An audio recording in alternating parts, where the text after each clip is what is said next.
Grand Soy Unified Theory. People go, oh, it's just a joke. That's just a joke. I think I've found just enough information, maybe not to prove, but to suggest that it's more than a joke. So first off, what we look at, you have to break it down into certain questions.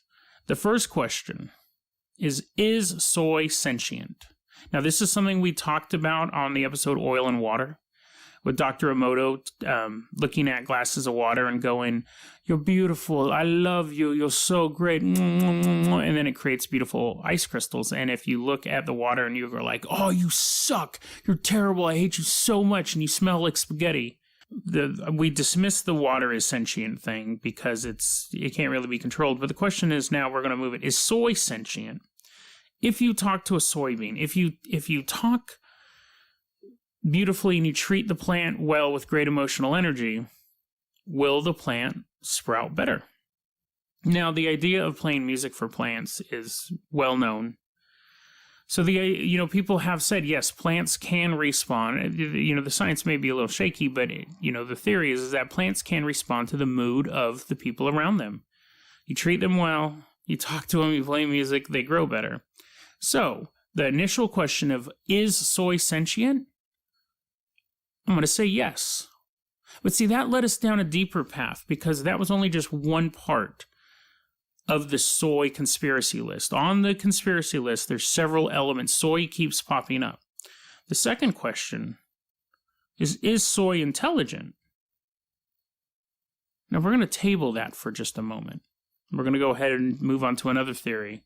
And see, the reason why this is the grand soy unified theory is that all of these theories combine into one, like a Voltron. Deep soy. So deep soy would be similar to the deep state, which is a term that we've heard a lot since Trump became president. It's a shadow government within the main government that tries to pull the strings. And they get stymied a lot, but because they have all of these assets in the field and all of these projects off the books, sometimes they think that they can run the government. And maybe sometimes they do. Maybe like during the Reagan administration, you had elements running Iran-Contra and stuff like that. That would be considered deep state. So what's deep soy? How does that play into it? Well, deep soy is a step away from the plant itself, and that's where we have companies like Monsanto genetically modifying soybeans. Because soybeans are one of the, I probably should have started with this, but soybeans are one of the most valuable crop on the planet. Now, yes, wheat is the most, wheat's growing on every continent except Antarctica. It's been the oldest plant that we've grown. We grow it all the time, but soybeans, it started off about, and they really don't know, but about 5,000 BC in Asia. And it's funny because they can actually trace the soybean. I know so much about soybeans now. It's all useless information after this podcast is recorded. They can trace soybeans in America to an actual person. What happened was there was a Japanese sailor whose boat wrecked, and he was rescued by some American sailors, and this was back in like the 1800s, and he goes, hey, thanks for rescuing me. Here's some soybeans.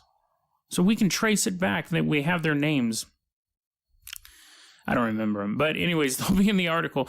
And then they brought the soybeans to America, they began planting them, and then George Washington Carver, who I don't know if they talk about him in school anymore. When I was in school, they always had a little segment on George Washington Carver and the peanut and all that stuff. He was actually the one who was like, man, we could use these things for oil. Like, these things would be great lubricant. And then Henry Ford actually, in every car he made, a bushel of soybeans were used to assemble that car. A lot of the plastics in that car were made of soybeans. And at one point, he actually made an entire car frame out of plastic that was generated from soybeans. Soybeans today, what we use them for is we use them as a lubricant. And we also use them as a food source for animals originally. And then we use them as food for us. Now, part of the problem is that there's mixed science on whether or not... Okay, it's not mixed science. The science is pretty conclusive that soy is relatively good for you, but there's mixed opinions on whether or not soy causes too much estrogen in people, and it causes girls to go through puberty younger, and it causes men to have health problems like cancers that are usually alleviated with a higher amount of testosterone. So deep soy comes into the fact. So after that overview, deep soy is where you have Monsanto actually trying to control the supply of soybeans. And if you can control the soybeans, you can control all of those other industries. So there's been genetically modified soybeans that have gotten loose into the wild and then begin planting and choking out the natural soybeans. There have been times where they've created a soybean and it's gone through the safety process where they're like, this soybean's totally fine, and they release it, and then scientists have discovered that there's extra DNA in these soybeans. The soybeans now have unknown DNA. They can't figure out why it's there or what it's doing or what health effects it has on humans. And Monsanto is like, oh, no, it's totally cool. It's totally cool. And the European agency that discovered this is like, it has extra DNA. How are you just waving it off and saying that's cool and putting on your sunglasses and skateboarding off to the ice cream store? Like, it's not cool that it has extra DNA. So Monsanto would be considered deep soy. Control the beans, control the world. Now, they've talked about things like weaponized soy, and that would be the equivalent of creating the soy to either germinate in areas and choke out the natural soybeans. So eventually the only beans that are out there are Monsanto beans. And you will have to buy more beans from Monsanto to keep your soybeans running, your soy farm running, soybean farm running. And then there's the theory that coins are being sprayed with soy. Now, I know that sounds ridiculous at first, but hear me out. If soy does cause trouble with the human species, and actually like raw soybean flour can kill you. It causes pancreatic cancer. Raw soybean flour, before it's produced, and just raw soybeans themselves, they will make humans sick. They have to be prepared, according to the research I've done. I'm going to put, dude, the amount of links I have just soybean related is ridiculous. But anyway, so I want to make sure that I'm sure that I'll have to keep updating it because I'm like, oh, I forgot this article. But so is soy being sprayed on coins? The point of that is to make sure that every man, woman, and child is getting dosed with soy to have these health effects. Now, and the thing is like soy itself may be affecting our brains, not just our body, but our brains, to make us want to consume more soy. Now, we know that there's sugar addictions, and what's crazy is that you have the addictive thing in your brain, but your body, if you eat carbs and you eat a lot of sugar, your body, in your stomach,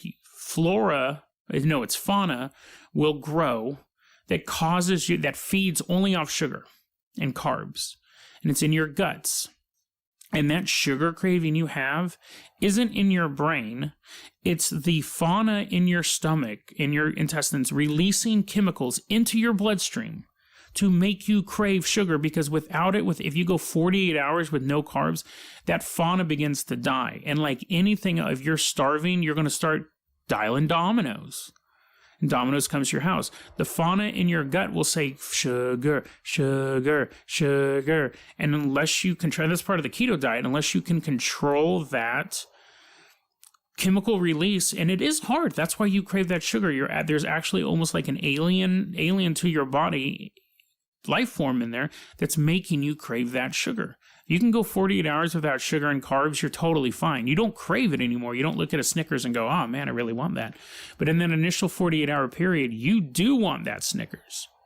It's crazy. So we know that sugar, you can have that craving for carbs and sugar. What if that same type of mechanism is developing in us for soy? Now, again, soy's really only been cultivated in the past 5,000 years, and we've been around for, 100,000? Longer than that. And before we could process it, we couldn't eat it. And it's only been in the Western world since about like the 1600s. So what if it is now making our bodies crave soy, so we grow more soy, so we eat more soy? And whoever is trying to weaponize soy or spray it on coins or put it into our water system, They would be part of the deep soy system. They're trying to create. You're constantly surrounded by soy. You're touching it, and then you're touching your mouth. Even if you don't think you're eating soy, you're craving more soy. You're getting soy all the time in your system, which makes you crave more soy. So you're going to buy more soy. And soy is going to be growing more. Now, I know what you're thinking. Jason, that's all genius. And that's partially true. But I know what you're also thinking. What does any of this have to do with the point you left out? Is soy intelligent? I looked into this and looked into this and looked into this. I was trying to find if soybeans released chemicals where they could talk to each other. I was trying to find if soybean roots touched so they could talk to each other. I was trying to find any sort of communication methods for soy, the soybean plants. I did learn that their roots can grow up to 4 feet deep, which is much deeper than most vegetables, and definitely much deeper than almost any other bean. I think any other bean, actually, 4 feet deep. It's like a 5th grader. And then I decided, I had a little stroke of inspiration. And I thought, I did an episode a while back about a giant mushroom, a giant fungus that was so big and so old, is the largest life form on the planet, and has that mycelium underneath, and how it can use itself to communicate. It can send signals from one end of it to the other. The mycelium is made to absorb nutrients and water and create the life form, but it's basically a neural network.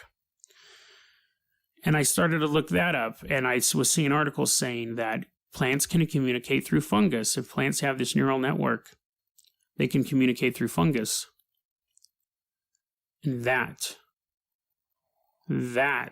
is when I had my Pepe Sylvia moment. Now, Pepe Sylvia is a character who may or may not have existed in the world of It's Always Sunny in Philadelphia. Technically, he did exist. We just never saw him. But he was the core of the conspiracy that Charlie was trying to figure out. Who is Pepe Sylvia? I Googled soybeans mycelium. The soybeans are infested with it in America. Infested with it. They don't know where it came from. They don't know why it grows. And a soybean plant with the mycelium spread out underneath the ground can still produce soybeans. And it takes over entire fields, entire crops.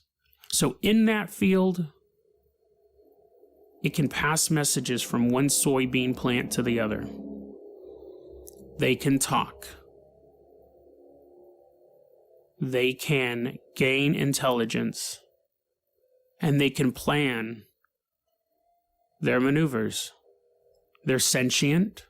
We've checked that.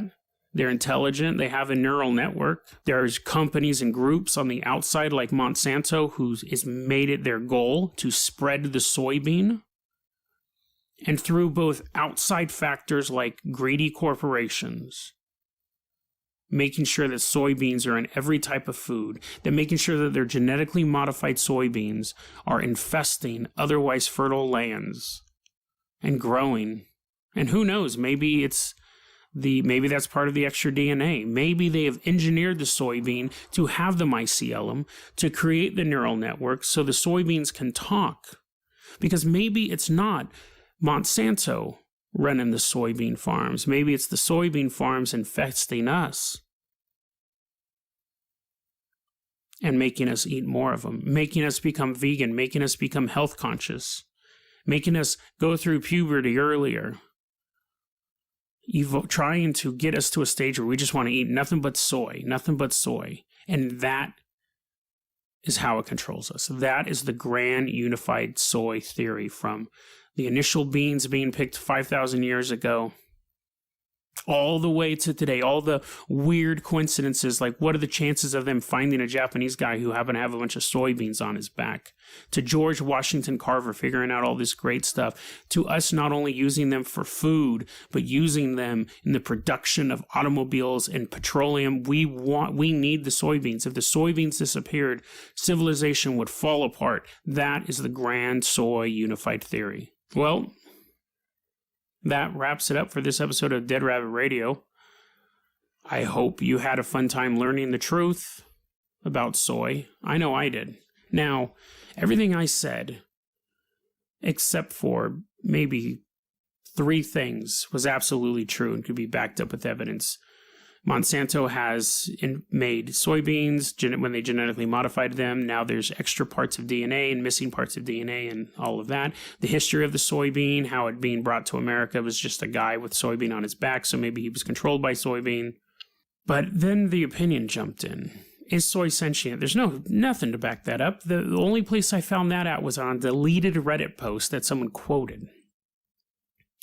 The fact that mycelium is some sort of neural network that allows soybeans to plot the overthrow of the world. Mycelium can be a network that lets plants communicate, but it doesn't let them, by step evolution, become a brain-controlling being. The soybeans have been found in humans to cause absolutely no changes in the brain structure, or no measurable changes in the brain structure, except for elderly Italian women, which is odd. And even then, it had something to do with their existing dementia. Monsanto trying to be deep soy. I do think I think companies do want to corner the soybean market because it is so valuable. And all the stuff about Henry Ford and the car and the soybeans, and that's all true. Those are all true pieces of information. But I did spend a week researching this, and what happened was I went into it and I wanted it to be real. I wanted Grand Soy Unified Theory, which is an actual term, to be real. I wanted deep soy to be real. These are some of the most requested stories that I've gotten. People want to know, because this is all on the conspiracy list. I go into this stuff, I want it to be real. And even I was like, halfway through my research, I said, I'm finding nothing. I had to start then looking at where soybeans can grow. Can they grow anywhere? No, there's very certain. I went in with the hypothesis that soy is sentient, intelligent, and it is evolving to basically take over. That was the hypothesis I went in. Did I go in believing that hypothesis? No, that was just the most entertaining hypothesis, and I could find no information to back up anything that I found. I could just find bits and pieces of scientific articles and history of the soybeans and cultivation and stuff like that. This one is cool.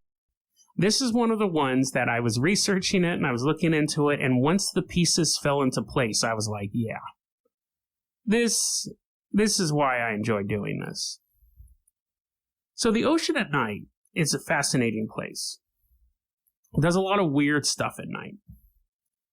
What happens is that on the surface, most of the predators hunt visually. They hunt by sight. The big sharks up there, the whales and all of that, they hunt by sight. So they use the sunlight to hunt. At night, they're not doing too great. They can't find their prey as easily as they want to. And what happens is the creatures from the bottom of the ocean begin to migrate up to feed because it's safer now. So you have all the plankton floating up to the surface, going to eat stuff. I don't know what plankton eat. And then because of that, the deep sea fish start coming up after the plankton because they don't rely on sight to hunt. It doesn't matter if it's nighttime, they hunt in dark waters anyway. So they go where the food goes, they go up to the surface. And what that means is those fishes, predators, those giant squids, those cookie cutter sharks, those crazy creatures from the bottom of the ocean swim up to eat lanternfish, to eat all their food that's going up. And this happens every day. At dusk, you start to have this mass migration from the bottom of the ocean coming up, chasing its food. And then as the sun starts to come back, they all just go back to the bottom of the ocean. Everything resumes to normal. When our giant ships are moving across the ocean, when kids are out playing on the beach, and then as the sun sets, that whole process starts again. All those fish come back up to the surface. There was a guy who was night swimming. It's marathon swimming. So you basically have to start at night. You get started at night because the process is so long. And you're going to swim as far as you can. I mean, obviously there's like a distance or whatever, but the way that it works is that generally you have, you're swimming not by yourself. There's generally like a boat near you. And this guy also had a guy on a kayak next to him. The boat would be a little bit farther away. The kayak was next to him. And at one point, the captain of the boat was like, hey, it's really dark. I want to turn on my floodlights. And they're like, okay, because we wanted to know where everyone was going. So they put the floodlights on this swimmer, and the guy's swimming next to the kayak, floodlight on him. Captain's boat has a floodlight on the swimmer, and he's swimming.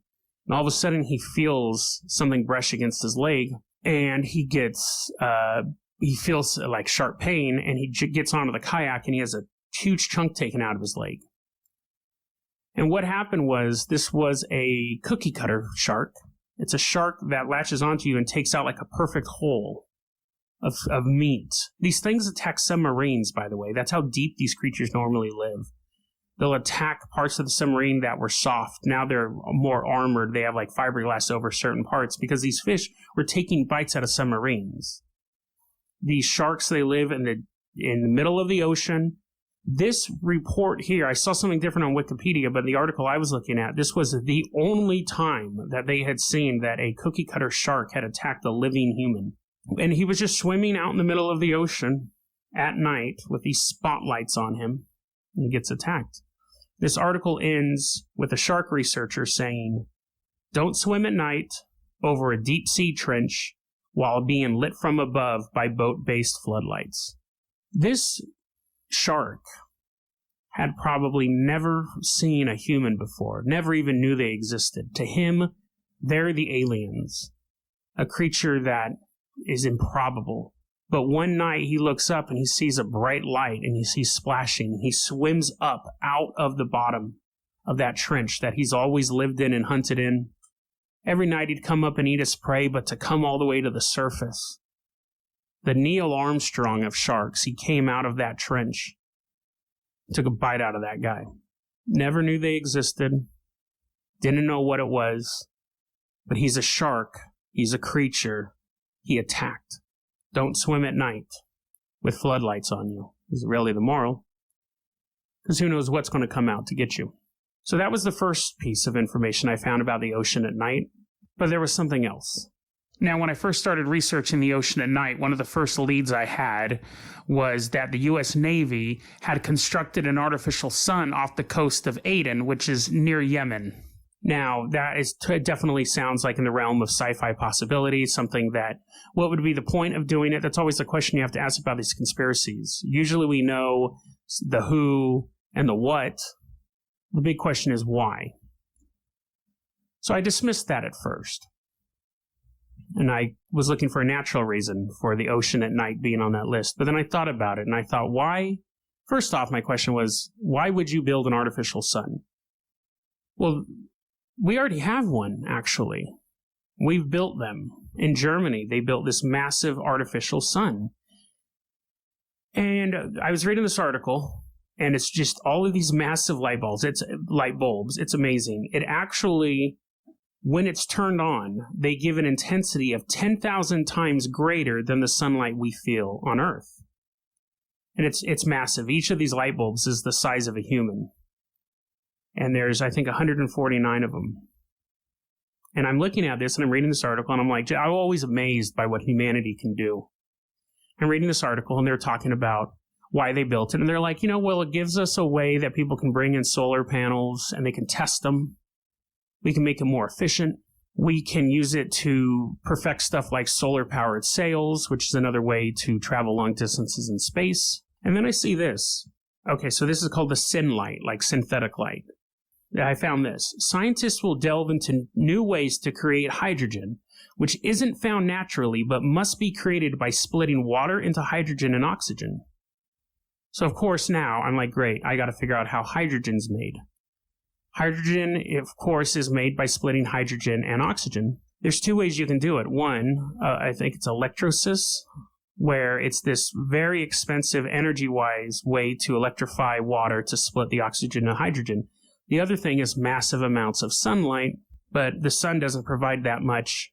However, research and the hypothesis shows that something like this artificial sun could create clean, unlimited hydrogen from the ocean. You put these underwater, See, they didn't have this technology before. You put these underwater or just have them facing the water. The massive amount of heat with a few other minerals they have to put into the water, non-polluting minerals, can change the way the world looks at energy. Hydrogen is the cleanest fuel. It will put fossil fuels on the back burner, no pun intended. We won't need them anymore. We will have an unlimited amount of hydrogen with these machines in the ocean, using the heat from these machines in the ocean. That would be a boon for mankind. There's no other way to look at it. It would change the way the world works. There would no longer be an ocean at night. Every shoreline of every country would have these things. Instead of oil rigs out in the deep sea, you'd have these giant artificial suns. But in the deep dark of the ocean, creatures that no one knows existed, who never knew we existed, who never thought of anything about man. Now they see lights off of our coasts, off of our rigs, off of our cities, shining into their home. Part of the key component to the ocean at night mystery is that it says that an artificial sun was built in the Gulf of Aden. In 2010, WikiLeaks published a document from a Russian admiral claiming that the earthquakes in the area, the chaotic weather patterns, were caused by what he called a vortex opening in the area. And the world's navies going there to fight Somali pirates was simply a cover for something else. Did we already build an artificial sun underwater? Did we turn it on hoping to get hydrogen and instead awaken something massive and dark and ancient? Did we shine that light on it and let it know we are here? This is the theory. So Bugs Bunny is actually, and I had to do a bunch of research on the creation of Bugs Bunny, and I know that, they have like a whole list of creators who drew the first sketch and things like that. But that's not what we're really going to talk about, because we're going to get a little metaphysical here. There's this creepypasta going around, and this, I'll just read this to you. This is where this theory was first expressed, and it does get a little stupid at the end, just letting you know, but, we'll take it apart. Bugs Bunny is a Native American spirit. He's Michabu, the great hare form of Nana Bozo, demiurge of the Anishinaabe mythology. He's also a shapeshifter and a fourth-dimensional time-traveling being. There are birch bark scrolls kept in secret by Midwin and other Anishinaabe secret medicine societies which depict him as Bugs Bunny perfectly. So right there you're like, obviously we can't find the birch bark drawings or the scrolls to see if that matches up. So that you have to take with a grain of salt. But the idea that you have a spirit that has somehow entered into animated form, that's worth exploring. Now let's go to the rest of this creepypasta. He's also the Land O'Lakes Butter Girl. He's also the Land O'Lakes Butter Girl. You know that girl, the package of the butter that you can cut it apart and make it look like your boobs are showing? That's who they're saying that he looks like. Anyways, he's also the Land O'Lakes Butter Girl. He uses the Drost effect, and that's the thing where you have a picture of someone holding a picture, and then that picture they're holding the picture, and it gets smaller and smaller and smaller. It's an art trick. He uses that in the packaging as a kind of portal so he can enter our world from the spirit realm more easily. In reality, though, Michabu can be anything. So, the Land O'Lakes thing aside, we'll address that at the end. Let's talk about Bugs Bunny as a Native American spirit. So Michabu is a trickster god, which is how you could define Bugs Bunny. He's always changing shape, and Bugs Bunny puts on wigs and becomes women. He's actually a really good master of disguise, because he just puts on a wig and everyone thinks he's a woman. Now, what's interesting is that they took the people who wrote the Brer Rabbit stories, which was kind of an early trickster rabbit. They took their inspiration from Native American mythology to create Brer Rabbit. The idea of the morally ambiguous, naughty, but also kind of noble rabbit has been around for centuries, if not longer, in some Native American cultures.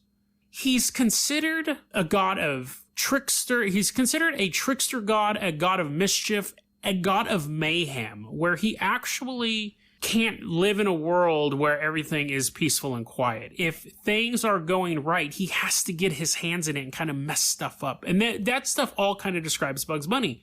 And you're thinking, of course it does, Jason. You're working backwards. You said Brer Rabbit was inspired by Native American legends, and Brer Rabbit probably inspired a bit of Bugs Bunny. It's not too much of a stretch to think that the idea of having a trickster character in modern fiction is simply just a evolution of it coming from old storytelling. But let me say something here. You're probably right. However, what if it could work the other way around? If there was a Native American spirit and he wanted to, this is an interesting concept. And I've thought about this for a long time, actually, like years. If I was a deity, if I was like an ancient god, especially one who was pulling tricks, but just any sort of god, and people didn't worship me anymore, I would want for people to worship me again. And if that meant that I popped into the imagination of somebody who I knew could bring me to life in a way that millions of people would worship me again, I'd do it. If Michabu has the ability, if he's a fourth dimensional time traveler, like is stated in the creepypasta, he would know that going into the collective consciousness of the people who worked at Looney Tunes or Leon Schlesinger Productions, I think was the original name of it, he would be able to see that these people could bring his form to fruition in the right way, not some lame-o rabbit who'd just be like, well, aw, shucks, Daffy, let's go. I mean, like, he knew that they would keep pushing him. He started off a little calmer, and then over the years, like over a short span of time, actually, he started getting more and more rowdy because they were like, oh, this is funny. And then he fought in World War II and did a bunch of racist stuff, but he could see all that. Michabu could see that this group was going to do his story right. Now, I've always thought about, this is where I was thinking about this, is that imagine that you're some sort of dark god and you have a form that can't really be explained to humans. A human mind can't conceive your form. But you need people to worship you again, so you go to someone who can basically draw an icon of you and get it out there. Because your giant, like, form that is incomprehensible to the human mind doesn't work. So someone has to draw an icon of you to worship, which would be the equivalent. I mean, we can't comprehend God, but we can look at a cross, a physical thing, and that's the same thing. Like, you can look at Jesus, but you can look at the human embodiment of these holy figures, but you can't really comprehend the creator above them. Does Mickey Mouse really look like a mouse? Really? But that icon, you can just see the outline of the ears and the circle. If you can make pancakes in that shape. Big circle, two little circles. That is an icon that is worshipped around the world, especially by children. What if that is some sort of dark god's sigil? And it put it out there. Watch, I never have a chance of doing anything with Disney after this. But what if that is the sigil of some dark god, or that grotesque face, that unrat-like looking face, is the closest you could get to the tiny jaw, the distended nose, and the big lumps on its face, the giant eyeballs. That's the closest that a human can come to imagining what this dark god looks like. And it goes to Walt Disney and says, I can make you rich and famous, but you need to make the world worship me. Or it just enters into his subconscious and just does it that way. No deal is made at all. If you believe in the possibility of demigods and gods and trickster spirits and a spirit world, it is not out of the realm of possibility to think that it somehow has influence over our world today. And to think that if there was a rabbit spirit could inspire people to create an animated version of it to be worshipped. But this theory is going a little bit farther. It's saying that the Bugs Bunny cartoon character we see is that spirit in that video footage or in that animated cell or in that stuffed animal.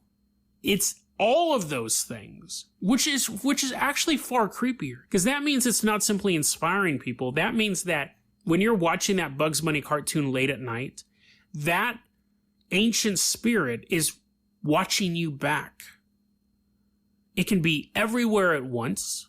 It can travel through time. It knows everything it needs to know. So those old cartoons that you see, or even the new ones, you're watching Space Jam, and you happen to be sitting around in your boxers, and the Michabu's like, dude, put on a shirt. Ugh, gross. Or he could be like, ooh, he's kind of hot. I'm going to throw my wig on. And you're like, that's weird. I've never seen this scene before where Bugs Bunny has the wig on, is motioning me to come towards the screen. Very creepy. Very creepy. Obviously, 100% hypothetical. There's no proof of any of this. But the idea that in those hand drawings lies a spirit that transcends time and space. Every time you watch him, he's gaining power, or just gaining enjoyment from the fact that he's tricking you into thinking he's just a cartoon. But in reality, he's watching you. I don't know. Do I personally believe that Bugs Bunny... There's two theories, again. There's two ways to break it up. Do I personally think that Bugs Bunny is an ancient spirit who lives in every cartoon that he's in? And what we're seeing is actually him replaying the same thing over and over again because he thinks it's funny? No, probably not. Do I think that there is a spirit that could have inspired people to create an icon of him? I'm a little more on the side that could be possible, but again, it's unlikely.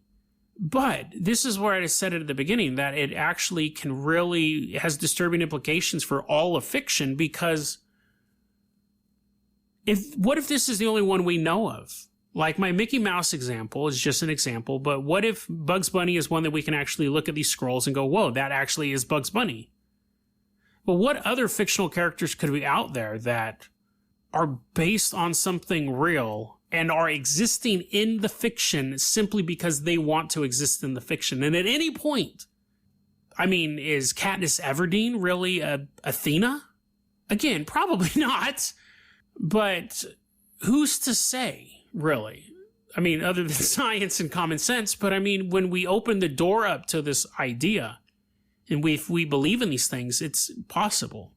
I think the idea of waking up in bed in the middle of the night and have 3 gray aliens standing around my bed and I'm completely frozen, that's pretty unnerving.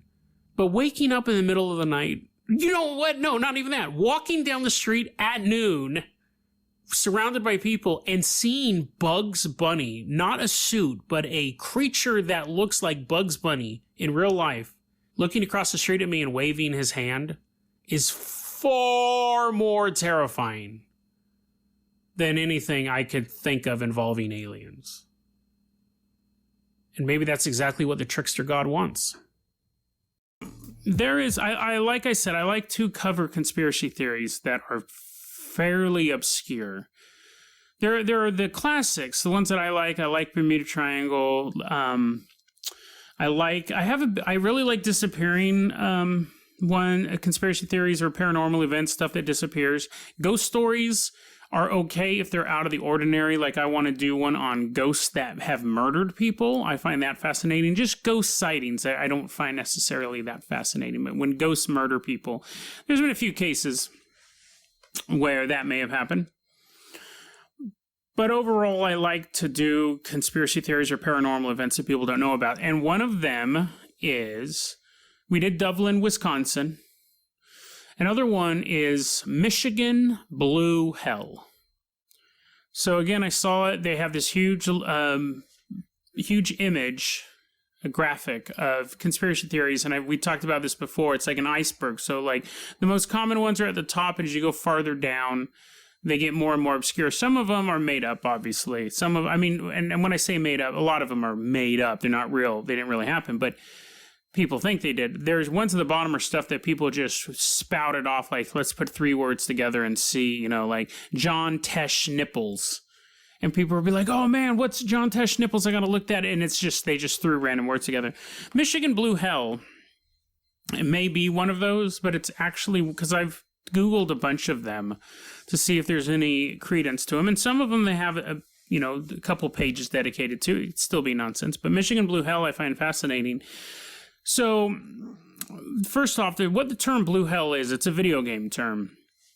It's the skybox. So when you're playing a game and it looks like it's a 3D game where you're walking through, let's say you're playing Halo, whatever, and you're kind of walking through the valley and there's mountains on either side.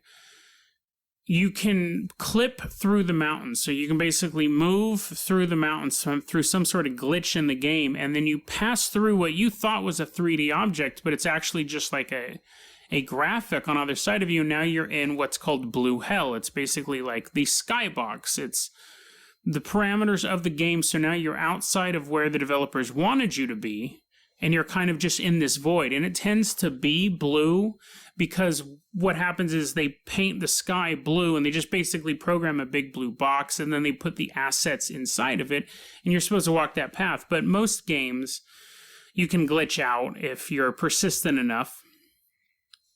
So the idea behind Michigan Blue Hell, sorry, I'm a little parched.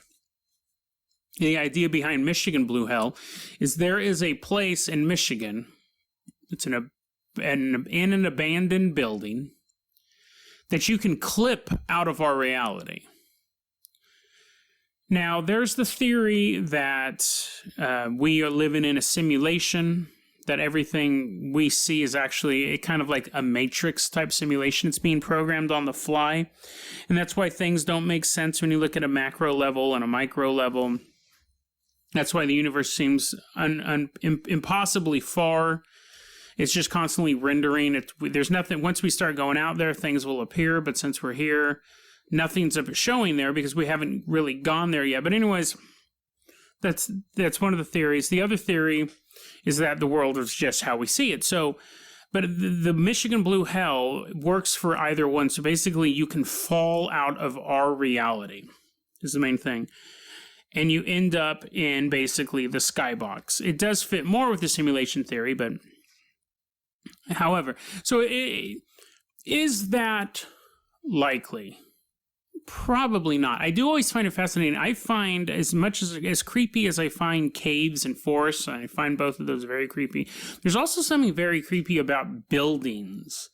You build a skyscraper, or you build you build like a 3-story building with 10 offices, and knowing that some of those offices are just empty and like the sun rising and the sun setting and just it being, that's creepy too. I find emptiness creepy, but I also find forest full of animals creepy. No, I find forest full of animals dangerous, but an empty forest is terrifying.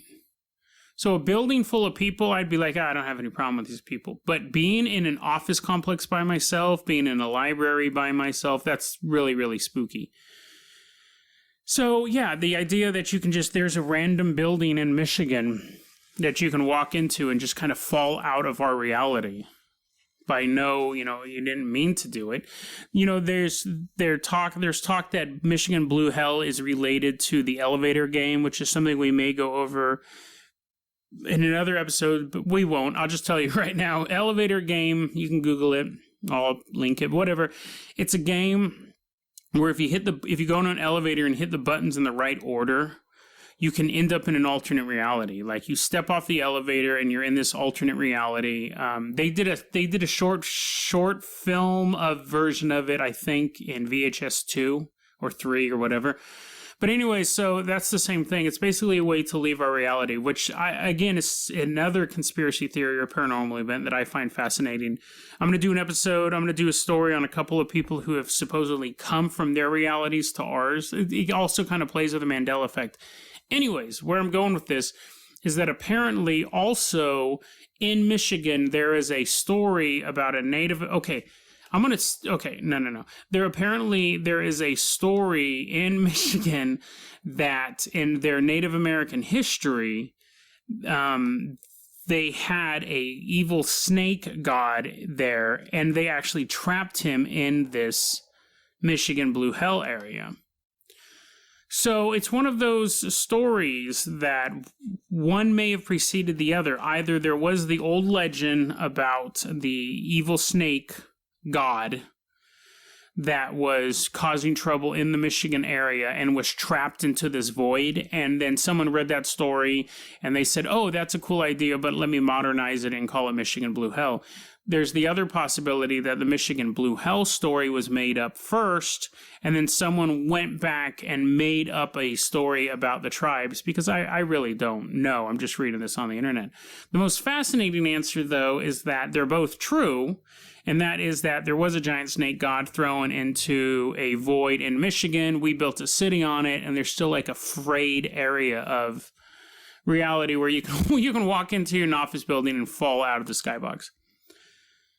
I mean, obviously, two of those are far more likely than the third one, but again, I think the third one is interesting. I think that's kind of an interesting concept, and it plays into my whole office buildings are creepy if there's nobody in them. In Chile, in the South American country of Chile, there is a Bavarian town with all of the trappings, like the little roofs and, I don't know, the gingerbread walls, and the women wear the traditional dresses, the men wear the traditional garb, and it almost looked like you were walking through the jungle, and then you stumbled upon this German town.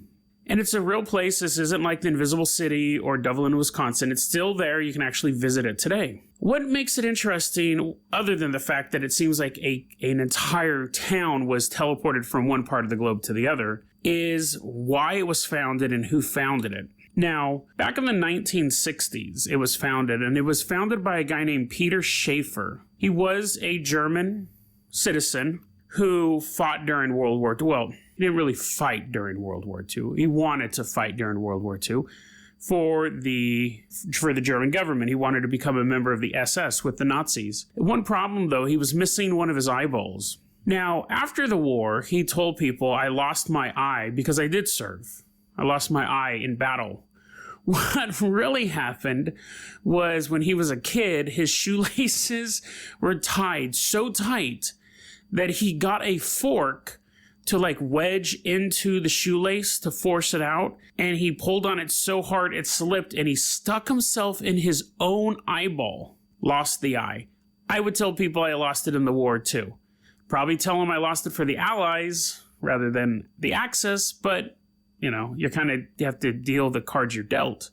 So after the war that he didn't fight in, he began kind of like getting into ministry youth group stuff. And that didn't go so well. There were some complications there. And then he decided, you know what? I'm going to just be like a traveling minister. And he started to gather up this following. He's a very charismatic person, even though he's missing an eye. He had a glass eye. I don't know why missing an eye would make you less charismatic, but he had a glass eye. I'm really fixated on the eye just because the way he lost it. But so anyways, he's going around. He's kind of walking from town to town. He gets this gathering of people, and he says, you know what? Followers, we need to go to a country and start our own town. It has nothing to do with the allegations that happened at my previous church or the allegations that are happening now. Let's go to Chile and form a new town. Now, his people were in thrall of him. They said, like, he basically, like, when he spoke, he was just gave you such light and such hope.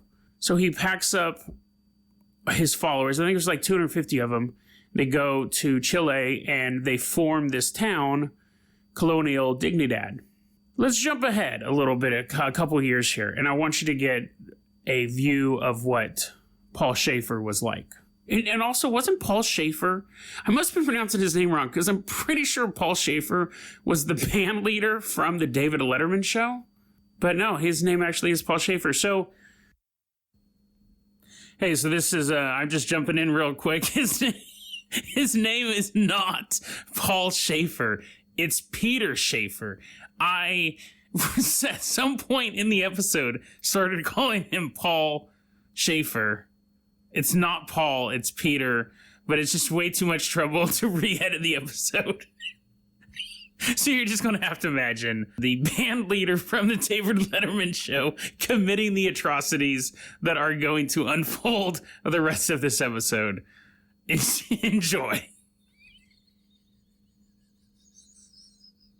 Okay, actually, I just looked it up. His name is Paul Schaefer. I referred to him earlier erroneously as Peter Schaefer. Peter Schaefer is a Jewish scholar who I've now labeled as a man who not only fought for the Nazis, but poked his own eyeball out with a fork. I had notes for this episode. I had highly detailed notes for this episode. Sorry, Peter. The episode will continue. Paul Schaefer takes everyone over to Chile. Now we're going to jump ahead a couple of years, because I think this story kind of sums it up. The kids of the little village love two things: their spiritual leader, Paul Schaefer, and Santa Claus. Because what kid doesn't love Santa Claus? So one day, it was like a day or two before Christmas, Paul Schaefer gathers up all the kids from the colony and says, we are going to go see Santa Claus. So they're like, oh, right, we're going to go see Santa Claus. And they walk with their spiritual leader, like the leader of their town. He's the everything to them. The only person more important in the world than Santa Claus. And they walk down to the river. And Paul Schaefer goes, look, kids, there he is. And I'm assuming he's saying it in German, but there's like a raft coming down the river, and it's Santa Claus. Santa, full red suit, white beard, hat, is coming in a raft down the river, and the kids are like, oh my God, they start cheering. Paul Schaefer then pulls a gun out of his pocket and shoots Santa Claus, who then tumbles into the raging rapids and disappears. From then on, only Paul Schaefer's birthday was celebrated in the town. It was the only holiday. Now, I gotta let you guys know, Santa Claus didn't actually die. He had another member of his group, another adult, say, hey, I'm gonna shoot at you. I just want you to jump into the river and pretend that their childhood hero is dying. And the guy's like, yeah, sure, no problem. But basically, they saw their spiritual leader kill Santa Claus. Paul Schaefer was basically a control freak. It was this religious cult that he had founded. And again, people never really think it's a cult when they start it, but he encouraged people to spy on each other, which is a sign of a cult. He limited their sexual activities, which is a big sign of a cult. If you wanted to get married, you had to get his permission. And the guy would come up and say, I'm really in love with Sally down at the mill. Do I have permission to marry her? And Paul Schaefer would go, you have permission to marry Debbie. And Debbie is 80 years old. So if you want to get married, that's the only woman you can marry. And so the guy would be like, ugh. He would choose who you could end up with, and he would be a dick about it. He would not give you the person that you wanted. Now, they supported themselves because they had like mills, and they made like traditional Bavarian foods, and they sold it to local towns. They also had a world-class, or I should say a first-class hospital in their town. And they got state subsidies from the government of Chile because they treated the poorer people who lived around the colony. The poor people loved the place. They're like, oh, these super nice Germans are here. And Chile and Germany actually had really close ties throughout the war and beyond. But rumors started to leak out. People started to escape. And as his name was getting linked to this group, the allegations that drove him from the church, that drove him from Germany, sprang back up. He's a child molester. So when he first, after the war, when he got with the church and was like a youth minister type of thing, he was molesting boys. So they kicked him out. And then he went from town to town and built up his own congregation. And during that time, allegations of him molesting boys were popping up. And he's like, I got to get out of the country. So he goes to Chile. Now, he doesn't change his ways over there. Boys in his own compound, and local boys as well, would come there because the boys would come there to learn this great education from the Germans. They'd come there to go to the hospital.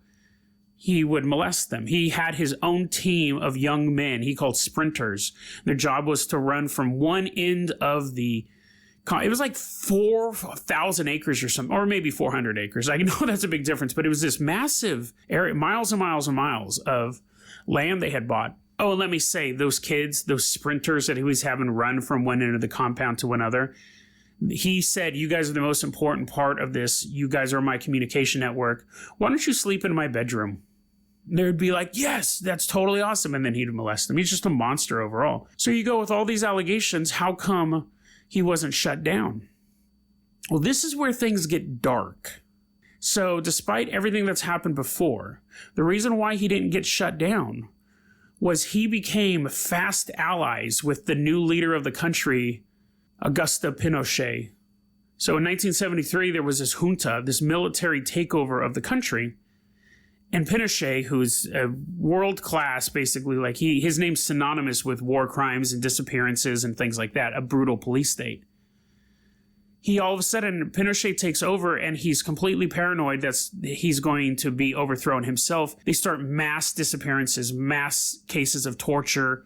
We still don't really know the full extent of it. And when he takes over, Schaefer basically says, hey, you, me, you.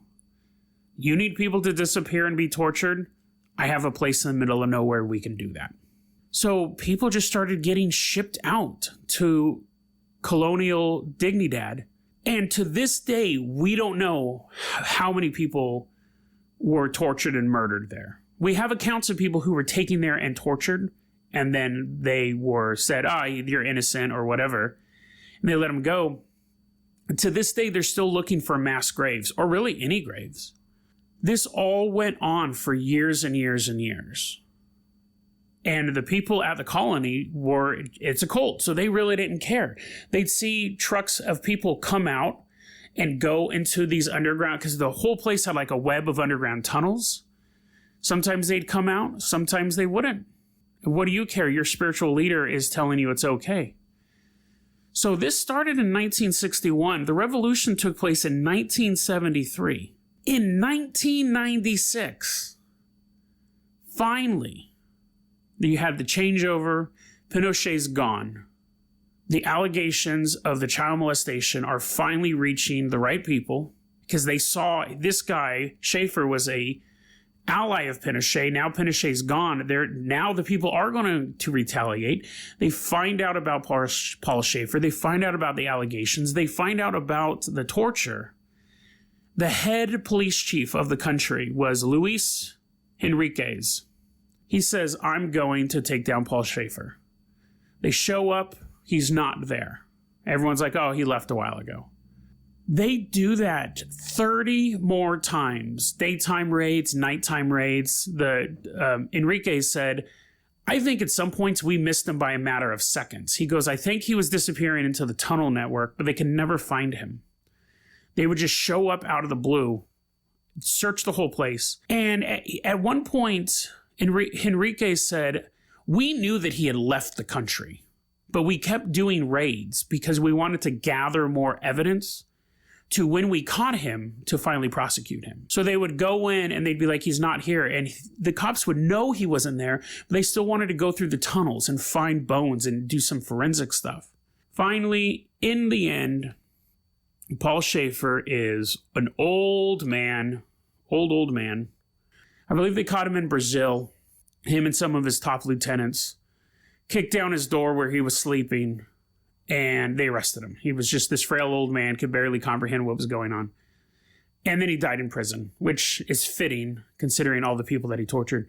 Now, the colony's still there. The people who founded it still live there. It's a tourist attraction.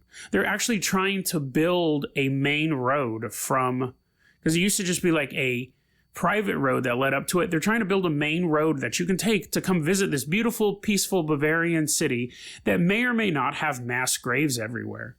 So you could show up and have like this German pie and like go to Oktoberfest as like forensic detectives are like, excuse me, sir. And they're like, have cadaver-seeking dogs.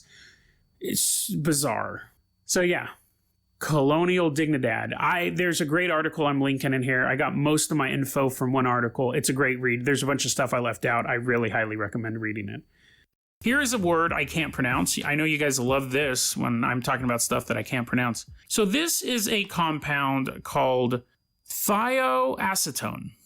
Thioacetone. And it basically is a terrible, terrible smell. Now you go, that's not bad, Jason. Stuff smells all the time. You should smell your mama's feet or something like that. No, this stuff is so gnarly and it spreads out.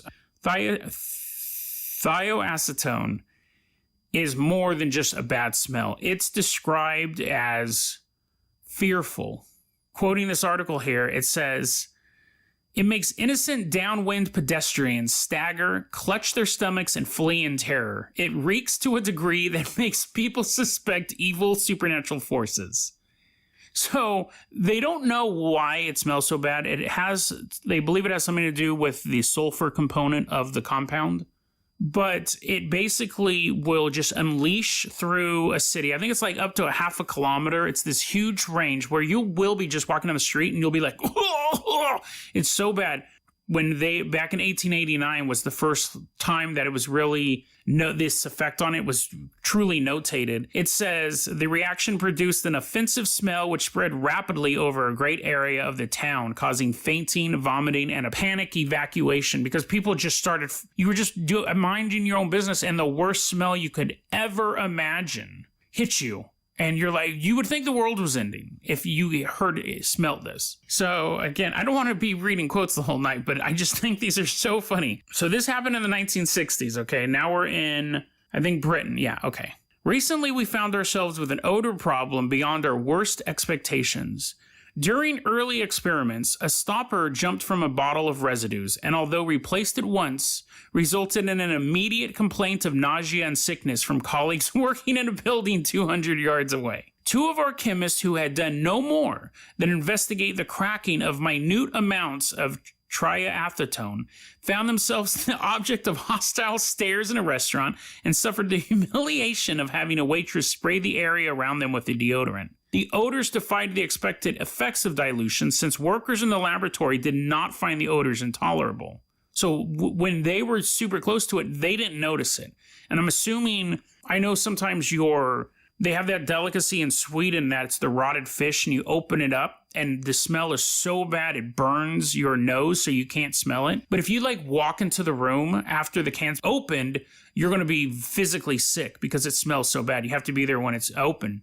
So these two chemists, they're messing around. They immediately, their nose hairs give up and die. But as the smell left the laboratory, it was totally noxious. Now, they said, the chemists were like, there's absolutely no way that was us because the laboratory is a closed system. The smell could not leave the laboratory. To convince them otherwise, we're going back to the quote here, to convince them otherwise, they were dispersed with other observers around the laboratory at a distance up to a quarter of a mile, and one drop of either acetone, I'm not going to go into that, and one drop of either one chemical I can't pronounce or this other chemical I can barely pronounce were placed on a watch glass in a fume cupboard. The odor was detected downwind in seconds. So now these two chemists, now they're out of the laboratory and they're walking around and they could just be like, oh my God, this is the worst smell ever. I don't know why they don't use this as a weapon. I'm wondering if how long the smell lingers in a particular area. But it seems like it would be a really efficient, like you can prepare for like loud noises. You can prepare for bright lights, but you kind of have to be able to breathe. Like you can plug your nose up with stuff. But in some sort of like riot situation, you're going to want to have the ability to breathe in and out of both your mouth and your nostrils. If you're walking into a riot situation, you already have earplugs in, heavy sunglasses, and now you got plugs up your nose, you're really limiting your ability to interact with other people in a rioting situation. We shoot tear gas into people's houses. I think it would, and actually that probably answers the question right there. Tear gas can be fairly contained, but anytime you would use this weapon, like if someone was in their house and you're like, come out of your house, they're like, no. And then you're throwing stink bombs into their house. Yeah. Everyone suffers. You're going to have a quarter of a mile of people being like, what did I do wrong? What did I do wrong? Why does it smell so bad? And then if you lived in a bad neighborhood, it would constantly be happening. So let's get into it. There's a group of guys in Seattle that are into bodybuilding. Now, when I say bodybuilding, I'm not talking about spending 4 hours in the gym, trying to achieve the perfection of the human body, or trying to beat your strength records, or, working out with your buddy and trying to one-up each other. These guys are into the morphing of the human form into basically a caricature of what a man should look like. These guys look like cartoon characters. They look like somebody drew them. And I'm not saying I could be like, that guy looks like he was drawn by Todd McFarlane. I mean, like, look at the chiseled chest. Look at those amazing calves. They don't look like that. They look like a doodle. They're just these weird, they look weird. They have thin hips and kind of a thin waist and like a really big cartoony chest and balls the size of a cantaloupe. So you go, okay, well, I know you can lift weights to get like a big chest and you can do leg day and get big legs. What exercises do you do to get balls the size of a cantaloupe? There aren't any. They started off by, all allegations, but they started off by injecting themselves with saline into the balls so it'll like swell up. Then eventually the saline, I guess, leaks or it leaks onto your Thanksgiving dinner. The saline is a temporary solution. So we have this group of guys that are into body modification to look like big old cartoon characters. They look like Steven Universe's dad. That's probably the best way I can describe it. If you've ever watched that show, I watched one season because I was with a girl who was into it, but it was okay. It was okay. But they look like Steven Universe's dad. They look like cartoon characters. So what happened was last year, one of these guys says, you know what? The saline's not cutting it for me. My balls, I want them to be huge. Let's get some silicone and inject them into my balls. Get big old permanent testicles. And so he ends up going to a black market silicone injector, a young man known as Joe Quater. So Peter Dovak was the bodybuilder guy, part of this group, and Joe Quater was the guy who did the injections. In 2017, Peter Dovak gets his testicles inflated with silicone, so they're the size of a coconut, and some of the silicone gets into his bloodstream, gives him an embolism, dies. The guy who injected it, Joe Quater, he was then going to be charged with manslaughter, so he killed himself. Now, there's probably about like 6 or 7 guys in this group. So then, now we're in the year 2018. On October 15th, Tank Hafertepen is part of this group, and he goes, you know what? I got to get them big testicles. Well, I don't know where he goes. He went to another black market silicone injector, injected it with silicone, has an embolism, again, same thing, goes into a coma, dies. And all these guys are younger than me. I think they're in their 20s or their 30s. So this group of bodybuilders and big ball people is led by a guy known as Dylan Hafertepen. Dylan Hafertepen. Or he also goes by the name Noodles and Beef. Noodles and Beef. So it's funny. The story I just told you, I was talking to one of my bosses at work. And I said, did you hear about that cult up in Seattle? You know, the bodybuilders? And she's like, no. And I was like, yeah, they do steroids apparently, or they work out all the time, but they're like, look like cartoon characters. And she's like, really? I was like, yeah. And then like they get their balls enlarged with silicone and a couple of them had died. She's like, really? And I go, yeah. And the guy in charge is called Noodles and Beef. And she goes, you're making that up. Like, that's the part of the story she had a problem with. Noodles and Beef. And to be fair, that is the worst nickname you could ever pick. That is the most you get to pick your own nickname. That's the one thing you get to do in life. Maybe other people give you a nickname, but generally, I guess you don't get to pick your own nickname, but you get to pick your online alias. Let's put it that way. You kind of get to pick your avatar. Noodles and Beef is what is in the toilet after you throw up. That is the most unappetizing 3 words possibly put together, other than brain juice Thanksgiving. Noodles and Beef is completely disgusting. But that's the name this guy goes by. He was married to Tank. That's why Tank shared the last name.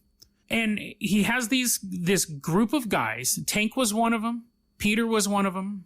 And a couple other ones. They all are just really big guys. And they're his pups. Now, those are all the facts of the story. Now we're going to get into the allegations. Tank's mom lives in Australia. And she got a call saying her son had died. And she was besides herself. She couldn't believe that her son was in a coma, that she didn't know, that she's like, I would have flown out there to see him. They did a program in Australia where they profiled the mother. And she's like, look at these pictures of my son growing up. He looks like a normal person. Here are the photos of him after he went to Seattle and was hanging out with Dylan.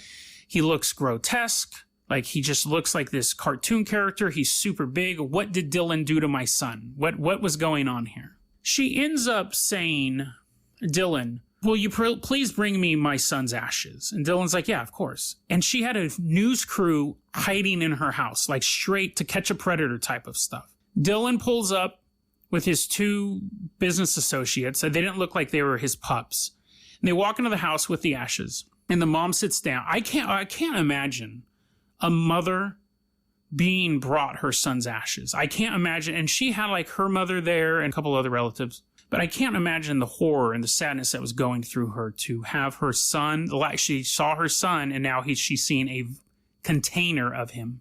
And Dylan immediately realizes there's cameras around. He's like, what are these? And the woman's like, no, don't pay attention to those. Just sit down. Let's talk. And the mother just rips him for a straight 5 minutes. What did you do to my son? You know, you could have called me. My son used to look normal. You tortured him mentally. You did all this horrible stuff. And before Tank died, Tank had a $200,000 inheritance. Tank's brother is autistic. And when the father died, he split the inheritance in half. So $200,000 to Tank, $200,000 to the autistic brother. And the idea was, kind of what the deal was that if one of them passed away, the $200,000 would go to the other one. That seemed to be the deal. But before he died, Tank changed his will, so Dylan got the $200,000. Now, to be fair, I think Dylan did not know about that. I think he knew that Tank had changed the will, but they were married. But I don't necessarily think Dylan had him murdered or did anything like that for the $200,000. I don't think that's a true part of the story. I think that's a complete allegation. And even the mother wasn't necessarily saying you had him killed or anything like that. I think that was just a coincidence. It would make sense when you get married to change your will. But anyway, she was like, you tortured my son. You made him feel like he was trash, all this stuff. And eventually Dylan's like, you know what? I'm done. I'm out of here. And he left. But when the mother said that Dylan had mentally tortured her son, that he had caused him anguish, that's because Tank would post stuff online about how he was tormented by Dylan. And of course, Dylan denies everything. Dylan's like, this is not true. This isn't true. I never said this. This is what Tank is saying happened when he was still alive. So Tank posted this thing called Pup Rules, which was a list of all of the rules that the followers of Noodles and Beef must do. You want to talk about a cult. If these allegations are true, this is what you would see in some sort of cult document. Now, again, Tank posted this. And we don't know. We can't talk to him. And Dylan denies it. But Tank did post this stuff. So we just have to say that, this is what Tank posted. Here's some of the rules. This one's about the mind. A pup will profess his love, his loyalty, and his devotion to his master at all opportunities he can. As a pup progresses deeper into his subspace, a pup may find his ability to create words and coherent sentences is diminished. Whimpering, and I should say now all these dudes are gay. I don't know if that was implied, but Dylan was banging these dudes, and maybe they were banging each other, but this is a total fetish thing. Okay, I just figured it out. I was like, man, I didn't address that. Okay, so back to this. The ability to create words and coherent sentences is diminished. Whimpering and grunting are usually considered adequate substitution.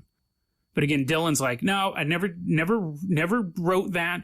This is all, I have nothing to do with that. I just am banging these dudes and I'm in love with these guys and it sucks that they died. Back to this Pup Rules. While a master has some responsibility in guiding his pup into his subspace, it is the primary responsibility of the pup to guide himself forever deeper into his subspace. The slave will strive diligently to remold the slave's body, activities, habits, actions, and attitudes in accordance to his master's desires. A pup has no sense of value or identity outside of that which is given to him by his master. When a pup does wrong or finds fault in himself, he is to internalize his flaws, dwell upon them, and then take all corrective actions he can to improve himself for his master. How many cults have we covered on this show? We had the cult in Brazil, the Colonial Dignidad. We had the restoration for the Ten Commandments in Africa. We've done a few. And this type of stuff, this self-flagellation is very, very common in these groups. Colonial Dignidad was the German cult that was all about, order. And that guy was a child molester. He was totally nuts, but it was all about like order and creating order in this paradise and things like that. And then you have groups that are about bringing about the will of God. We have groups that are about And I'm talking about what they say they're about, not what they're actually about. It's all about power and money. But you have these cults that some are about bringing the Lord's work into the world. Some of them are about taking on the non-believers. Some of them are about preparing for the apocalypse. This one is sex-based. This is a 100% sex-based cult. They didn't have any plans of enlightenment or religious freedom or it's us against them. You're all just banging each other. Cults can really happen anywhere. Now, this is where it got, so Tank wrote this or posted this, and he was saying that this is what Dylan wrote. Dylan denies it. But this is the type of stuff the mother saw and was like, my son's being tormented. And this is the part that is where it gets iffy with the silicone. Dylan's saying they did it on their own, and the allegations are that he asked them or told them to go do it. And that will be decided in a court of law. And because I don't know, honestly. He could just be talking about it so much, they go, you know what, I really love my master, I'm going to go get this done. Because they have tattoos that say property of Dylan or property of Noodles and Beef, one of the two. And he goes, I never asked them to get that. They got that on their own. But this is where we get into the body part. Master has explicit body goals for his pup regarding their weight, their muscle mass, their measurements, and their proportions. The pup will make all efforts possible to ensure these goals are realized and should never feel satisfied until his master is satisfied. There is always additional room for a pup to push their physical limits.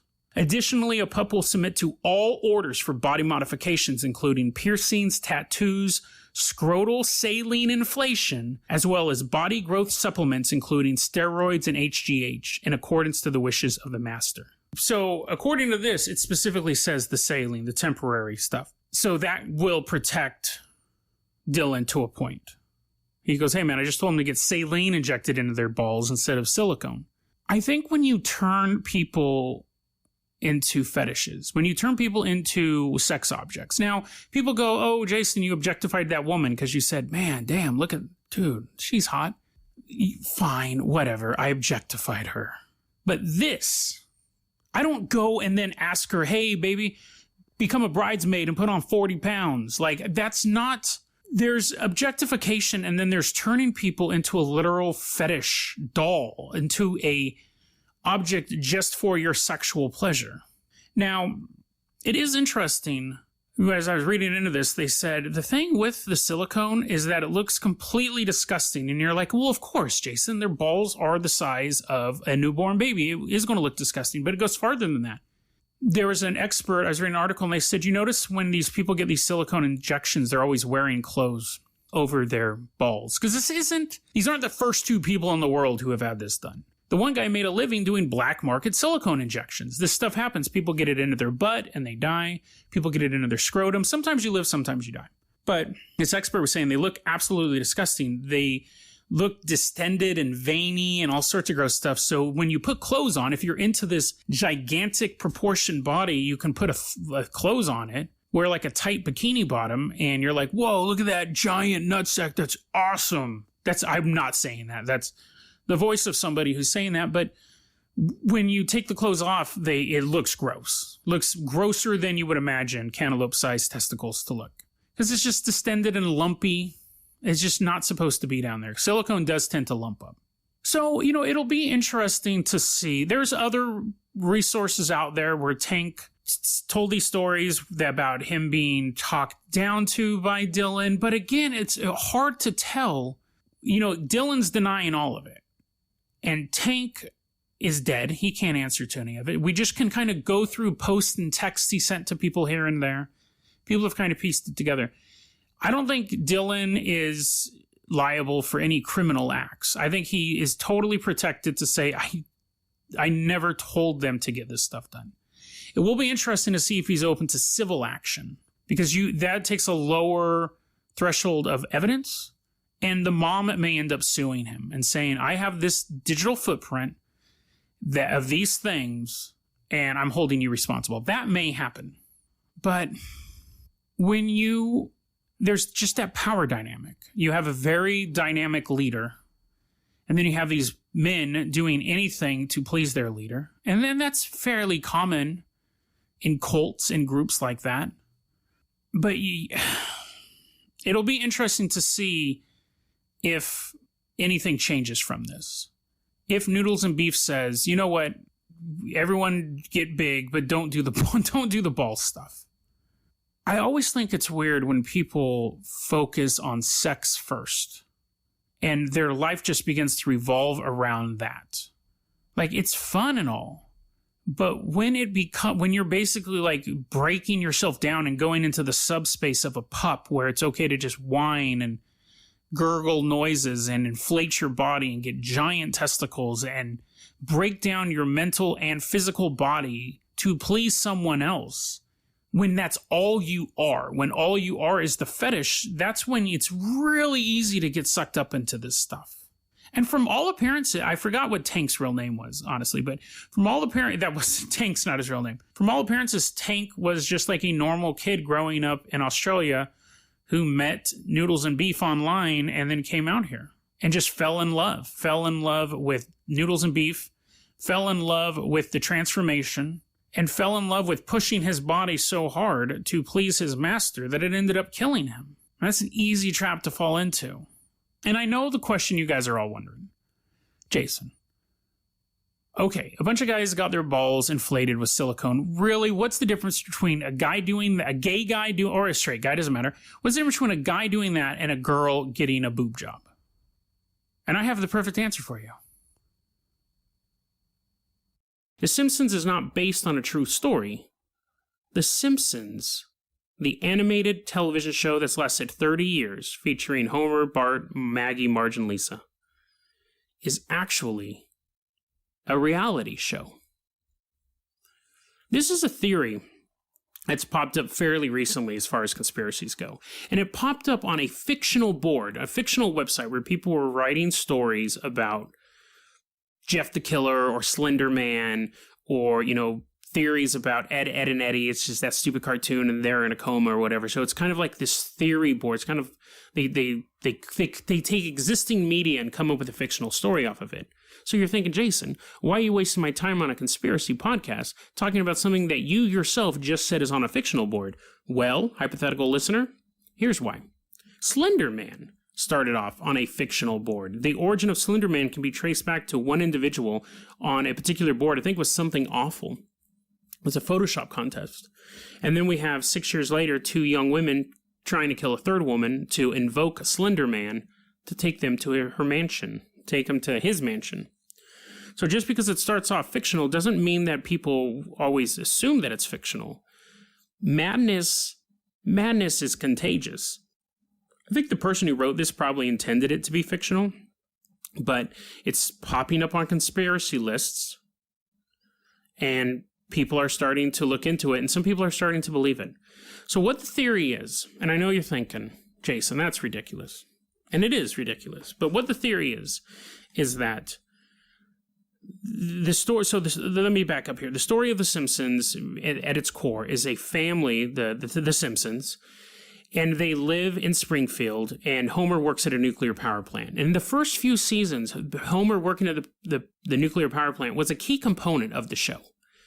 Now, in the later seasons, it's not such a big component, but early on, it was a big component in how incompetent he was at his job. And it was a joke, it's kind of like a stick at, corporations, and it was a stick at greed and safety measures and nuclear power in general.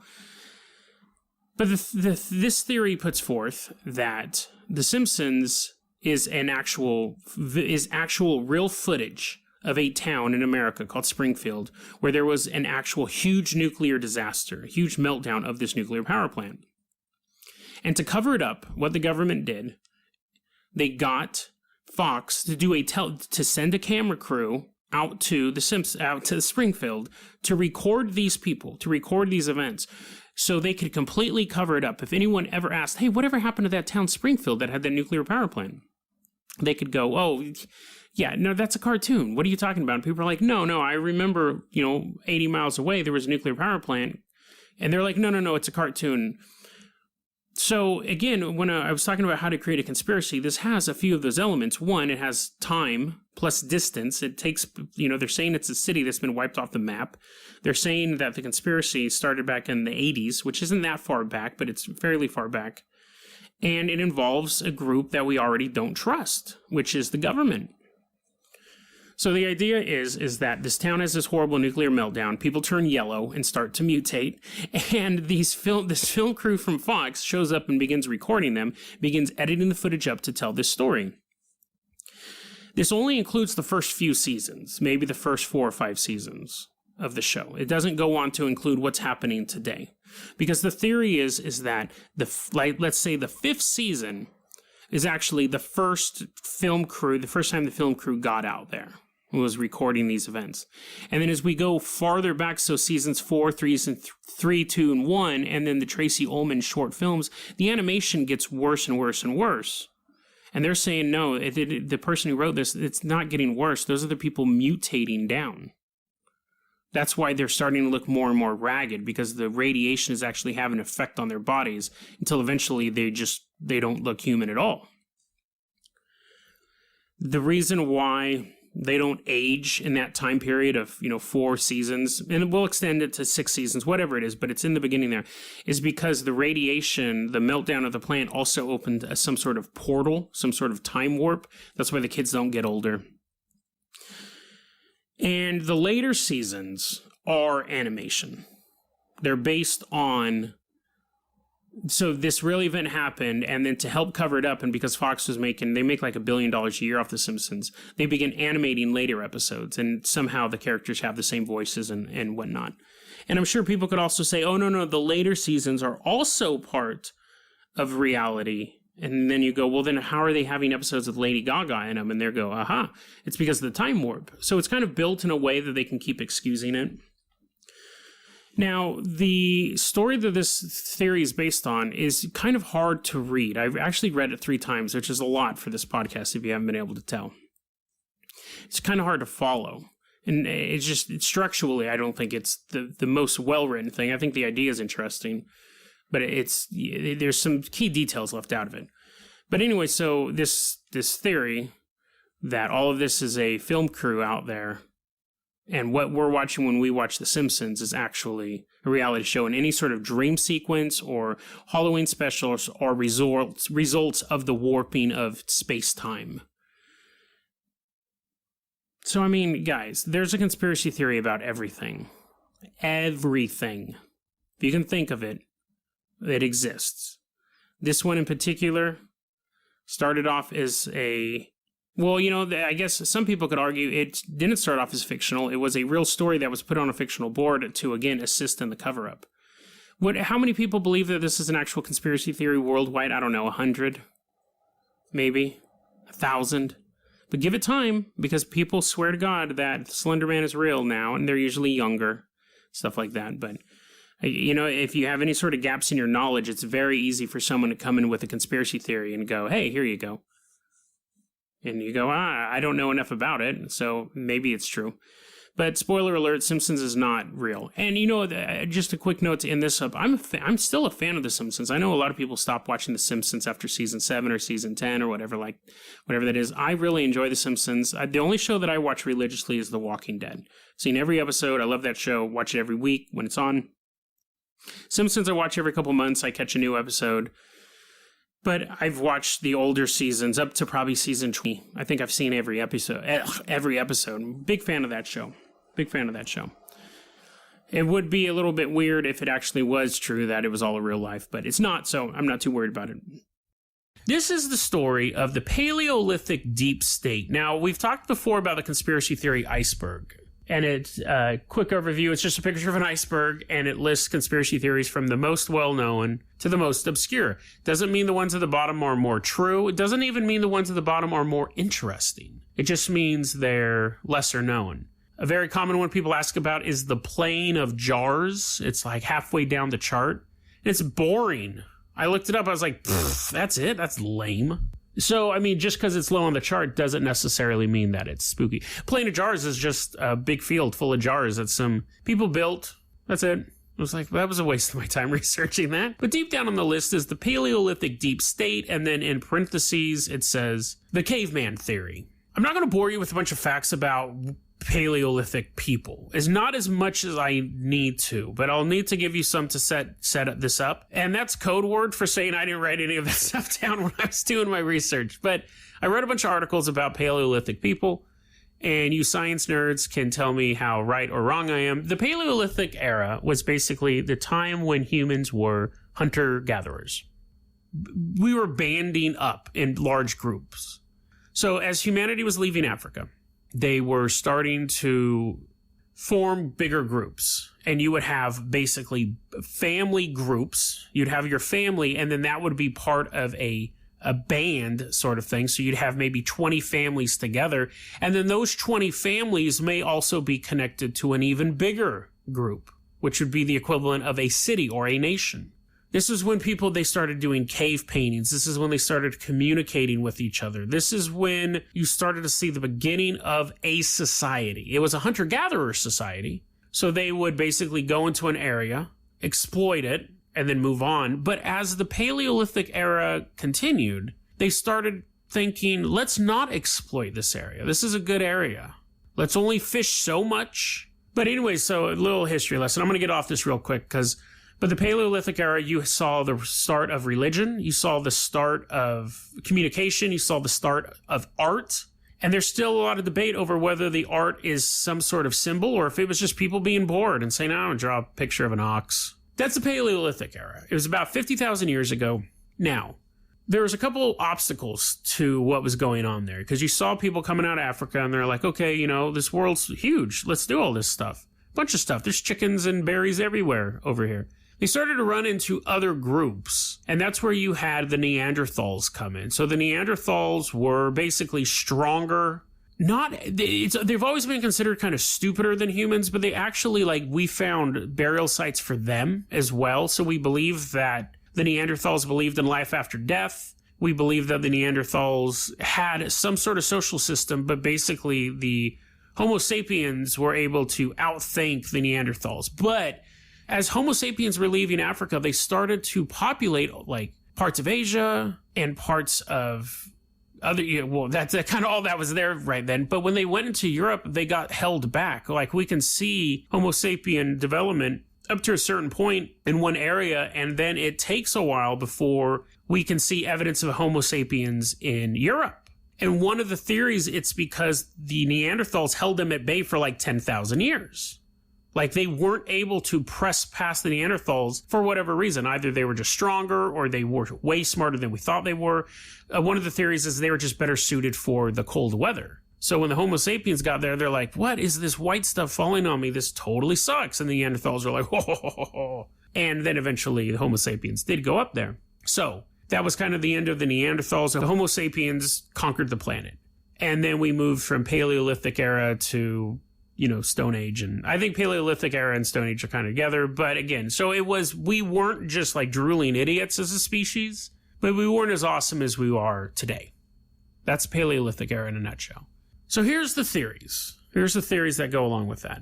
Now, two of the theories are pretty racist. And I want to say that right off the bat because I've talked about it before on my show. I don't subscribe to any sort of, I think that the notion, you can agree with me or disagree with me. It doesn't matter to me. But I don't subscribe to ideas of racial superiority or racial inferiority. But I just wanted to get into that because the next two theories we're going to talk about, I have a theory of what the phrase actually means. I have a theory of what it actually means, but we're going to go into the two other theories of what it means. And so the first theory is this. It's that Homo sapiens pressed into Europe, the Neanderthals stopped them. Eventually, though, the Homo sapiens started to make great inroads. We're wiping out the Neanderthals. The Neanderthals said, we have to go underground. Not literally, even though we live in caves. Don't do that, Krog. Come back here. He's walking back out of the cave. We have to go underground. We're going to interbreed with these people. We're going to look like them. And we're secretly going to control them from behind the scenes. And here's the racist part. Those Neanderthals are modern-day Jewish people.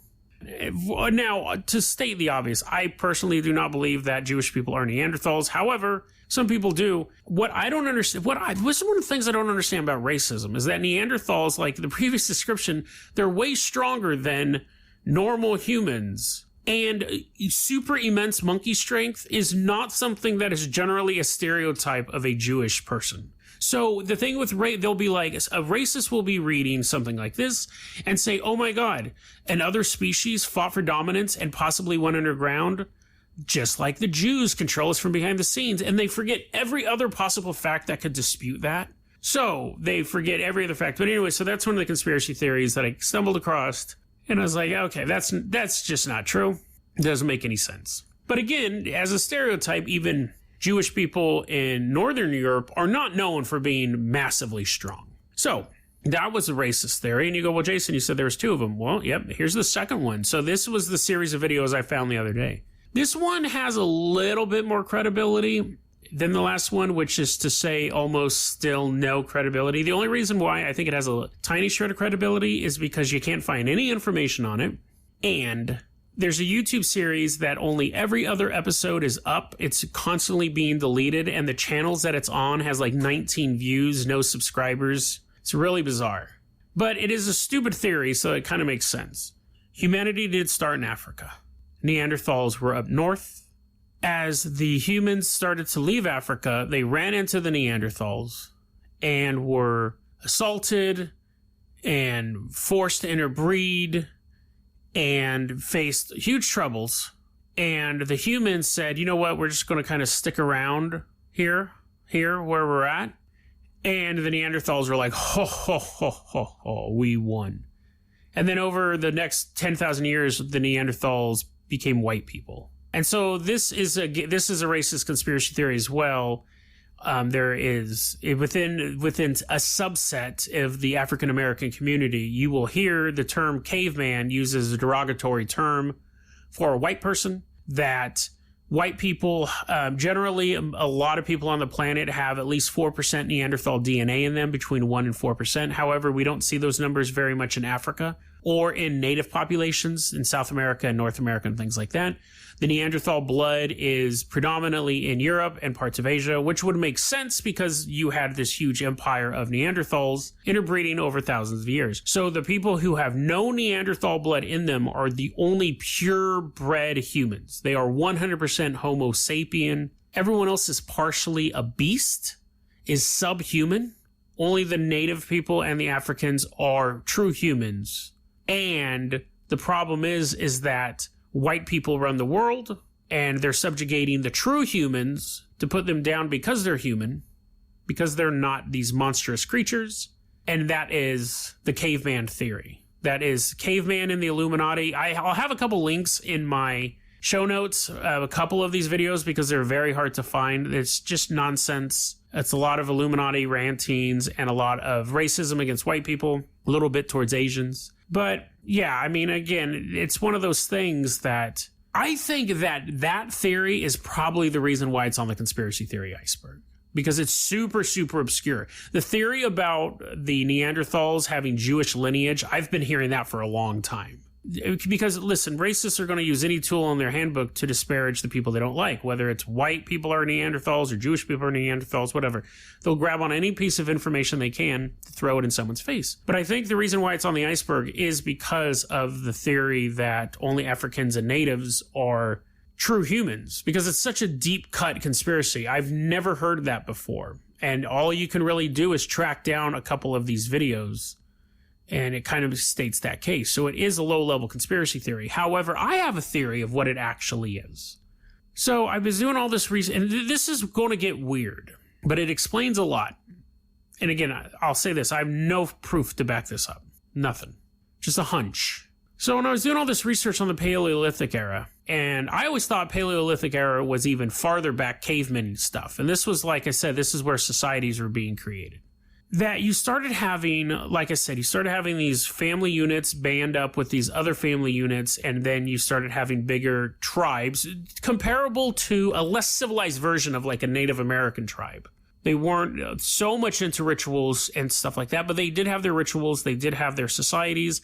They had rules. It was around 40, 50,000 years ago where we believe people started to develop the idea of moral outrage, of not just getting mad because, you know, my food's gone, but getting mad because someone did something that they thought was wrong, praying to the wrong god or whatever. This is my theory, and it actually would explain a lot. My theory is this. As humanity was starting to band up into these groups, you would start to have people in these groups survey the land and survey the people and say, this can get better or this can get worse. And they're thinking on a high level. They're like, this way of life can be maintained, we can make it better, or it could get worse through other things.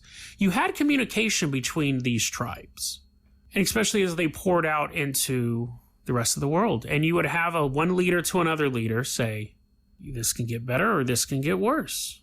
Like, we can go to war over these resources. We can work together, but we lose our identity as tribes and our different practices and things like that. This can get better or this can get worse. And as these groups of Homo sapiens continued moving out through the world, and they do encounter Neanderthals, and they do encounter these new elements that they've never ever really conceived of. I mean, who would have thought you'd run into another human, another species? These select leaders say, if we don't want to do anything, this will get worse. There's a whole world out here. There's all these gods. There's all this crazy stuff going on, and we can do nothing and just see what happens, or we can direct the development of our species. Now, you say, well, Jason, that's kind of a high thought level for a bunch of cavemen, but they were basically human. They had self-awareness. They were making art for creative reasons. They were falling in love and getting mad and stuff like that. They were humans. They were humans at this point. And so you have these select leaders of these tribes get together and say, these are the stories that we are going to tell. These are the legends we are going to promote. These are the moral systems we are going to instill in our people. We are going to make this world a better place. The first Illuminati. The caveman Illuminati, the idea of a group of people, the deep state. You have everything running on top, and you'd have not elected, but you'd have your shaman and stuff like that in your individual tribes. But underneath it all, you'd have a secret ruling class who would say incest is wrong, who would say don't defy the gods, because the gods would be the official messengers of their edicts. You would have them say, these are the rules. And I think that might actually explain why certain myths carry across cultures. We see stories like creation stories being very similar across cultures. We see dragons dragons across cultures of the Great Flood. That myth has come across different cultures, and people go, well, maybe there was dragons, maybe there was a flood. But stuff like the creation myth, we know the world wasn't cracked like an egg or 8 dragons came out or stuff like that. But when we look at creation myths across the world, there's a lot of similarities between them. And it would make sense that if a group of people said, whether or not you're with this band here in what will someday become Britain, or you're with that group there that will someday become Syria, we will communicate with each other. We will set up how we want our society, how our race to grow. I think that's possible. I have no proof of it, but when it popped in my head, I thought things kind of fall into place that way. That's the Paleolithic deep state. It was a group of people making decisions for everybody else because they said, this is what we need to do to keep our society going so we don't get mashed out by the Neanderthals, or, some horrible curse doesn't befall our people, which, would be a plague or something like that. Let's set up these rules and let's deliver these messages and these moral stories across the board. I think it's weird that there are even stuff like, I understand incest because, your babies could get all weird, but there are certain, honor your elders. I mean, find a culture that hates their elderly people. So there are certain, you could say those are just basic human values, but what if those human values were just so ingrained on when we were first starting off as a species that, yes, they are human values now. Because if you didn't follow those values, you got shunned from the tribe. You weren't able to pass along your elderly hating genes. And I get not murdering people is the same pretty much across all cultures. There's subcultures that don't really care about it, but, like gangs. But stuff like respecting your elders is not something that has no benefit whatsoever really in the development of a species. You could go, well, the elderly people can teach us stuff. Well, yeah, so can, a book. But I'll still throw a book in the garbage. respecting your elders is almost a universal thing. It's weird. Even stuff like cannibalism, which is very, very frowned upon in most cultures. So, was there a select group of Paleolithic hunter and gatherer tribal leaders who communicated and created the rules and the laws and the mores for humanity way back then? Did they tell those stories that we see mirrored over and over and over again in different cultures, that for the longest time we go, we don't know why people in South America have the same legend of people in Wales? Like, it doesn't make sense.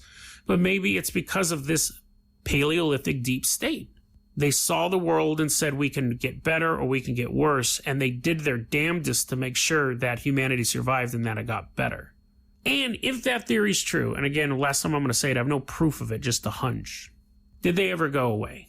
Are the stories of the Illuminati, it's 1775 and Adam Weishaupt did it? That's just all like total retcon. That since the first hut was built, since the first spear was thrown, there was a group of people silently directing the development of human life. Who knows? I know that if I had that power, I wouldn't necessarily give it up. Whether or not it was passed on to their next of kin or passed on to the wisest of the tribal leaders, we could never tell because it's probably just a fantasy of mine. But I think it fills in a lot of the blanks that I've had as far as like culture, world culture goes. But again, that being said, I'm sure anyone who actually knows anthropology could sit me down and say, this was wrong, this was wrong, this was wrong, this was wrong. And I'm fully open to being educated on the subject. But I just wanted to present to you the theory of Paleolithic deep state, and instead of just showing you two horrible looks at how racist people can be, I wanted to present a theory that I have an idea about that's more about hope and the fascinating aspects of history and human development. So let's get past all that racist nonsense. I know it's easier said than done, but we have to look at the world and say, do we want it to be better or do we want it to be worse? We're smarter than cavemen. Hey everyone, Jason from the future here. I was just editing the episode and I realized I left something important out of this story. This was a topic that a lot of people have been asking for. However, on YouTube, I had one specific user recommend it. I wanted to make sure I give him a shout out. Holly Coaris, I hope I'm pronouncing your tag right, or your name, your avatar, however it is. Holly Coaris hit me up on YouTube a while back and specifically asked for me to cover that story, and I just wanted to make sure that they got the credit for it because I love you guys recommending stuff. It really gives me a good angle to go on. So thank you for the recommendation. Now we're going back to the episode. Doop. This subject is quite complex. Now I'm going to have to focus it into about 9-10 minutes, but when we get to the end, you'll kind of start to see the weaknesses of my personal knowledge in a certain area. And so I would like to reach out to you guys who listen to it, who will have more experience with this, to kind of help me suss it out. Because I really believe that I figured out what CCA-XX1 is now. Let's go ahead and go on the journey of CCA-XX1. It is something that's been on the conspiracy iceberg since 2017. So this is one of the oldies, like English travel. CCA-XX1. People look at it and that's all that it shows. CCA-XX1. Just as humans, when we see something mysterious, we want to know more about it. So there was quite a few theories over what this was, just like golf rumors where people were kind of throwing out theories and seeing what was coming up.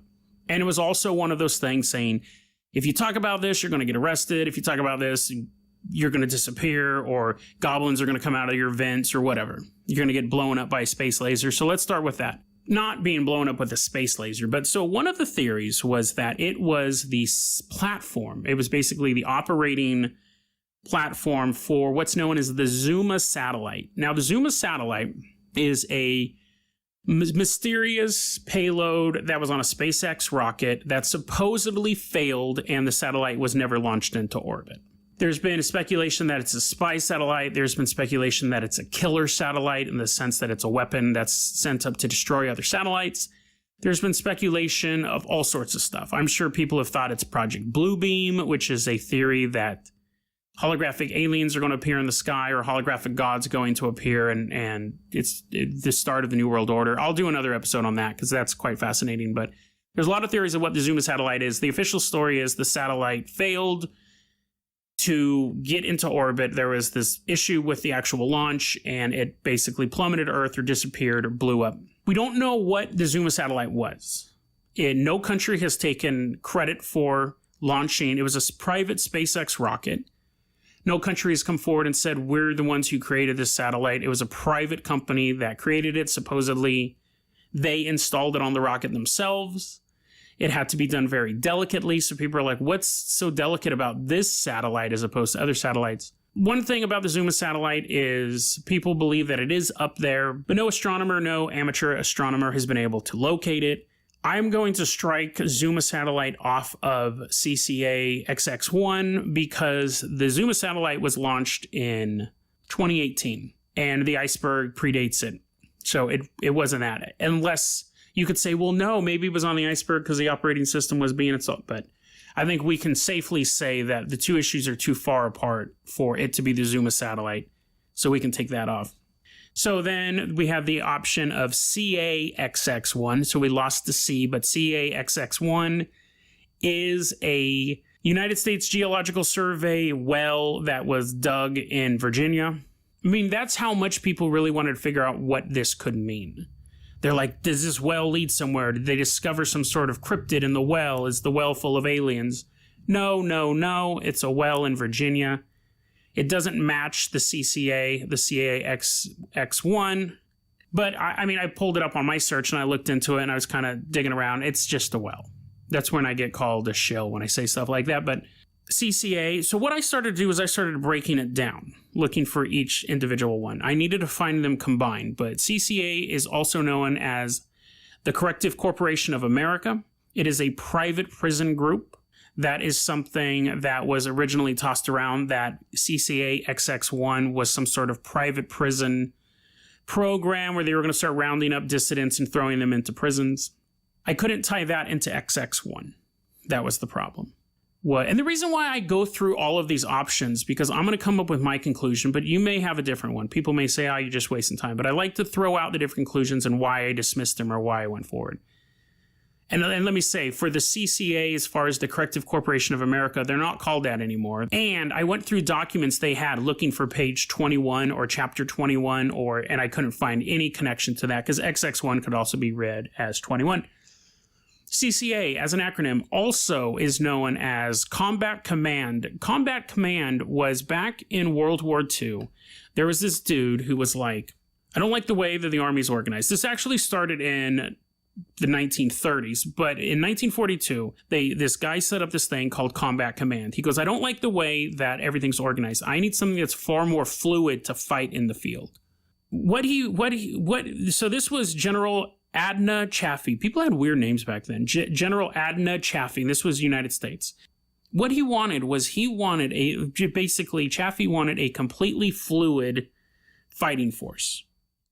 If he's like, listen, we need to take this area, instead of using like this division and this division and this division, we're going to just scramble it all up. I'm going to take these tanks. I'm going to take these troops. I'm going to take a couple of your guns. Okay, I want your Jeeps, your CCA, your Combat Command A. Then he had Combat Command B, Combat Command C, or Combat Command R, sometimes it's known as. And that was their reserve. And so it allowed him to move pieces around instead of having to play with whole divisions, to having to set in these whole things. He'd make mission-specific groups. The problem was that they weren't very cohesive because you all of a sudden had these infantry soldiers working with this group of artillery gunners, and they had never really met. So they weren't super cohesive. After the war, the Combat Command ideology lasted until about the 60s. And then they said, you know what, let's do this thing. We're going to call them brigades. It's going to be kind of the same thing, but you will be a brigade. It's not going to be super fluid. We're going to table that one for a second because I want to get to this other one. I just saw this other one pop up within the last 2 days. CCA can also be known as canonical correlation analysis. There's a paper that came out in 2014. And I thank you to the anonymous user who pulled this up because this was another neat little piece of this puzzle. I had not found this in my own research. Canonical correlation analysis is there's this paper came up in 2014. It is this software that allows you to take a 2D photo and basically match it to a 3D photo. So facial recognition. Before, you would take a 2D photo and they had like a 55% chance of matching it up to a person walking down the street. With this new technology that they've added, they have CCA and then they have PCA. They believe that they can get it up to 85%. So it's like Minority Report type stuff. You're walking on the street and they're like, hey, we're looking for you, dude. And they see my face and I'm like, and I run away. XX1 in that scenario, though, referred to the mathematical formula. So basically mathematical vectors. So you're like, this vector's X, this vector's X1, this vector's XX1. I thought it was a cool little angle to go on. I went and I looked at the papers. I went and looked up the papers that the Anon had referenced on 4chan, and it still wasn't there for me. Because the XX1 in that scenario was, again, simply a mathematical vector. It didn't have really any impact. It did predate the iceberg, which was a good lead. And the CCA does match, but the XX1 could have been XY1 or X1 or whatever. It didn't have any real bearing. So, like I said, I had this episode prepped a month ago, or more, 2 months ago. CCA, XX1. I kept going back to Combat Command. I kept going back to this idea of a mobile military force. But then I kept saying that it's called a brigade now. It's nothing. And I felt like I had run into a dead end. Then I found XX1. XX1 is, starting in 1994, a reorganization of the Army to be a completely modifiable fighting force. It is basically Combat Command on an entire organization scale. In 1994, there was a pamphlet written up called Force XX1. It goes over how they want to redesign the military to fight the new wars for the coming century. One of the key parts of it is that it needs to be fast, flexible, deadly, and strong. It states that we can no longer afford to have the army of armies. We need to have a small army that's completely modifiable. Depending on the mission, we can pick what we need to do, send them in, take them out. This idea of two armies clashing in the middle of the desert is on its way out. Now, again, this paper came out in 1994, so it was shortly after the Cold War. But these guys get paid to look 100 years into the future of warfare. It's all about technology. It's all about smaller engagements. Before the World Trade Center got blown up by Al-Qaeda, no internal explosions, but before 9/11, they're talking about how to take on these terrorists. The pamphlet I'm going to link in the show notes, it's fascinating because they break down how wars are going to change. They said the rules of war are gone. We're going to be fighting wars around hostages now. Like, you're going to have a legitimate government taking hostages. The rules of war are done. It's funny because they don't necessarily say we're not going to do that. It just says that these things are going to happen. I think it's interesting. So I'm going to quote here for a second.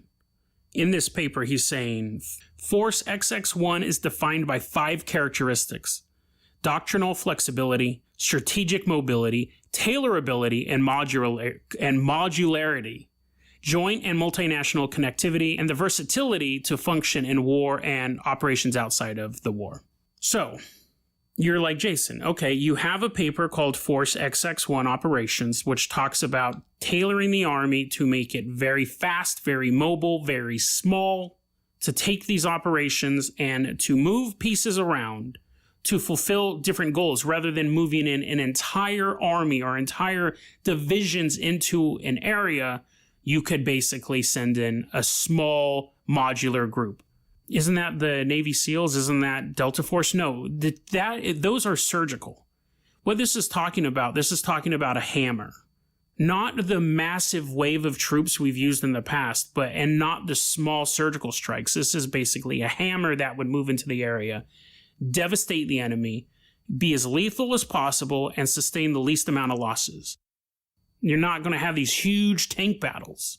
You're going to have these small groups. And you're like, okay, that's fine, but who cares? That's not a secret conspiracy. The fact that the military has been shrinking and trying to become more mobile and more technologically efficient, that's not a secret. And you're right. But Combat Command A XX1 is. See, Combat Command A was a modular force that was supposedly disbanded in the 1960s. Maybe it was disbanded. Maybe it was completely gone. And maybe Force XX1 is actually a full overhaul. But it is possible. If this series of numbers and letters means anything, and if I'm on the right track, I could be totally wrong about this. But there may be now a group, a Combat Command A group, that is a completely modular, small version of the Army. You have a couple helicopters, a couple tanks, some engineers, some infantry, some demolitions. You have these specialists. You have a small version of what you would consider to be an army. But stay with me here. What if there is a small, basically a sample size of the U.S. Army? Not as surgical as the Navy SEALs, where they're like coming in on their little dinghies. We're talking about a microcosm of the U.S. Army that is fast, can be deployed in a heartbeat. They're lethal. They're G.I. Joe. They're a mobile strike force. You would pull people from other divisions, because the Navy SEALs, they're trained to be Navy SEALs. CCA XX1 would be, you would get the best people, like you'd get the best engineers, you'd get the best snipers, you'd get the best infantrymen, you'd get the best drivers, you'd get the best helicopter pilots, you'd get the best of the best, and you'd assemble them in Combat Command A, which was a fighting force, a completely modifiable fighting force. You bring them in there. You have them go on these missions, these small, hard strikes that require more force. You don't want to use that surgical strike. You want to smash an entire area. Whether or not CCA XX1 exists, I don't know. That's my hypothesis. If it does exist, has it been used? I don't know. And see, this is the reason why I put off doing this episode for so long. I've never served in the military. I have a lot of friends and family who have served in the military. But this is a particular subject that I'm fairly weak on as far as how these things operate. You could say, Jason, that is completely ridiculous. There is no way, shape, or form that the military would want to make a small version of the Army with the best of the best people, basically create G.I. Joe and have them go into an area. But if I'm on the right track, there basically is, the Army has created a mobile strike force, and that is the definition of G.I. Joe. Where G.I. Joe doesn't need a fleet of tanks. I'm already second guessing putting this episode out. G.I. Joe doesn't need a fleet of tanks. They need the best guys. They need the best 4 tank crews with the best 4 top-of-the-line experimental tanks. You don't need an entire helicopter attack wing. You just need the best helicopters with the best helicopter crews, the best engineers, the best people supporting that group. And you just move into an area and just lay it out. Get out. You've left your calling card. Am I on the right track? I think so. But I could be wrong. This is my hypothesis. I'd like to hear back from you guys about this. Does America actually have a G.I. Joe? Does America actually have a modifiable force, which that's what makes it different than the special forces we have? Where I know they will call in Delta Force and stuff like that. They can call in other assets, but this one is basically a small version of the Army that works on its own. Not like not like they just do whatever they want, but they're basically a small version of the Army that has its own command structure, but they will go on their own missions to take these targets out. Special forces are more surgical and more specialized. These guys are basically a giant army as a microcosm, as a full-on fighting force that can support itself and not need to have these giant theater engagements. CCA XX1. I think that's a legitimate guess. I think that is what it is. And I don't think that the FBI is going to knock down my door because everything I've found is available online. So there we go.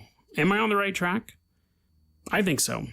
And if I'm on the right track, honestly, that's pretty awesome. But again, dealing with the military is not one of my strong suits as far as a knowledge base goes. So I'd be happy to hear your guys' opinions too. Should we go to the despair code now? Now, you know what's funny is the despair code actually plays into this in a way. The despair code can either be seen as a great boon to conspiracy theorists or the reason why you should be completely terrified. So the despair code, once again, is a very, very obscure conspiracy theory. It took me even longer to find good information on this than it did for the Lord of the Rings thing. Okay, so let me give you a brief overview. So this is what the despair code is, roughly. The despair code is this. Everyone views reality as they see it. Everyone is basically, we are all going to experience reality on a different level. So I may experience reality on a level where I'm very happy and I think that the world is going great. And those things will start to be reflected in my life. And you may go, oh man, life is crappy and everything sucks. And you'll start to see things that reflect back in the world of your worldview. That's a very basic view of it, but that's not the despair code, but that's kind of the basic setup. So how you perceive the world is how the world works with you. People who are happy-go-lucky tend to, even when they stumble, they find a good way to deal with it. They kind of move on. People who are constantly grumpy and upset, when they bump into an obstacle, they see it as the world's worst thing because they already have a negative worldview. Now, what the despair code is it takes it a step further. So let's say, and this is an example on this post. So let's say you and I are walking through a dark alley. We're walking through separate dark alleys. Listen, I know that we've spent some time together, but I don't recommend walking through dark alleys with me, just like I don't recommend camping with me or having your car break down on a highway with me. But anyway, so I'm walking through a dark alley and I hear a noise behind me and I don't know what it is. And I turn around and I go, that's a cat. It's just a cat. And I keep walking and that's a cat in the alley because my mind is perceiving it to be a cat. And if you're walking down the alley and you hear a noise and you go, oh, it's a monster. It's a monster. Because you're basically shifting your reality to how you believe.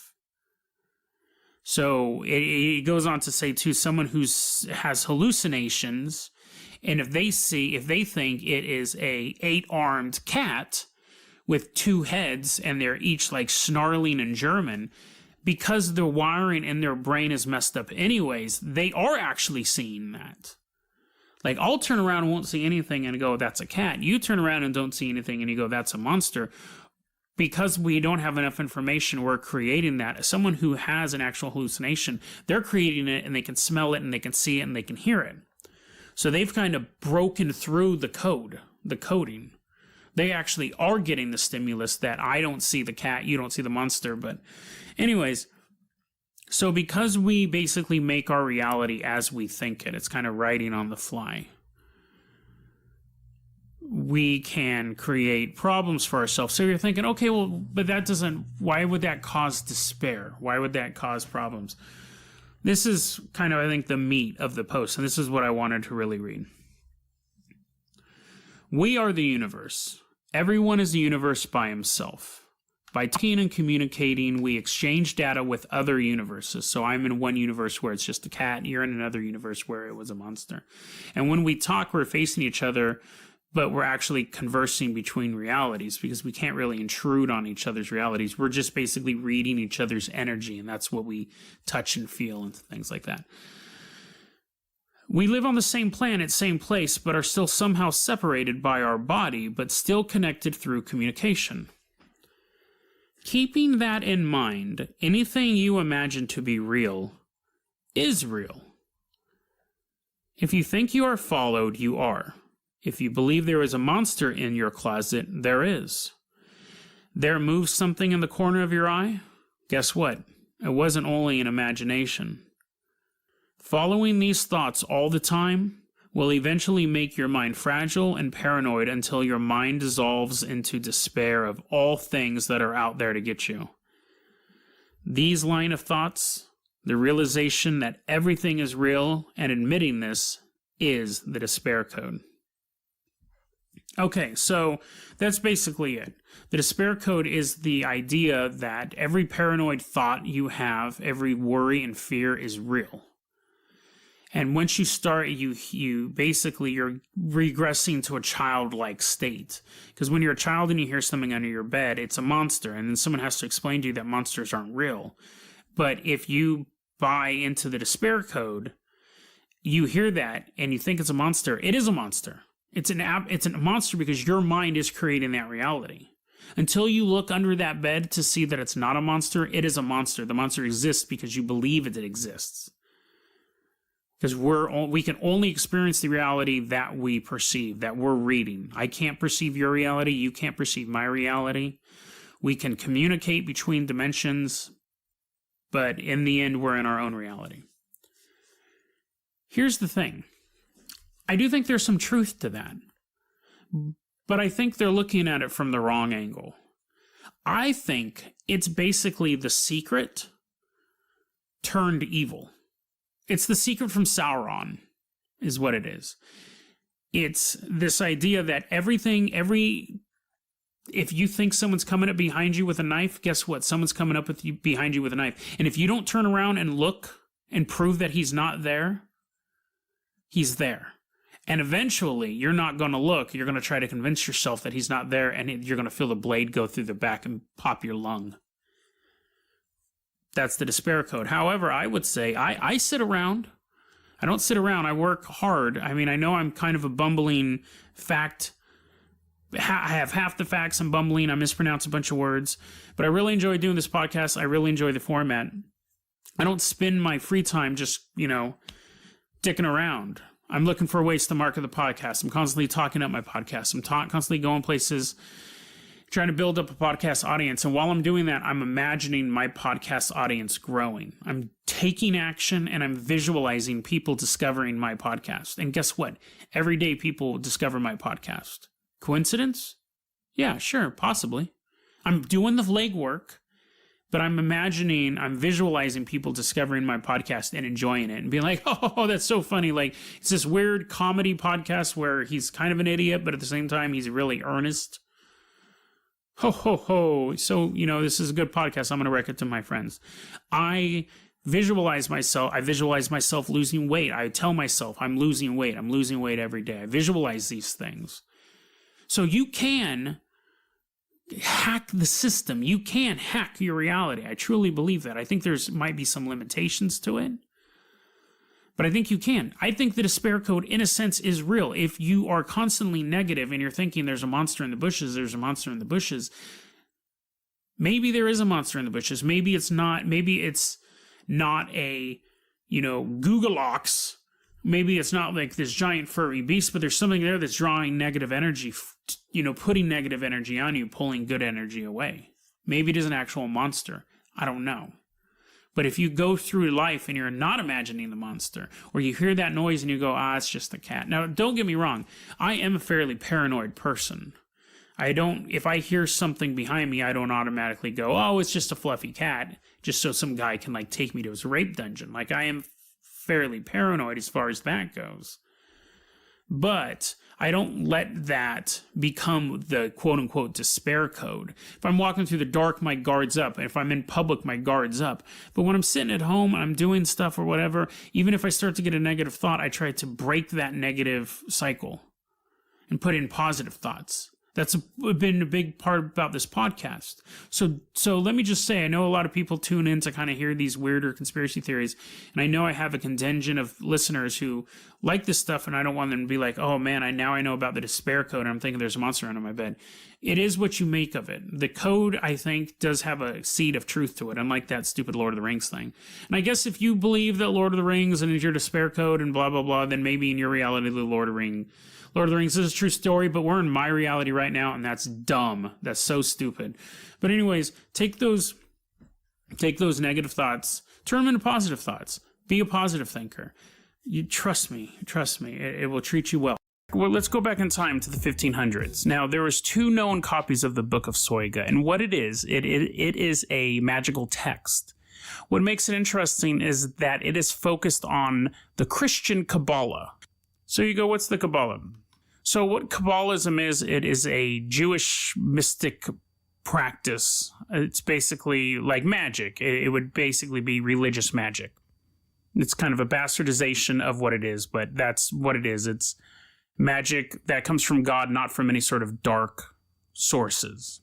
I think you could argue that maybe Moses was practicing Kabbalism when he threw his staff, turned it into a snake. And it's based on like the Seraphot? That's like the 9 orb tree thing. It kind of looks like it looks like the 9 realms from Thor. I mean, that's probably the best comparison I can have it. Anyway, so you have the Jewish mysticism, which is Kabbalism, and Christian thinkers and philosophers and particularly magicians wanted to have their own version. So they created Christian Kabbalism. So you took all of the Christian beliefs, then added in all of the old Jewish mysticism. It was the rage of Europe for a short time, but it really didn't catch on. Christians don't like magic in general. But anyway, so this book was full of Christian Kabbalistic imagery and spells. It had the names of angels, which you very rarely see. Generally, we have books that are like the names of the demons.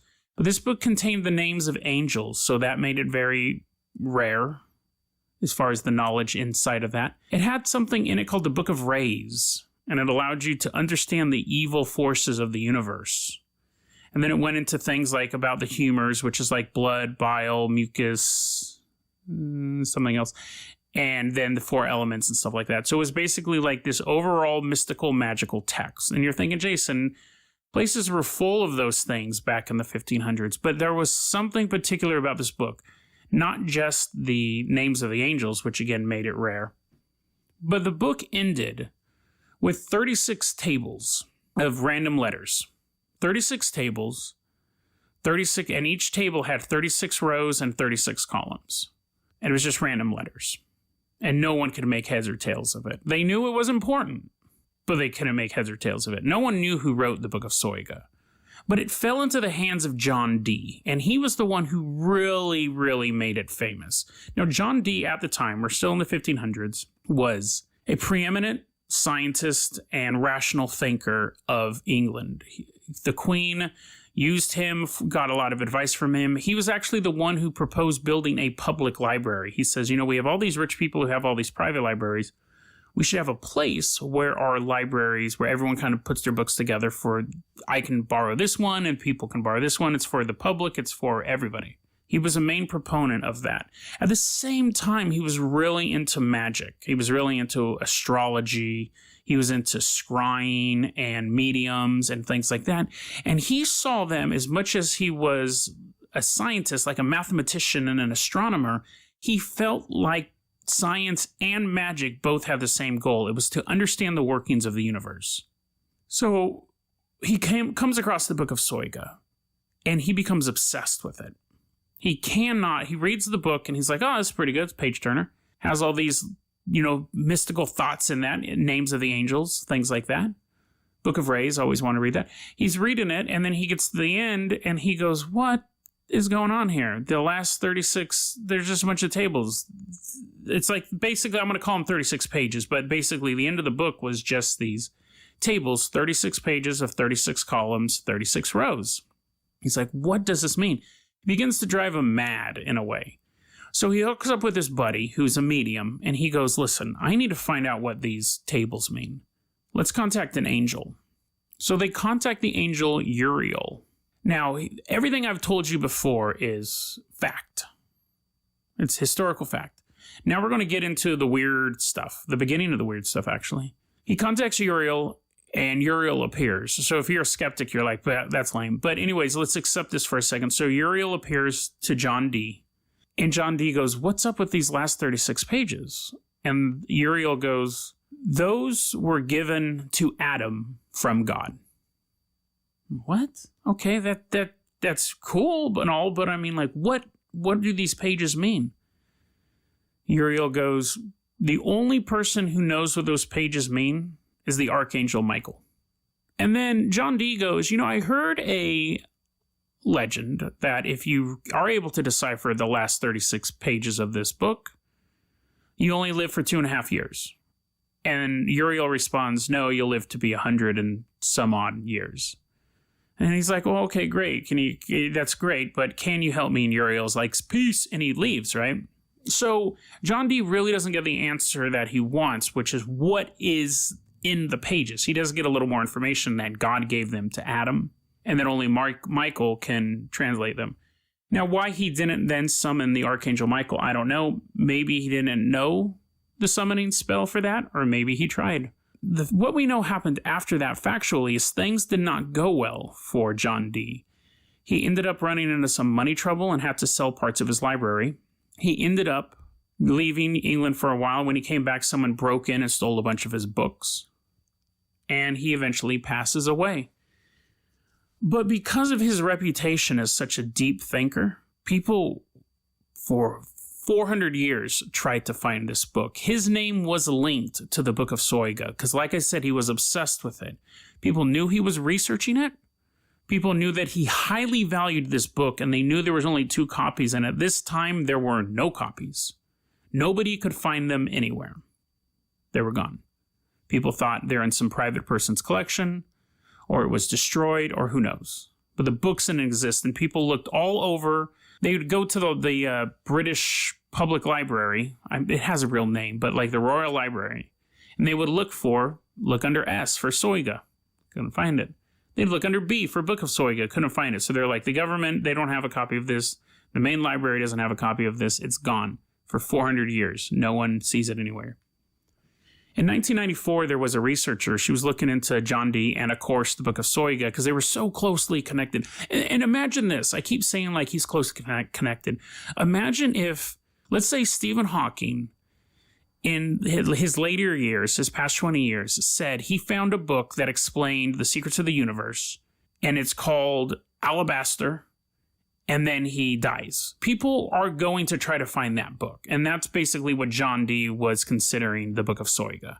He was not just this weird mystic dude, he was an amazing scientific mind who also believed this wacky stuff, and then he just dies, and the book goes missing. And so you had mystics looking for the book, and you had, philosophers looking for the book, historians looking for the book. No one could find it. In 1994, Deborah Harkness is a researcher who, again, is researching John Dee and the Book of Soiga. She's going through his diary in the Royal British Library. She's going through his diary. And she sees an entry where, for whatever reason, he changed the title of the book from the Book of Soiga, which is what everyone knew it as, to Aldaria, and then officially changed the title of the book to Aldaria Civ Soiga Vocor. She's looking at it and she's like, what? Oh, no joke. She goes look in the section for A's in the historical manuscripts, sitting on the shelf, or maybe behind glass, I don't know. But she goes to the section where the A's, and there it is, filed away, Aldaria Civ Soiga Vocor. She takes the book. It's the Book of Soiga. He had changed the name, and so when people had gotten it, it has moved around libraries and stuff like that. It had a different name on it. So when it finally did filter into the Royal British Library, well, I don't know if that's the official name, but it was there. So they have it.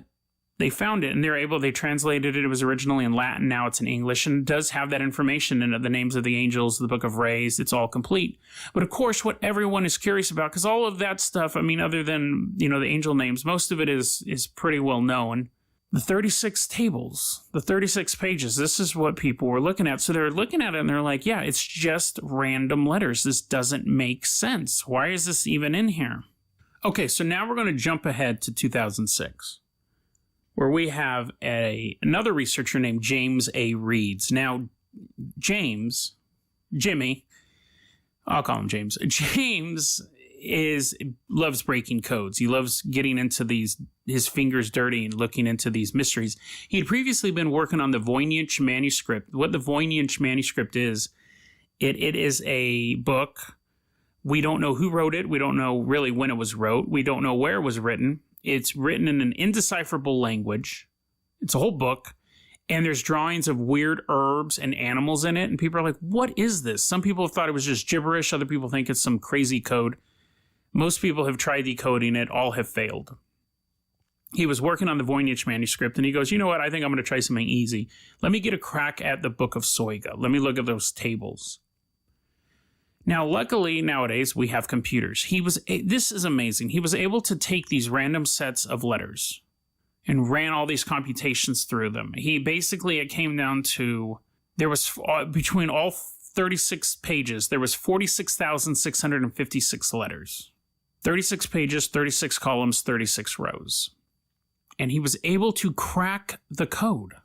So on the pages themselves, we just see the 36 columns, 36 rows, and random letters. But each page had a purpose. The letters weren't random. They were each attached to a magic word. A magic word, forward and backwards, was the key.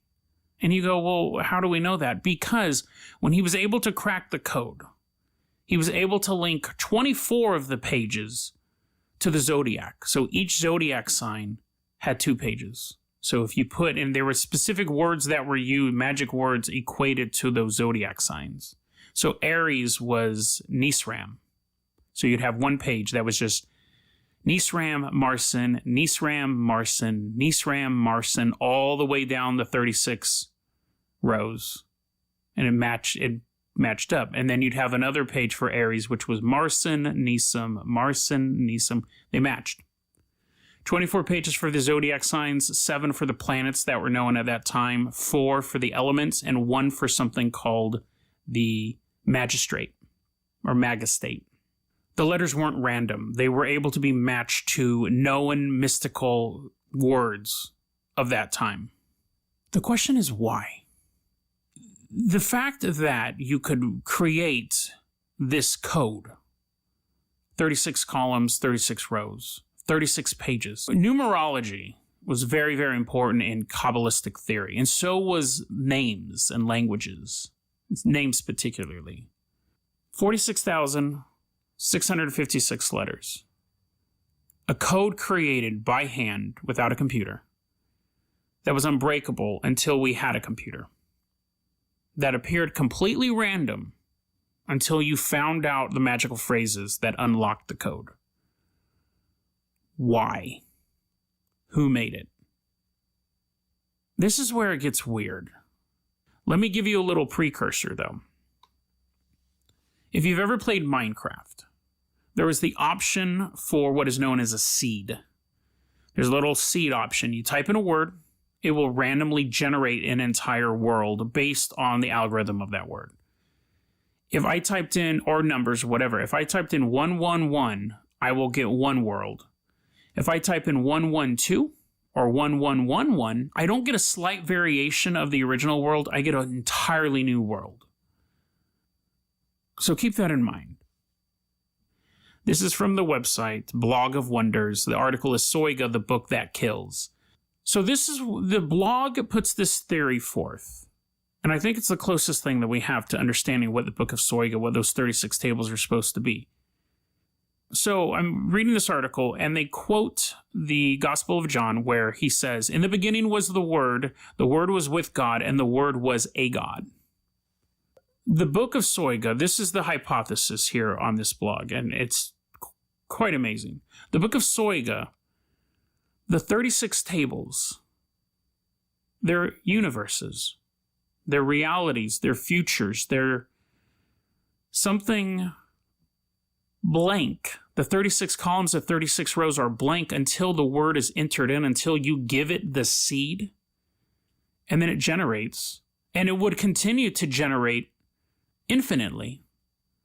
If you went more than 36 columns, if you repeated that magical word over and over again across 1,000 columns, it's going to keep spreading. What we see in these tables in the Book of Soiga is a glimpse of these other worlds, of these other realities. A book of tables given to Adam showing him not just the power of God's creation, but the power of words, the power of language. Enter the word. You're given the code. The question is, who came up with the code? Was it to hide something? Or was it to reveal something? If we knew the code, we have the seed. I can put in Jason, and it would say Jason, Nosage, Jason, Nosage, Jason, Nosage across 36 columns, or 36 rows. It would say Jason, Nosage, Jason, Nosage, Jason, Nosage across 36 rows, and it will populate a random set of letters. But are the letters random? Do they show something else? Why create such an elaborate code if it was completely random? The only thing I can think of is to create the code is if you thought that it was revealing something or hiding something. And maybe it doesn't. Maybe the person who created the code was off their rocker and they were just smart enough to come up with this code. But if the code was completely random, how were we able to match it up to the astrological symbols, the 4 elements, the 7 planets, and the magistrate? If it was completely random, we should have gotten no answers for it. There was a purpose to the code. Is it, if you speak that magic word, if you view the universe through that magic word, through that seed, the page being blank is a blank reality, but when the word is spoke, as God spoke existence into reality, are you basically seeing realities and futures on these tables? Is there something mystical about this code? Is there something scientific about this code? Is it random? Did an angel tell a leading scientist that this book was given from God to Adam? Who knows? I mean, obviously the logical answer is no. But even if you dismiss the angel helping translate the book, even if you dismiss the creation story of Genesis, what we are left with is a mathematical code that really shouldn't have been possible to create over 400 or 500 years ago. And to what end, why it was created. If you spend enough time, you might have been able to do this, but who and why? But the bigger question is, what does it mean? I can see why John Dee was obsessed over these tables. I get it. Because if he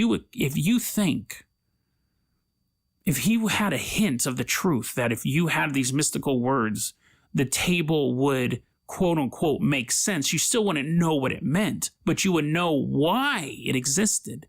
You would know why the letters were there in the first place, in that order. This is blowing my mind, honestly, because I think about it on 2 levels. One, I think about it on the mystical level, that are these basically visions of other worlds and other realities where that word was spoke, instead of whatever word was spoke that created our universe. If instead of saying Earth, they said Nisram. But then on a scientific level, the fact that somebody could create such an advanced code that wasn't random but appeared random, chaos theory, basically. Fascinating stuff. Fascinating stuff. But then again, if you break the code, do you die in 2.5 years, or do you live to be 100? It's just another weird mystery on this thing. Book of Soiga. I don't know, man. It's blowing my mind, honestly. It's blowing my mind. What this is something called a solar plexus clown glider. So a solar plexus clown glider is simply a phrase that appeared on the conspiracy iceberg list. And because of that, we have to go through a couple different things real quick. The most likely explanation, people watch my videos, and mostly my videos, and they go, "What? You're an idiot. That's totally made up." Listen, I get that. I get that a lot of these phrases are totally made up. I investigate them nonetheless. The most obvious answer is solar plexus clown gliders is a joke. It was posted on the iceberg list as a dead end. It's a random collection of words. I get that. That doesn't make for an exciting episode or an entertaining episode, because then right there I go, that's it. deadrabbitradio@gmail.com. So we do extrapolate from that, but I fully understand that phrases like golf rumors, the ocean at night, things like that. A-list travel was able to be tracked down, but there's certain phrases that could just be made up. And I'll always address that as that. We will take that as a possibility, and really the most likely possibility. Solar plexus clown gliders, first explanation is it's just a word stew. Means nothing. I've heard that it is a creepypasta from the Usenet days. So it's basically like an old, lost, scary story. This episode I've done probably about 2 or 3 weeks of research on, and I've used all my internet tricks of like isolating time periods and doing all sorts of different definitions for the words and having to break the phrase up. Solar plexus, clown glider, jester glider. I've done everything I could, and I was setting parameters for when I could search, and I couldn't find anything from showing a creepypasta written pre-2017, which is where the earliest phrase, the earliest use of this phrase, solar plexus clown gliders, is August 19th, 2017. So it's very, very recent. It's the earliest I could find of this. There's a theory that it's an old hacking term. Again, couldn't find anything of it related to that prior to 2017. Now, the two theories that were the most intriguing was one, that it is a phrase that if you speak aloud or meditate on or think about for prolonged periods of time, it causes a mental breakdown. It is basically a tool that can be used to break down a human's mind. I was going that angle. The thing is, like I said, I spent 3 weeks prepping this story, and I have not had a mental breakdown or really any ill effects, and I've been focusing on this story exclusively on my free time. Looking this up, hours and hours and hours into this, and like I said, trying every variation. People have said you have to think about it while you're listening to a certain frequency, but that theory just came out yesterday, this morning, as I was on the paranormal board on X. Never heard of the thing about the frequency, so I mean, that could be an out, but like I said, I've heavily researched this, and the only things I found about it being a phrase to reprogram your mind was on the 4chan board. So that leaves us with our last and most compelling explanation. A solar plexus clown glider is another term for, and you're going to have, so here's where we get onto the crazy train, guys. Solar plexus clown glider is another name for a interdimensional demon that latches onto your solar plexus like an infection. So after a ton of research on this, and I saw those 5 theories, and I looked for other ones, and really out of those, the one that I was able to find the most supporting quote unquote evidence for is the interdimensional demon. And they're specifically known as archons. We'll go with archons. The only way that I've ever found a connection between the creatures known as the archons and the term solar plexus clown gliders is they attach to your solar plexus. And again, guys, we start stretching after that first one. The clown and the jester are loosely tied, very loosely tied. I'm even saying this here, loosely tied to like demons, trickster spirits, things like that. Gliders, couldn't find anything. I tried everything to figure out how these things supposedly move, what type of technology they use. So I tried valiantly to connect all 4 words to this idea of these demons. And I could connect 2 of them, and then the clown was kind of loose, and the glider, I wasn't able to find anything. Unless you count the way that they do move as gliding, because they slide across the floor. So apparently what these are interdimensional demons that invade your solar plexus. The solar plexus is where supposedly your chakra is that determines things like your will to do things, your personal power.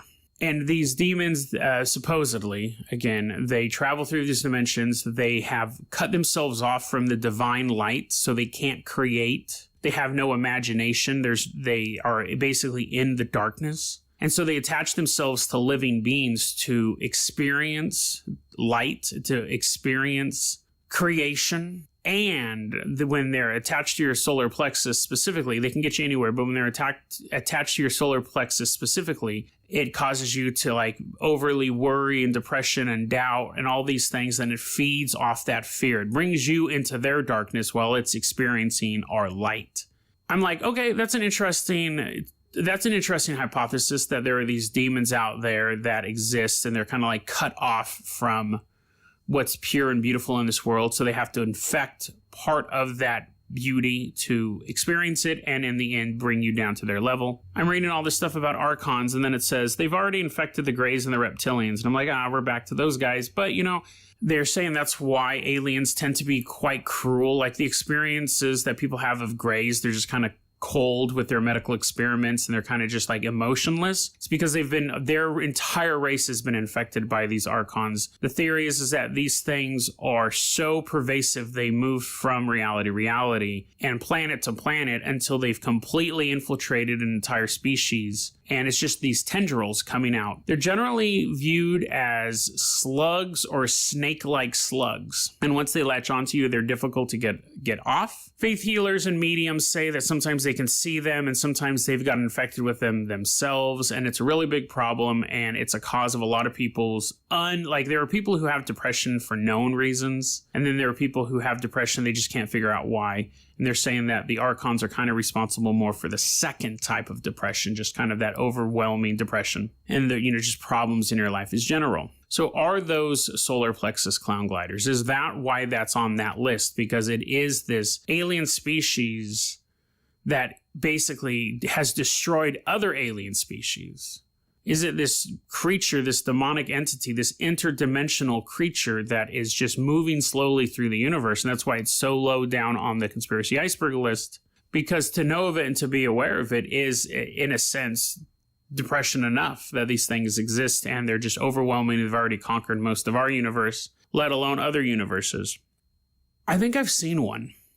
I don't talk a lot about my own experiences on this show. I actually was talking to my two friends, Lana and Mitchum, and I said, I've told Lana a lot of stories that have happened to me. And I said, do you think I should talk about my personal experiences on the show? And she goes, no, you'll sound like a crazy person. And that's true, because some of my experiences are kind of crazy. This one in particular, this episode may run a little bit long, but I think it's kind of important because it heavily relates to this idea of these solar plexus clown gliders, these demons from another dimension. So when I was in college, I had an assignment. I had to sit in a courthouse. I think it wasn't criminal justice. It might have been a journalism class. I had to sit in a courthouse and watch a trial and take notes. And I'm sitting in the back because I'm too cool to sit in the front. I'm sitting in the very back, and they have those orange hard plastic chairs, because who wants to be comfortable while watching your loved one be tried for murder? I'm sitting in one of those orange plastic chairs, and I remember just kind of had my arm up. It was, I don't know, just a weekday morning. Had my arm up on the chair. I'm just kind of leaning back like Jason does, because I can't sit like a human. Again, too cool. So I saw something out of the corner of my eye, my right eye. And I'm alone in the back row. It's just me, and I'm sitting right at the aisle, because I always like to be on the aisle in case I got to go to the bathroom. And I'm sitting there, and so I catch something out of the corner of my right eye, and I remember turning to look, and in the chair, maybe 2 or 3 chairs down from me, was a 3-foot-long cobra. And it was like coiled at the base, and it was, probably about as high as me. So it was wrapped up. It actually must have been more than, probably about 3 feet. That doesn't matter, Jason. It was coiled at the bottom, and then like its head was about the height of me. And it made this super weird movement, almost like this hyper-animated movement that I don't think a snake could move in real life. Now, obviously, there was no cobra sitting there, and I knew there's no cobra sitting there. I wasn't like, ugh. I just looked over and saw it, and it was such a weird thing. And at the time, I was just like, I must just be tired. I must just be dreaming. And to be fair, that's the most likely explanation. I was super tired. It was early in the morning. I was bored. I always stay up late. I turn, I look, I see something out of the corner of my eye, and then my brain is trying to construct something really quick for me to actually see, because I'm basically in a dream state. I see a cobra. It moves in a weird way, and I don't react to it. I just kind of look at it for a second. And here's, another weird part. It disappeared. Now, when it didn't disappear like it blinked or it faded or it turned to dust, it simply wasn't there. It didn't just go, beep. It's hard to explain, but it didn't disappear. It simply ceased to be there. Because there's a difference. It was really weird at the time. And I remember I just kind of turned back to watch the trial. I was like, but yeah, it just simply stopped being there. I got a sore back. I woke up the next morning with a sore back. I remember being a little uncomfortable in that orange chair. And I was like, man, these chairs are really uncomfortable. I woke up the next morning. My back really hurt. I was like, oh, that orange chair really, really hurt. Really hurt the small of my back. Now, at that point, I'd been like in 7 car accidents, so I didn't have the best back to begin with. But I was like, yeah, that chair just wasn't working for me. So I just had a sore back. I go to my doctor and I say, hey, I have a sore back. And he's looking at it. I'm like, yeah, I had a hard time sleeping. I think I waited a couple days, but it was just sore. And I go, I'm having this pain in my back. I don't know what to do. And he's like, well, okay, here you go.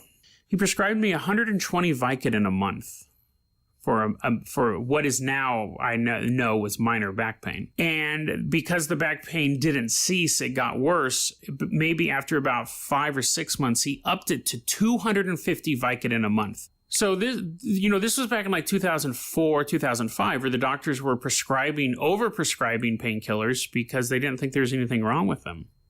That time period, when I look back at that time period between 2000, it probably would have been around 2004, 2009, it was about 5 years, was some of the darkest times of my life. And trust me, that's a high fucking hurdle.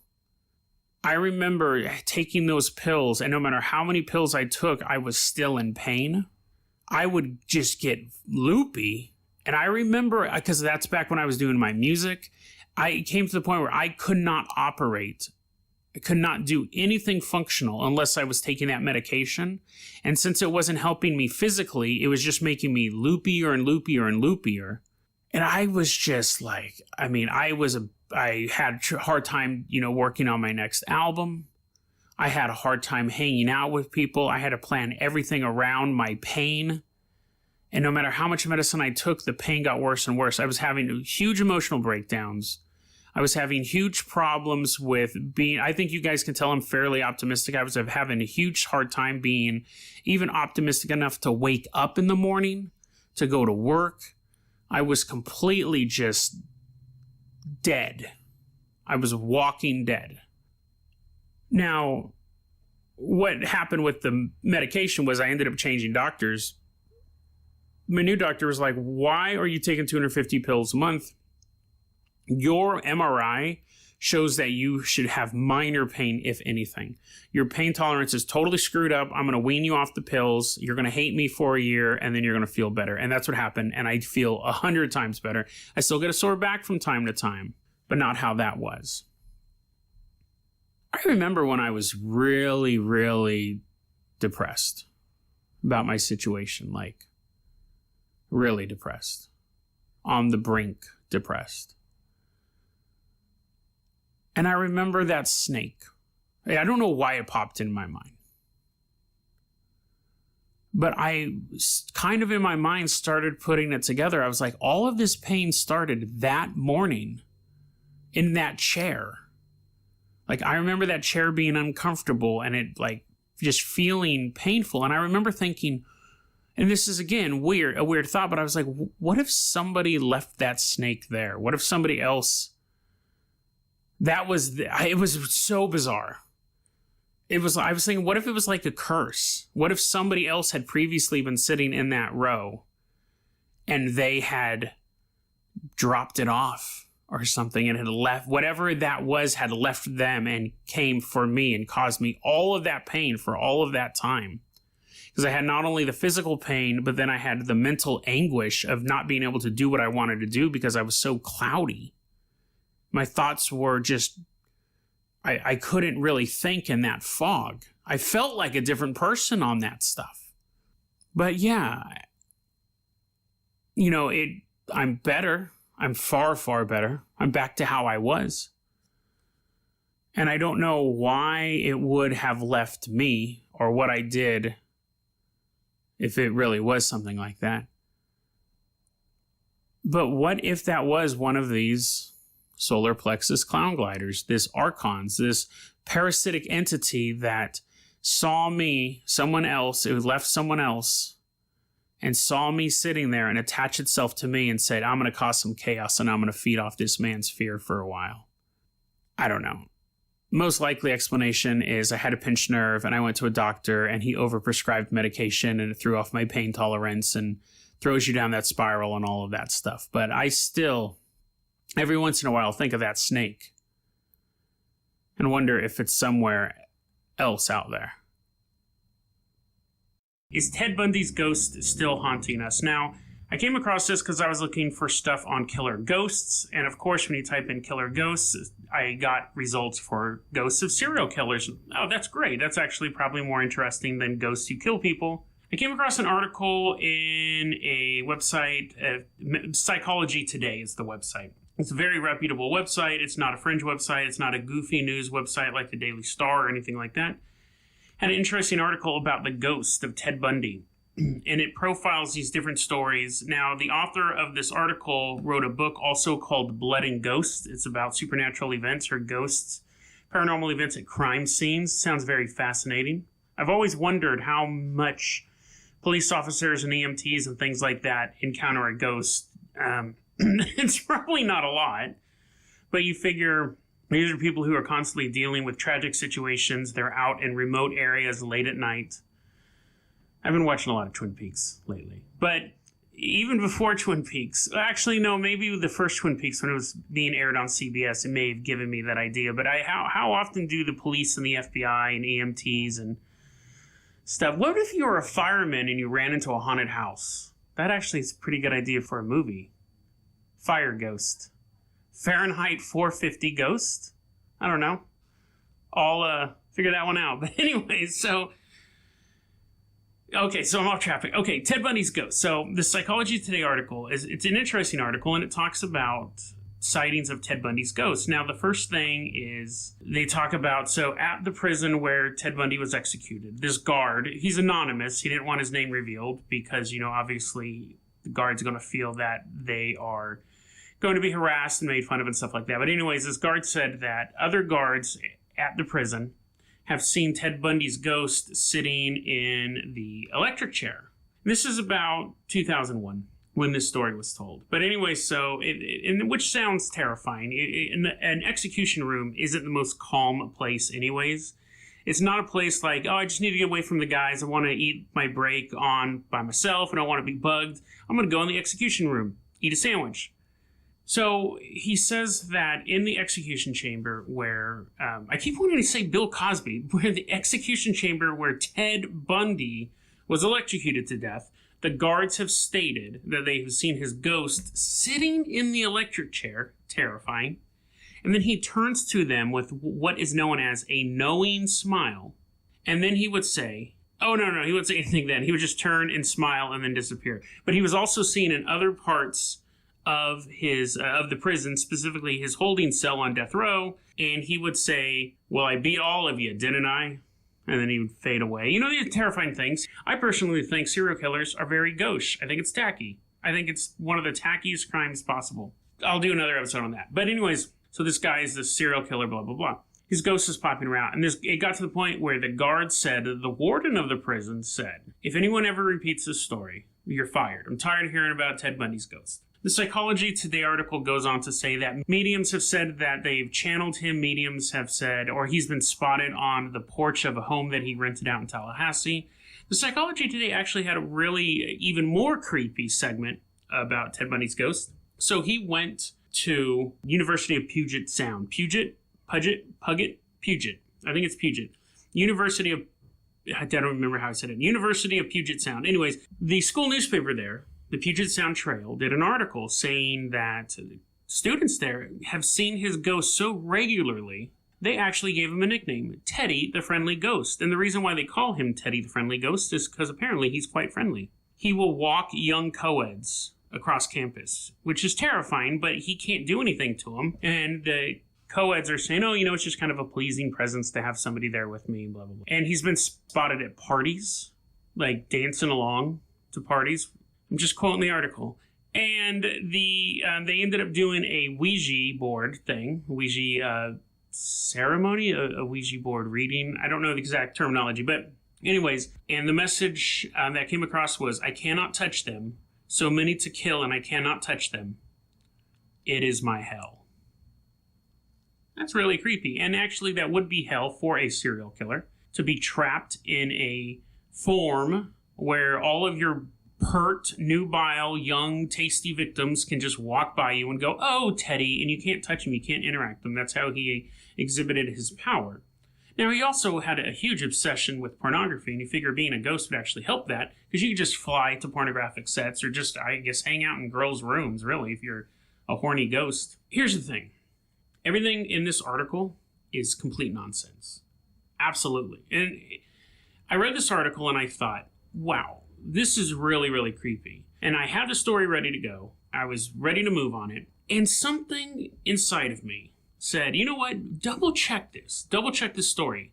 Because something didn't sit right with it. And what it was specifically was the scene where Bundy was partying with the kids at the school. That's really what clued me in that this was a fake story. Okay, so this was the actual quote.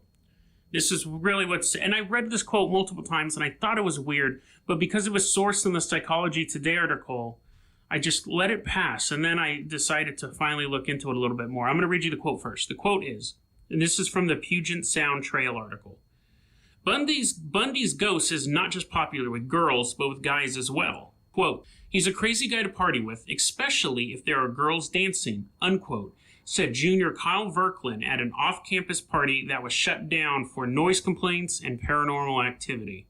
Quote, T. Bundy can tear the dance floor up. Something about seeing those girls bump and grind made him go crazy. Hands down, the best thing I've ever seen at a UPS party, unquote. I read it the first time. I thought it was weird that the party was shut down for paranormal activity, the fact that he was called T. Bundy, the fact that there was this ghost of Ted Bundy. But I let it go. I continued to prep this story. I came across it again. I was reading the article again. I still let it go. Before I decided to start recording this, I just needed to check something out. It is in the Puget Sound Trail school newspaper in a section called Combat Zone, which is, surprise, surprise, a parody/comedy part of the student newspaper. This is completely made up. This is the part that contained the Ouija board. It never happened. They never called him Ted the Friendly Ghost. He never walks girls across campus. And he definitely was never bumping and grinding with girls as T. Bundy, and a party was not shut down due to paranormal activity. Once I eliminated half the article, I went back to the story of the guard in the prison. I researched that. We never know the name of the guard, which is fine. I understand people want to be anonymous, but we never know the name of the reporter who initially told the story to. We never know the name of the newspaper that published the article. We never know the name of the warden who said you can't talk about Ted Bundy's ghost. There is no sourcing for this. And every time I found a reference to the story of the warden, they all linked back to the Psychology Today website. Completely made up.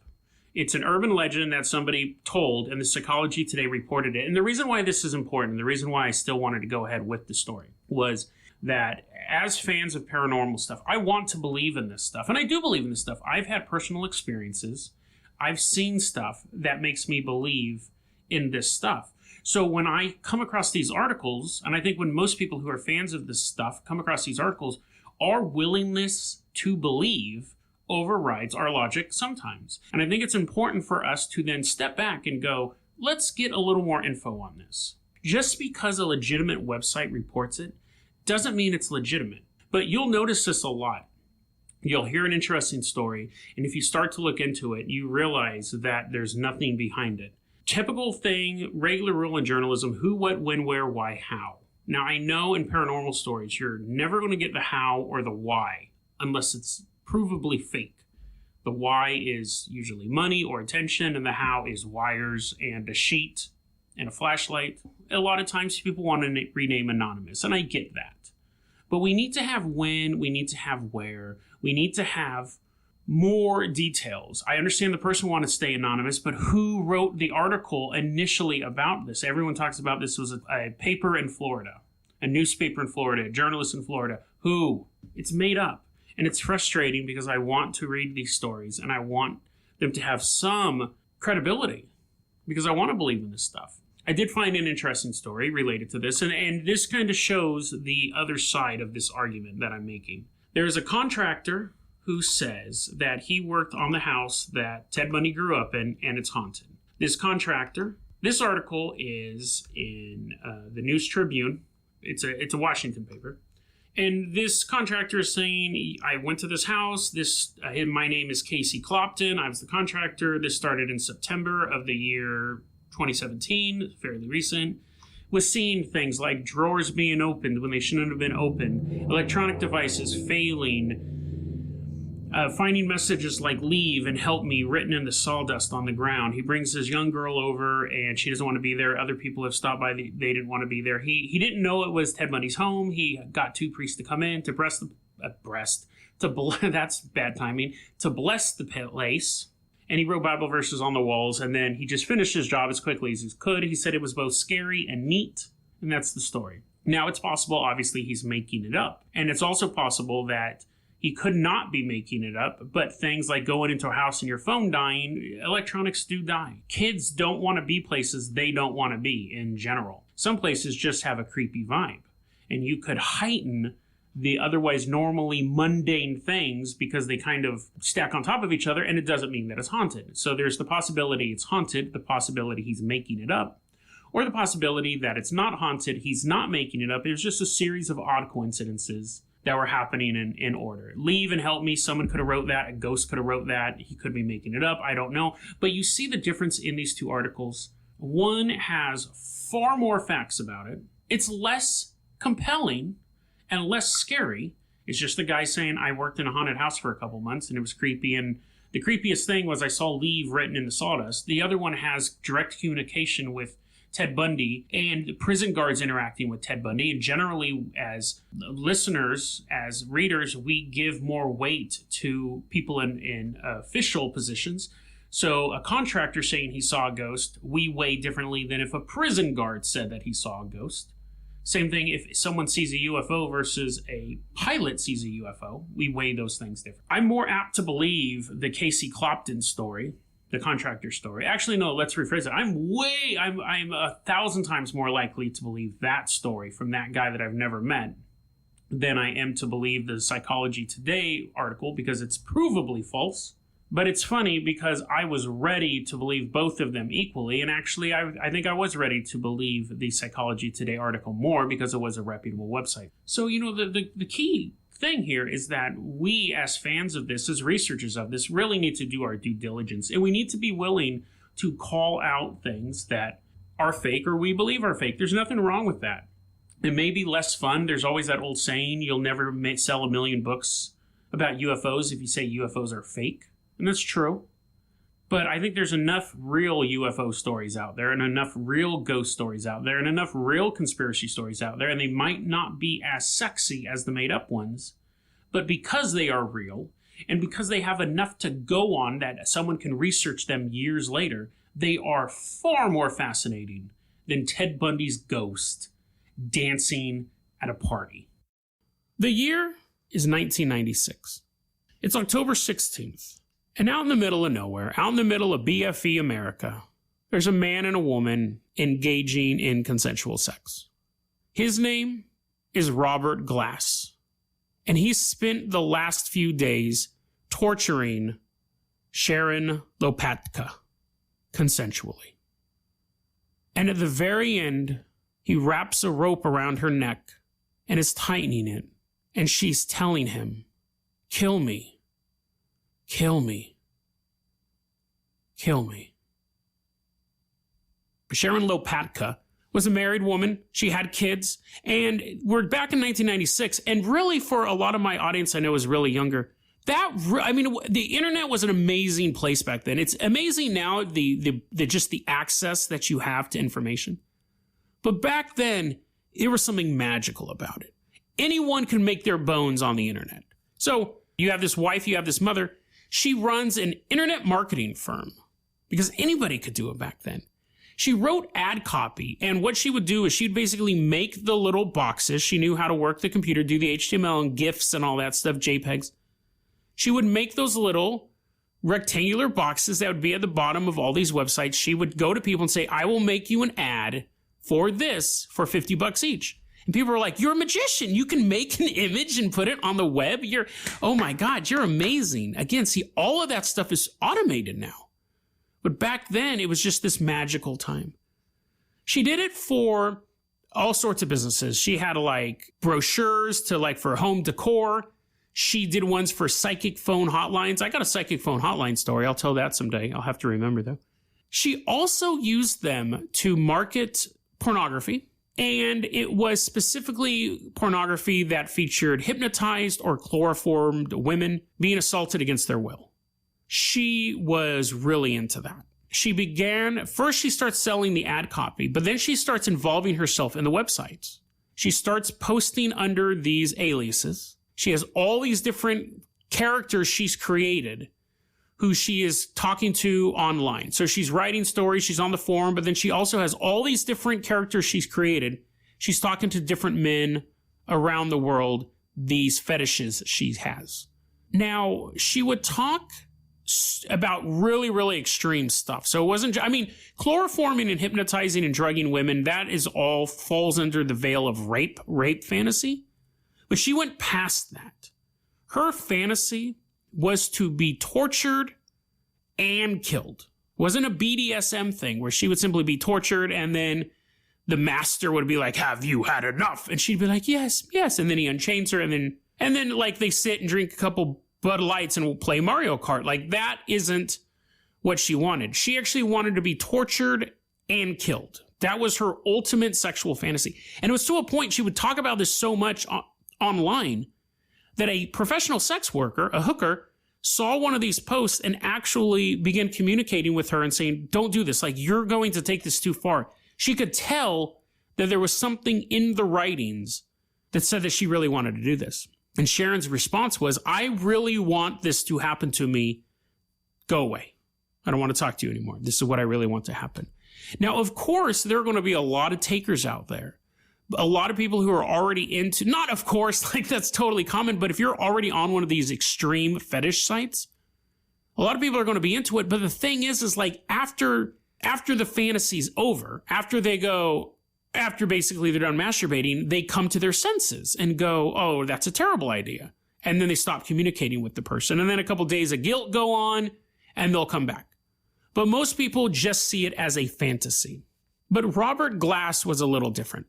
He was a computer analyst and he was doing the same thing where he was trolling these fetish sites. But him and Sharon hadn't crossed paths yet. But his wife found some stuff on his computer that she described as raw and disturbing and violent. So she leaves him. Now he's home alone. And this is the point where he meets Sharon. So now he's completely single, just sitting in front of his computer all day long, interacting with Sharon. On October 13th, Sharon tells her husband, I'm going to go visit some friends. And he's like, okay, doesn't really think anything of it. His wife packs up and leaves. But after she leaves, he finds a note. And she's saying she'll never come back to him. And in the note it says, if my body is never retrieved, don't worry. Know that I am at peace. So her husband's obviously very concerned. He calls the police. And this is known as the very first time that the police had to use the internet, get into email servers and things like that to solve a crime. This is the very first time this ever happened was in 1996. People were still using fax machines. A lot of places were still using carbon copy. I've worked at, when I worked at Best Buy, we still used green screen computers, and that was in 99, 2000. Technology is very, very slow to move in the government and in corporate sector. So the police are like, oh, great, electronic mail. How are we supposed to do this? Okay, everyone, get your dial-up modems and let's go on to AOL. Completely outside the box for the police. But they have to do this because they have no idea where she went. The only thing the husband can say is she was on the computer all the time. So the cops have to get into her computer and just basically click on stuff. The investigative techniques were not there yet. They're like, well, did she get a virus? Did she get sucked into the computer via Lawnmower Man? We don't know. But what they do is they kind of start, they're not cavemen. They didn't bash the computer open with a rock and look for her. But you basically have a piece of technology that may or may not be linked to a missing person. Where do you start looking? You start looking in Word documents to see like draft letters of the suicide note or whatever it was. Nowadays, when someone goes missing, the first thing you start looking at is phones and emails and stuff like that. But back then, this is the very first time. So she was in Maryland. Robert Glass was in North Carolina. I never really said where this stuff was going on, but it's the internet, so I don't really know how much that matters. But anyways, it is interstate. So the cops begin basically going through her computer, and that is where they come across 900 emails exchanged between Robert Glass and Sharon Lopatka. Now, here's the thing. She communicated with tons of people. So it's not like they immediately just go, oh, look at 900 inbox for this one particular person. They have to go through all this stuff. But they quickly zero in on him because the violence and the cruelty and how recent those emails are. Those emails are talking about how much she wants to be tortured and killed. And they're basically going up to shortly before the day she disappeared. The police go to Glass's house. They're able to track him down. They know who he is now. People weren't big on aliases back then, I guess. I guess he had to send her his address. But they do have his address, and they go there. They find child pornography. They find a .357 Magnum. They find drugs. They find bondage equipment in his house. And about 75 yards from his house, they see some freshly disturbed soil. Cops go out there, start digging it up. They had a search warrant for all this, by the way. They just didn't show up. He was at work when they showed up, apparently, which I don't know how the search warrant works on that, but maybe if it's a murder, they just have to have the warrant. They go, they dig it up, they find body parts in there. So they arrest him. They arrest Robert Glass. And what's interesting is he says it was an accident. That's not the interesting part, but he was saying that, listen, she came over to my house. She really wanted me to kill her. She was totally down for the torture. I was down for the torture. We were down for the sex, and she really wanted me to kill her. But in the end, I didn't want to kill her. I didn't know how tight I was making the rope, and I killed her. Which means it probably wasn't like a long, because there's two different ways to strangle someone. You can compress the carotid arteries long enough to stop blood flow to the brain and causing a brain death. That takes a while. Or just by choking someone, you can crack the bone in their throat, and that will kill them. They'll suffocate. So the long way to cut off, like when you can put someone in a chokehold or a sleeper hold, you're cutting off blood flow to the brain. But if you do it wrong, you can actually break the little bone in your neck and you suffocate. I actually don't think you can hold someone's neck until they stop breathing unless you break that bone. I think you're always cutting the blood flow off to their brain. But anyways, he's saying, yes, I put the rope around her neck and I did torture her. It was totally consensual. You guys read the emails. You know she came here for this. However, I did not plan on actually killing her. She wanted me to kill her. I did not want to. Something went wrong and she died. The weird part is the coroner, the medical examiner, when he did his autopsy, ruled it as an accidental death. He said this was not a homicide. This woman was accidentally killed. So it's interesting what the medical examiner must have seen, because she was strangled with a rope.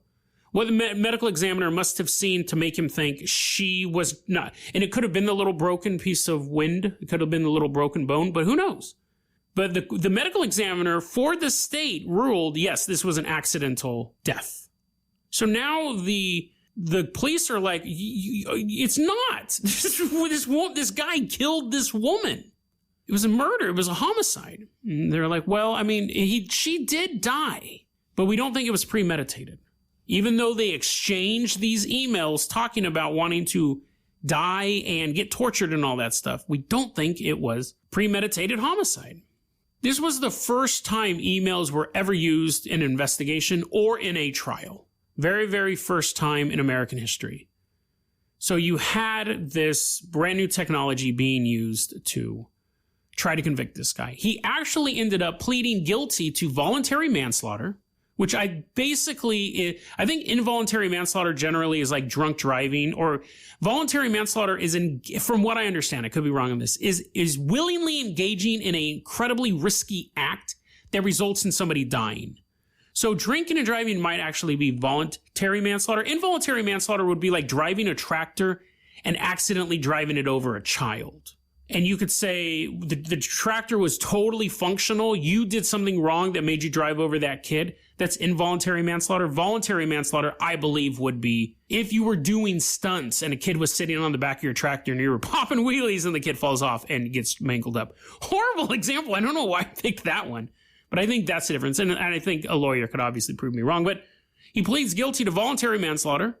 He gets sentenced to 36 to 53 months in the state, which is 3 to 5 years, basically 3 to 6 years, something like that, for the killing of this woman.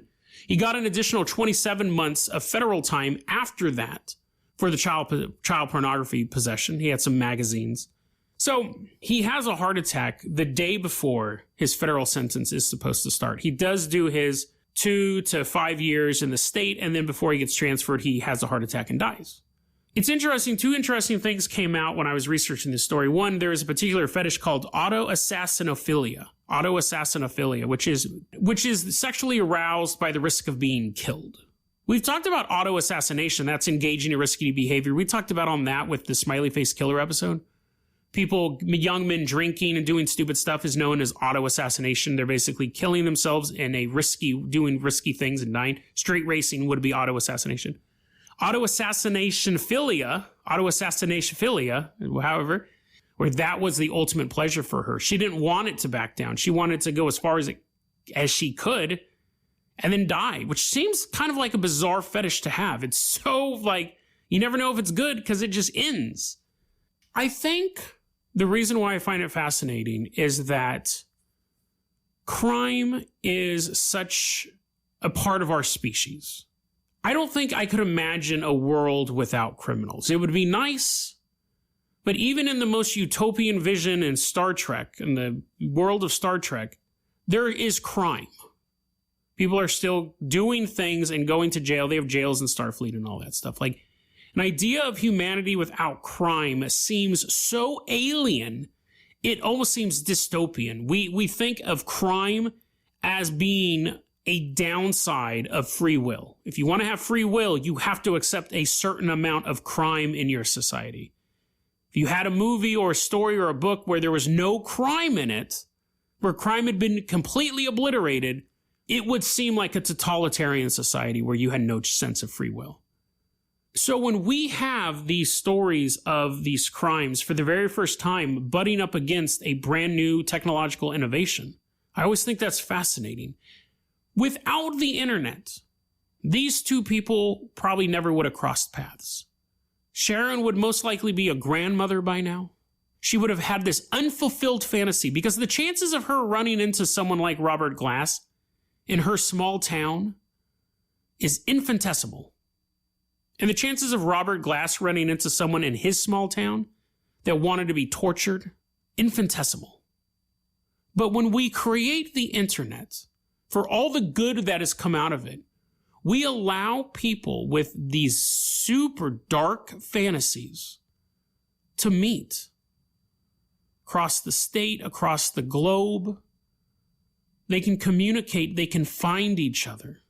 In some ways, that may be good. You may feel completely alone and that no one in the world understands you. And when you find a forum of people who share the same interests as you do, you don't feel alone anymore. You finally have a place in the world. But if that forum is a place of people who revel in the destruction of others, the question is, in that situation, are you better off thinking no one else is like you? Are you better off thinking you're a freak and you are alone? You may be lonely, but you'll be alive. God Was Raped appears on some of the earlier conspiracy icebergs. And very quickly, people were throwing out ideas for what it was. But God Was Raped really only has maybe 2 or 3 hypotheses of what that phrase actually means. Let's go ahead and break it down and I'll give my analysis for what I think is going on. So the first one is that there's God and then there's other cosmic beings.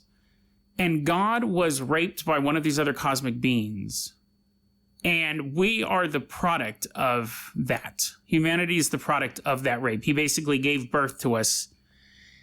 And that's the reason why God is such a dick to us over the years, over the millennia, because we're basically like his rape children. Now, while rape does play a large part in some mythology, the Greek gods raped an awful lot. You know, that I read that theory, and I was like, I think there's more to it, because there would be nothing to really back that up in that God was violated in that way by another cosmic being. You'd have to imagine then there was a cosmic being on God's level or even more powerful. And because when we're saying God, we're really restricting ourselves to the Western idea of God. So Judaism and Christianity and Islam. So I don't really think that that's the case.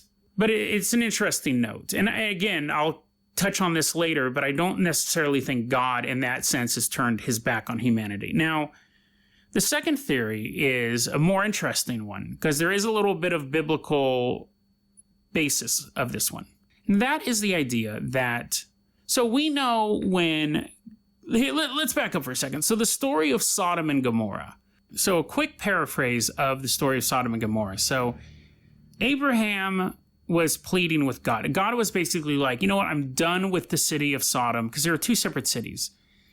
God was like, you know what, I'm done. I'm so done. It's just such a wicked place. Everyone is super rude there, and they commit a bunch of crimes, and they don't treat foreigners with any respect. I don't like it. I don't like it at all.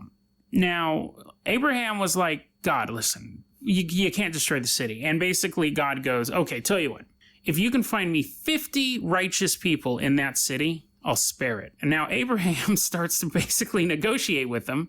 And he's like, tell you what if I can only find 40? And so God goes, okay, you know what, 40. If you can find at least 40 people, I won't destroy it. Then Abraham goes, what if I can only find 30 people? And so they negotiated down to 10 people. So basically, if God says, if I can find 10 people in this town, then I'm good. I won't destroy it. And then God sends his angels into the city of Sodom. And when they show up, they're disguised as normal people.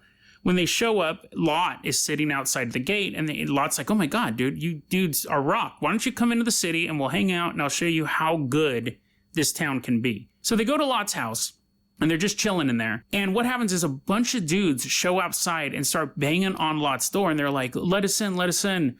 We want to bang the dudes that just came in your house. And Lot's like, no.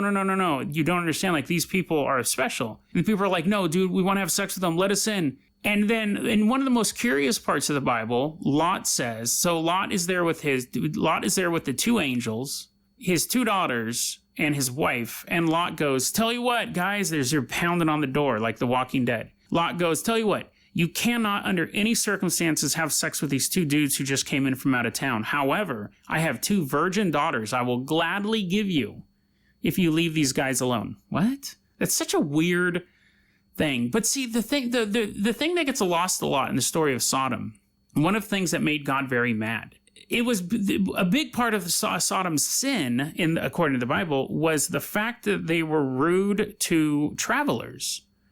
That people would come there to visit, and they would get stabbed or stuff stolen from them or raped or all sorts of stuff. And it was a thing. Like, if somebody comes into your home or comes into your city, you should treat them as family. So the fact that Lot was saying, you can't hurt these travelers, because Lot didn't know they're angels. Lot said, you can't hurt these travelers. You can't hurt these travelers. And Lot says, listen, they're in my house. I cannot let you hurt them. They're from out of town and they're in my house. You can't hurt them. Here, have sex with my virgin daughters. And that was considered because he was basically those. It's so bizarre. It's such a weird little aside. But the fact that the city of Sodom, they were being rude to outsiders, was actually one of their biggest sins. So anyways, and, you know, the rape, that is part of that too. So what happens is the angels eventually end up blinding the people outside, using their powers to blind the people outside. And at that point, God was like, you know what, Lot, take your family, get out of town. And whatever you do, don't turn around. Just leave. Don't turn around and watch what's happening. So Lot and his wife and his 2 daughters take off out of town, out of Sodom. And the city is, by all accounts, just nuked. It's vaporized. And Lot's wife turns around and looks, and she turns into a pillar of salt. So she's gone. And people have thought, well, maybe there was some sort of nuclear blast, because what else would turn a person to salt? Well, I don't know, but looking at a nuclear blast sure won't turn you into salt. And then, of course, there's an even odd, cap to this story. Lot passes out at some point, and both of his daughters have sex with him and give birth to his sons, their grandkids. So it's to keep the family line going because the mom was dead. So the 2 daughters didn't seduce him. Basically, they raped him. He was asleep. There's a lot of rape in this part of the Bible. Now, the story, I paraphrased basically Genesis 18 and 19 for you. But this is where the God was raped story comes from. So God says, let me read you the exact passage here. So this is Genesis 18. And the Lord said, because the cry of Sodom and Gomorrah is great, and because their sin is very grievous, I will go down now and see whether they have done altogether according to the cry of it, which is come unto me, and if not, I will know. So what's interesting about that is that God's saying that he's going to visit Sodom. And this is from the King James Version. So, and then we finish out 18 where he's having this debate with Abraham over how many good people he has to find. And then when we go into Genesis 19, it just starts off with the 2 angels showing up outside of town. The theory is this, that in the original version, if you look at the original translations of this, is that it was God who went into Sodom, and the story ended up a little bit differently. So that God visited Sodom, and he saw the wickedness. He was at Lot's house. The guys were banging on the door, and they raped him. And then they say, one of the theories is that then the story got changed. So it was God said, I'm going into town, but the angels went into town. The angels got raped, and God destroys the city. And now the version that we see in the Bible is God says he's going down, but he sends his angels down instead. They don't get raped, and God destroys the city. Now, we do know when we look at stuff like the Council of Nicaea, the Bible has been edited by man, and books have been deleted from the Bible that they feel didn't really fit the vibe that they were going for, I guess is a good way to put it, as good as any. So the idea that there are parts of the Bible that have been modified is not a very controversial idea among most theologians. I did try looking up other times when angels blinded people. So I looked for another part of the Bible where an angel used the power of blindness over people. And I personally couldn't find one. It may be out there. The other character who definitely does get blinded is Saul. Eventually he becomes Paul when he becomes a follower of Jesus. And actually, so what happened was Saul was hunting Jesus and persecuting Christians. And he heard a voice, a disembodied voice, say, why are you persecuting me? And Saul's like, what the hell? Where's that coming from? And the guy's like, I'm Jesus. And he blinds Saul. And then eventually Saul becomes Paul. His vision is restored. And it's like, now he can see he can see the beauty of God and the beauty of Christ. Now, the Holy Trinity, God is Jesus and Jesus is the Holy Spirit and all of that stuff. So the only people who I've seen, and I could be wrong on this, that have the power to blind people in the Bible is God or Jesus. And again, if somebody wants to correct me on that, I'm 100% behind being corrected on that. So it makes the story of the angels having the power to blind the crowd outside a little weird. So we have 2 things. We have God saying, I'm going to go into the city. And we have a bunch of people being blinded, which we've seen God/Jesus do that in other parts of the Bible. Is it possible that the Bible has been modified, that it was God who went into the city of Sodom himself and almost was raped? Is it possible that the Bible was changed so much that God did go into the city, actually get raped, and then blow up the city? It's not like Sodom and Gomorrah were the only cities where evil was happening. God really had a beef with these towns. Like, it really, really stuck in his craw that these guys are operating the way that they did. And if God takes a physical form, I guess that is possible. So, but then again, if he has the power to blind people, I don't really think they would be very effective rapists, especially if he can blind a whole group of them. But the phrase God was raped may just be based on the idea that God was in the city of Sodom and he was almost raped. And I think that theory holds more weight than the first one, because now we have biblical text we can look at.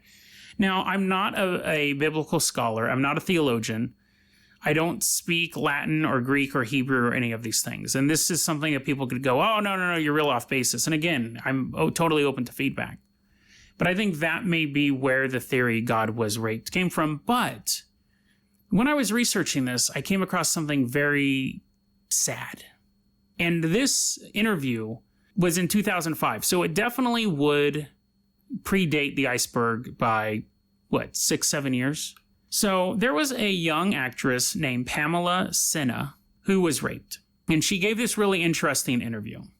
So let me go ahead. So this was an interview that was going on. And I'm going to start off with a question and then her answer to it. So the question, basically she believes that during the rape, she left her body. She had a little altar to God placed in her house. And during the rape, she kind of disembodied herself and she walked over to the altar. Now, this is the question. You explained that you left your body to walk over to the altar where God lived in your home and repeatedly pleaded with him to help you, but to no avail. Clearly, up to this point, you believed that he existed and that he could help you, but the torture didn't stop. So do you feel that he could have helped you, but chose not to? And this was her answer. Before the rape, I believed in him absolutely. So much so that when I reached that moment of realization of being absolutely powerless, I had the out-of-body experience that I wrote about in the book. Whatever small part of me believes that praying to God was redundant was explained to me by my mother, who believes that God was in that bed with me, crying at the potential for human cruelty.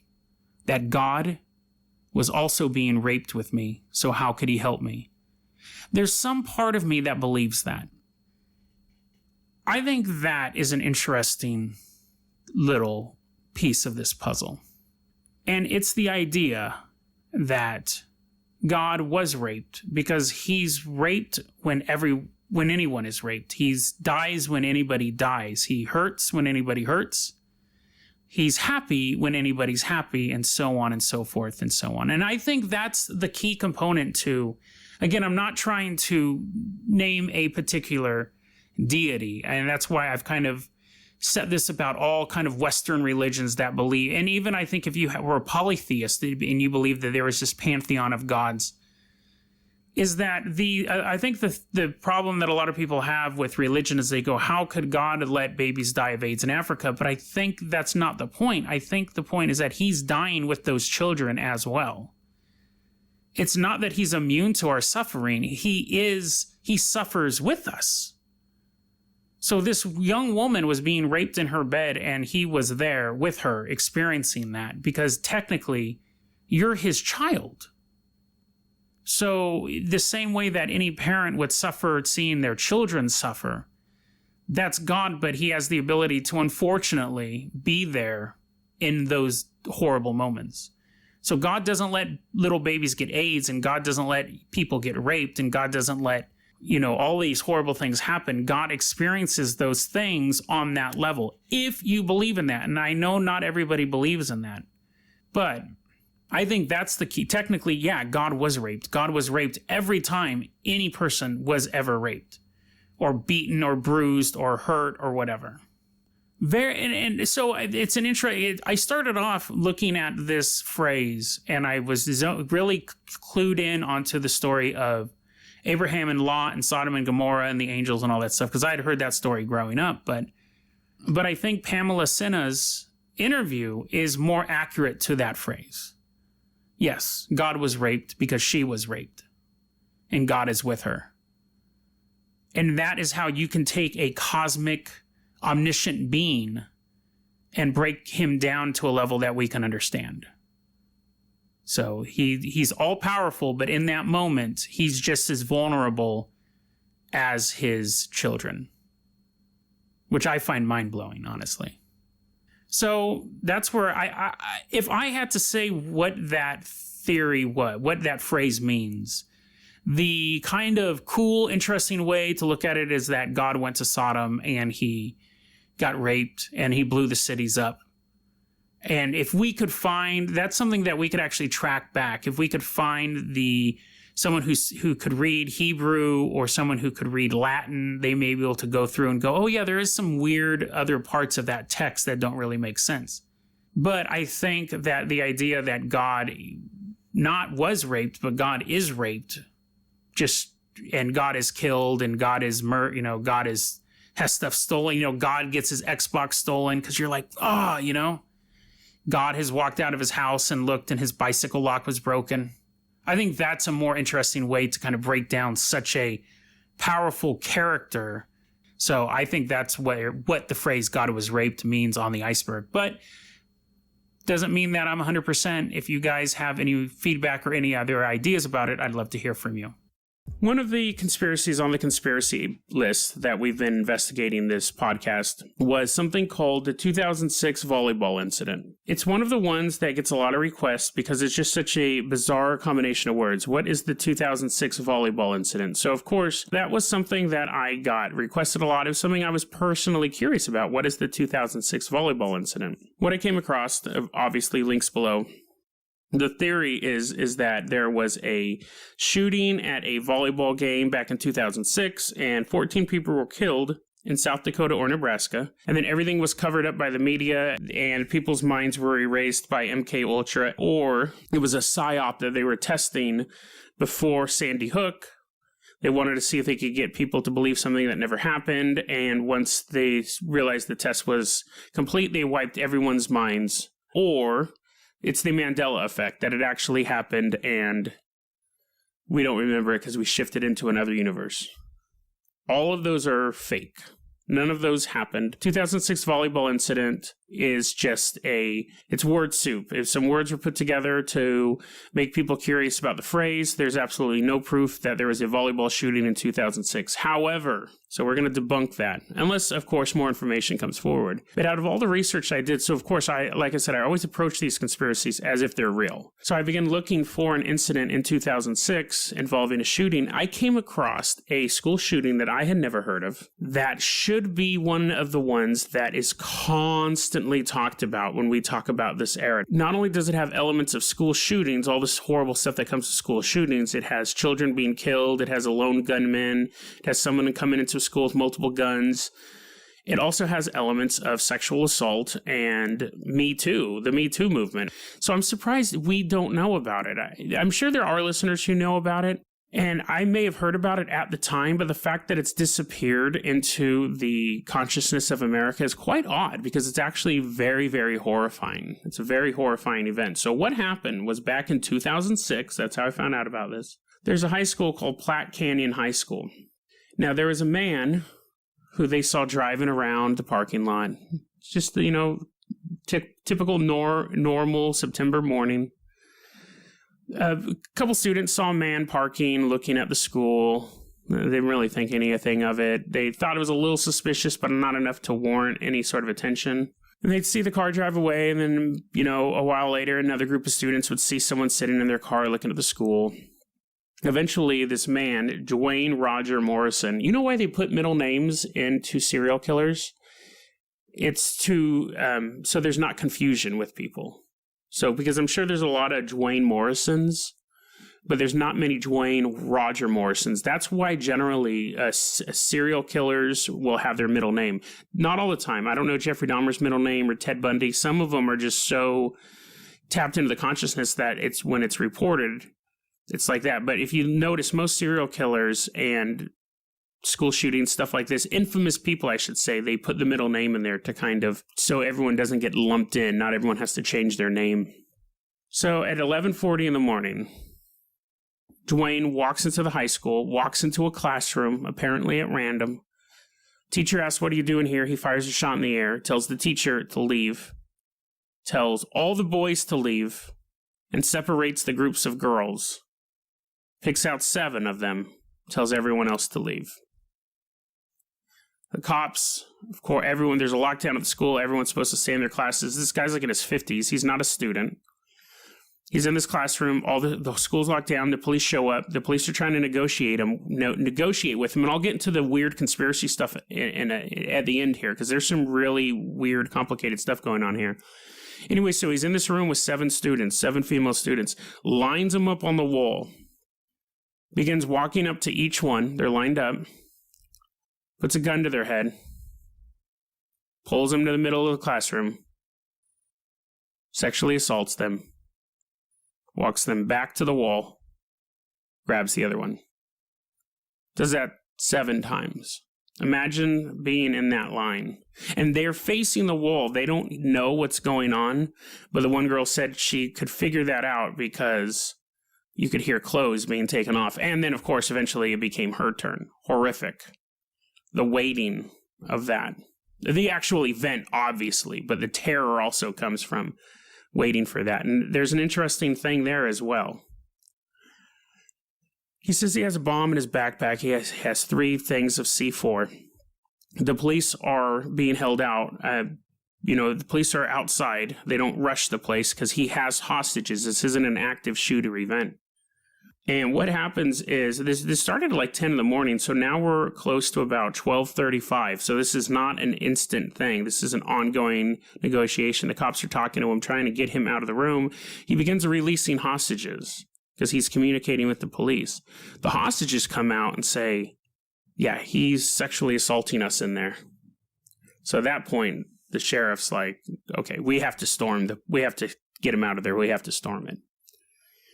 So the police make the decision to rush the building, rush the room. They get in the room. He's hiding behind 2 of the girls like a coward, like a piece of shit. I really that makes me mad. He's hiding behind the 2 girls. The police are getting ready to shoot him. He opens fire on the SWAT team. One of the girls, Emily was her name, so you know where this is going. There's gunfire coming right over her. She runs. He then takes the time to take away from aiming at the police to shoot the girl. And then puts the gun to the head and kills himself. Like a coward. So the young girl was life flighted out, and eventually she didn't make it. She passed away. Now, that's horrifying. That's absolutely horrifying.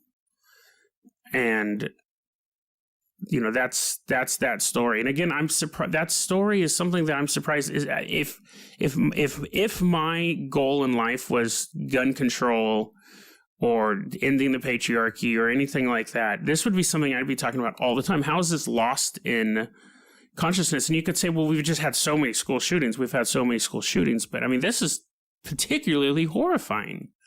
What's interesting about this story, though, what makes it different than just this true crime event that happened that people have forgotten about, is the conspiracy angles to it. There's a lot of stuff we don't know about this.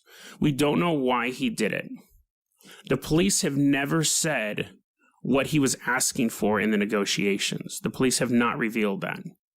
The police have revealed that he wanted to leave, but even in the reports, the police will say we don't want to talk about the whole length of the call, and that might be standard procedure.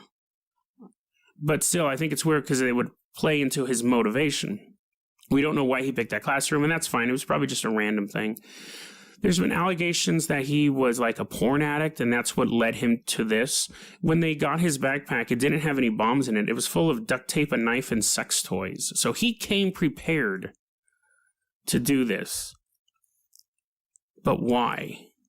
We don't know. I searched before I recorded this, I wanted to really give it a good college try to find out why he did this, figuring out if there was something about this. I found out he wrote a letter. I had to find that letter. I absolutely had to find that letter. And after a bit of research, I found it. No mention of girls, no mention of schools. What seems to have precipitated this was he bought a Harley-Davidson motorcycle, and he feels he got ripped off because he bought all these aftermarket parts, and they were subpar. And in this letter, there's 2 elements to the letter. One is he's really mad at the Harley-Davidson people, and he was calling them up and arguing with them to the point where they actually called the police on him. And the letter makes it look like he's going to go shoot up the Harley Davidson place because he's like, hey guys, he wrote it to his family members and he goes, I don't know what I'm going to do, but I know I probably will never see you again. And the Harley Davidson people ripped me off. That's the second part of the letter. The first part of the letter is he goes to say, I know you guys are my family, but I want to let you know my father abused me. He abused me my entire life. I never had a childhood. It was absolutely terrible. And what a key point of that letter was the waiting was the worst part. The physical and the emotional abuse was terrible, but knowing he was looking for me, knowing because he would hide in these places in the house, he would try to avoid his father. He'd go to school. That was his only safe place. He says, for 6 hours a day, I was completely safe. But I knew when I got home, my father was going to abuse me. He doesn't really go into what the abuse is, but he says the waiting is the worst part. Knowing that he's looking for me is the worst part. And how does he spend his last 2 hours on the planet Earth? Making people feel that fear. It probably made him feel extremely powerful. I'm not a psychologist or a psychiatrist or a cyclo for that matter. Battlefield Earth I was watching clips of that last night for whatever reason.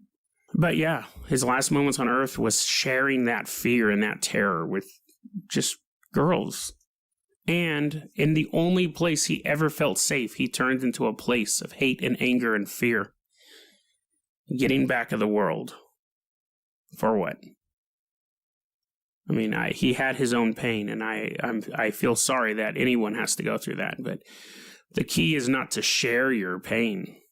Crazy. So, yeah, I would be curious to hear what those conversations were with the police, what was actually going on. Really, the girls in the room would remember, but I hope they've forgotten about this event as well. It's doubtful, but I hope everyone's kind of moved on with their own life and kept going on. But that's that school shooting. I came across that while I was researching the made-up 2006 volleyball incident. Instead, found 2006 Platte Canyon shooting, which to me is more horrifying than one girl getting killed. This story is more horrifying than 14 people getting killed and the government erasing everyone's memory and shifting us into another reality. Because one deals with actual human evil and the other one deals with fantasy elements. Now, the conspiracy goes like this. In the city of Ogden, or near the city of Ogden, Utah, there was a neighborhood called Bel Ray Estates. This happened relatively recently, 1993. So again, it's far enough back that we can't confirm a lot of the stuff, but more recent than you would feel comfortable if this is a true story. So the story starts off that first there was a sheep herder herding sheep out in the area, and there was a lightning storm just appeared, relatively out of nowhere. It was like static in the sky. So you imagine this farmer's out there with his sheep and there's like static in the sky. It hits the ground and then moves across the ground, crawls across the ground and begins just electrocuting the sheep. Kills 12 of them. Just shocks them to death. And it's a weird, people in town were like, that's weird. There was no storms in the area, and the sheep herder, who apparently survived, said, I don't know what happened. I was just sitting out there and I felt the electrical discharge, and the next thing I know, it was crawling across the ground and it killed my sheep. No one paid it much mind. There's freaks of nature. These things happen. In the little neighborhood nearby of Bel Ray Estates, people just kind of went about their business, went about their lives, chalked it up to a freak event, and went on. And then one day, the town was empty, completely empty. Not a person, not an animal, nothing. It wasn't a city, it wasn't a town, there weren't a ton of people there, but enough that people in the city of Ogden noticed that they were missing. And when they went out there, all they found was buildings. Empty buildings, the wind cutting through the streets. The government bulldozed the town, wiped it off the map, and it was lost to history. that is the initial mystery of the Bell Ray surge. To get that much of the story, first I started off and I had to find a source here, a source there, a source here. Little bits of information.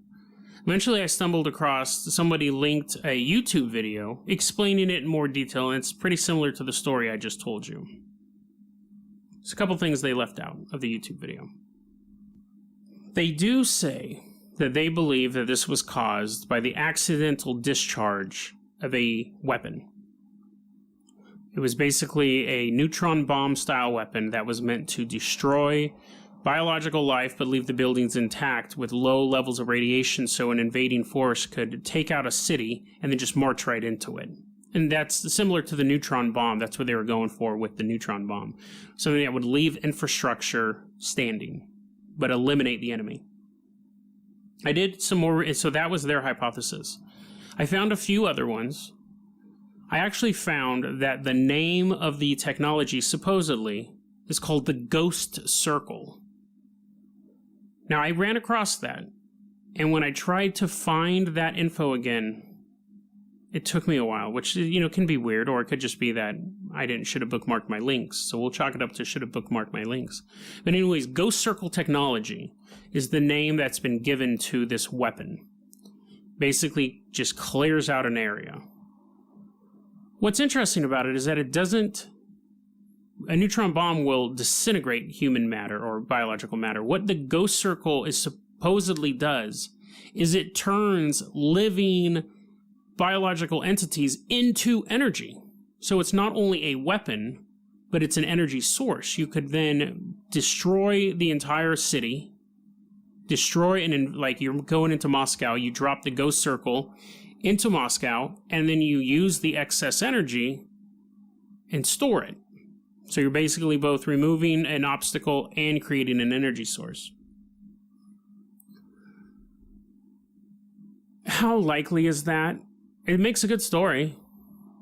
Let's assume for right now that this incident happened, that the Bell Ray Estates was wiped off the map. That story is interesting. I don't really know how the science would work. You would discharge that energy so quickly after evaporating people. I don't know how you would be able to then harness it. You bring a big giant Duracell along with you on a flatbed. I don't know. So I think that you can start off with the story of the estates and say that's true. The weapon testing may be true. And then the people being turned into usable energy, that's where you're starting to lose me. Then I came across one other theory. There was two other theories, but one of them, even the person who was stating it said, this came from my uncle, and my uncle makes stuff up. And it was that the Bell Ray surge wasn't a weapon testing, it was a UFO. I don't want to say like invasion, but it was multiple UFOs over the neighborhood of Bell Ray, and they were shooting lights down into the city and things like that. And I will completely dismiss that because even the person posting it says this comes from an unreliable source. However, the third one was that this gentleman talked to someone in Ogden because he lived in the area.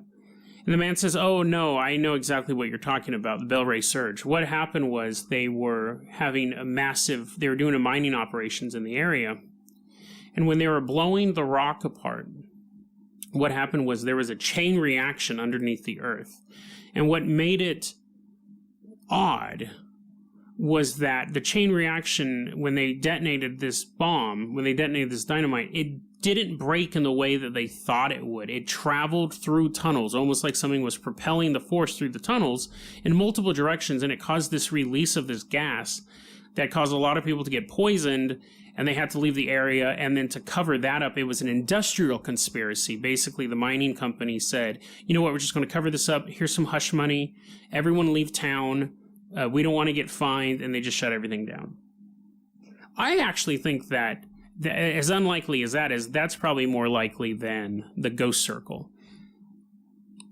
And here's why. Something like the Ghost Circle technology, if it was real, it would be in more widespread use. Even if you couldn't control it, even if you had trouble controlling it, we would still see it pop up across the planet. Like, you can cover up one event maybe, And also, if they lost control of it, then why didn't it just keep creeping through this, to the farther cities of Ogden and stuff like that? But if it was successful, then they're go, okay, let's go stage 2. We can use this to clear out a room. We can make just people disappear. No one will ever know what happened to them. There's no evidence that they even disappeared. And we're not seeing that. So those are the three theories that we have. We have that it was an accidental or maybe even purposeful.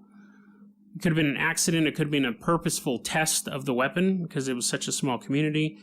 It could have been UFOs. It could have been a mining accident that got out of control. If this story is true, I don't think it's any of those three. One, and we'll go backwards, there's no record, there's no name of the mining company. There's no record of any sort of industrial accidents in that area. Even the person who told the story couldn't name the mining company. And conveniently, the mining company pays all the money to keep everyone hushed up. So, never reached court. So there's no records for that. The UFO story is, again, came from an unreliable source. The ghost circle technology, as intriguing as that is, that we've built a weapon that can do that. Again, we already have a weapon that can do that. It's a neutron bomb. If you're just trying to eliminate people and keep the infrastructure up. And if we're going to test a weapon like that, there's 1,000 other communities that we could have done it in. One thing that the people, I run into this a lot with conspiracy theories and stories like this, that you notice that, like HARP, when they're talking about the weather control system, it's tested in the United States. Like, they think that because the U.S. government is testing the weapon, they test it on their own population. We have tested, acid and aerosol weapons on Americans, sure. But on a global scale, if you wanted to test this ghost circle technology, why would you do it to a city in America in 1993? So this wasn't like back in pioneer days, or even like in the 50s. You would put it on a plane and take it to Venezuela and find a village to use it on. Or you'd go to the farthest outskirts of Siberia and use it over there. You do it, you could just use it to see how it affects animals. Why would you do it on a town? It's about 30 miles south of Ogden, Utah. This isn't some desolate area where no one's ever been. This was a nice neighborhood, supposedly, if it existed. So I don't buy any of those explanations. It's possible that the city, so we'll go back to the original story. It's possible that the story is completely made up. It's possible that the neighborhood existed at some point and people just moved out of it. That's not likely. Generally, especially, again, this is fairly recent, 1993. It's probably in most of my listeners' lifetime. It's definitely in mine. So that leaves us with the story not being true. There's two caveats to that. One is that supposedly there's satellite footage of before and after. So we see satellite footage of the town, satellite footage of nothing, and they talk about that in the YouTube video, and they actually show some photos. Here's the problem. I can't find the photos. And if you're testing a weapon, if you're that level of the government where you're testing weaponry on the U.S. population and then completely covering it up, I think you have access to the photos of the satellites. I think they could easily call up the 1993 equivalent of Google and say, hey, remove those. Because we know that they do that now. We know they draw black boxes over secure areas. So, again, that doesn't wash. But this was something interesting I came across. In all of my research, going back and forth and watching YouTube videos and things like that, we'll take this with a grain of salt. I thought this was interesting. And I'm going to read portions of his post here. This was back in 2016 when he wrote this. I've decided that after collecting all of the images I will attach, that the Bell's Ray, or Bell Ray's surge, those are all the different spellings of it, is simply a myth. I think the original person who mentioned it was inventing the name then and there. There is no local history to the area, and although things like this are really easily covered up, nothing matches and logic prevails. Logic prevails! Pickle party. Okay. Then he goes on to say there is literally no coordinates maps, no townspeople made maps or sketches of the hill range nearby, and no local authority to that section of land south of Wildcat Road, which makes it hard to go back in history and find what was originally there before 1993. So, we just have this empty area, And he's saying, we don't have any maps. People haven't got any maps, which again leads the credence to it was always empty, because why would you need maps and structures if there was nothing there? Why would you need maps showing structures, or even people going out there and doing detailed maps if there was no reason to be out there? So again, he's debunking it, but this was what I thought was interesting. He goes, but I did make some success, and I admit some of the things I found were a bit strange, like the abandoned landlines.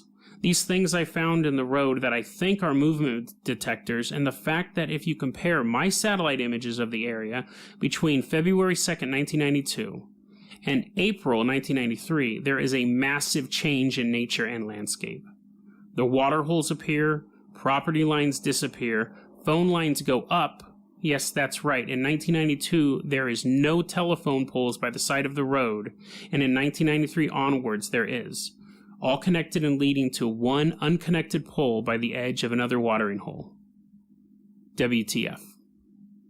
And then he includes a link to a zip file with all of these photos. So, let's take him at his word that he's done this research.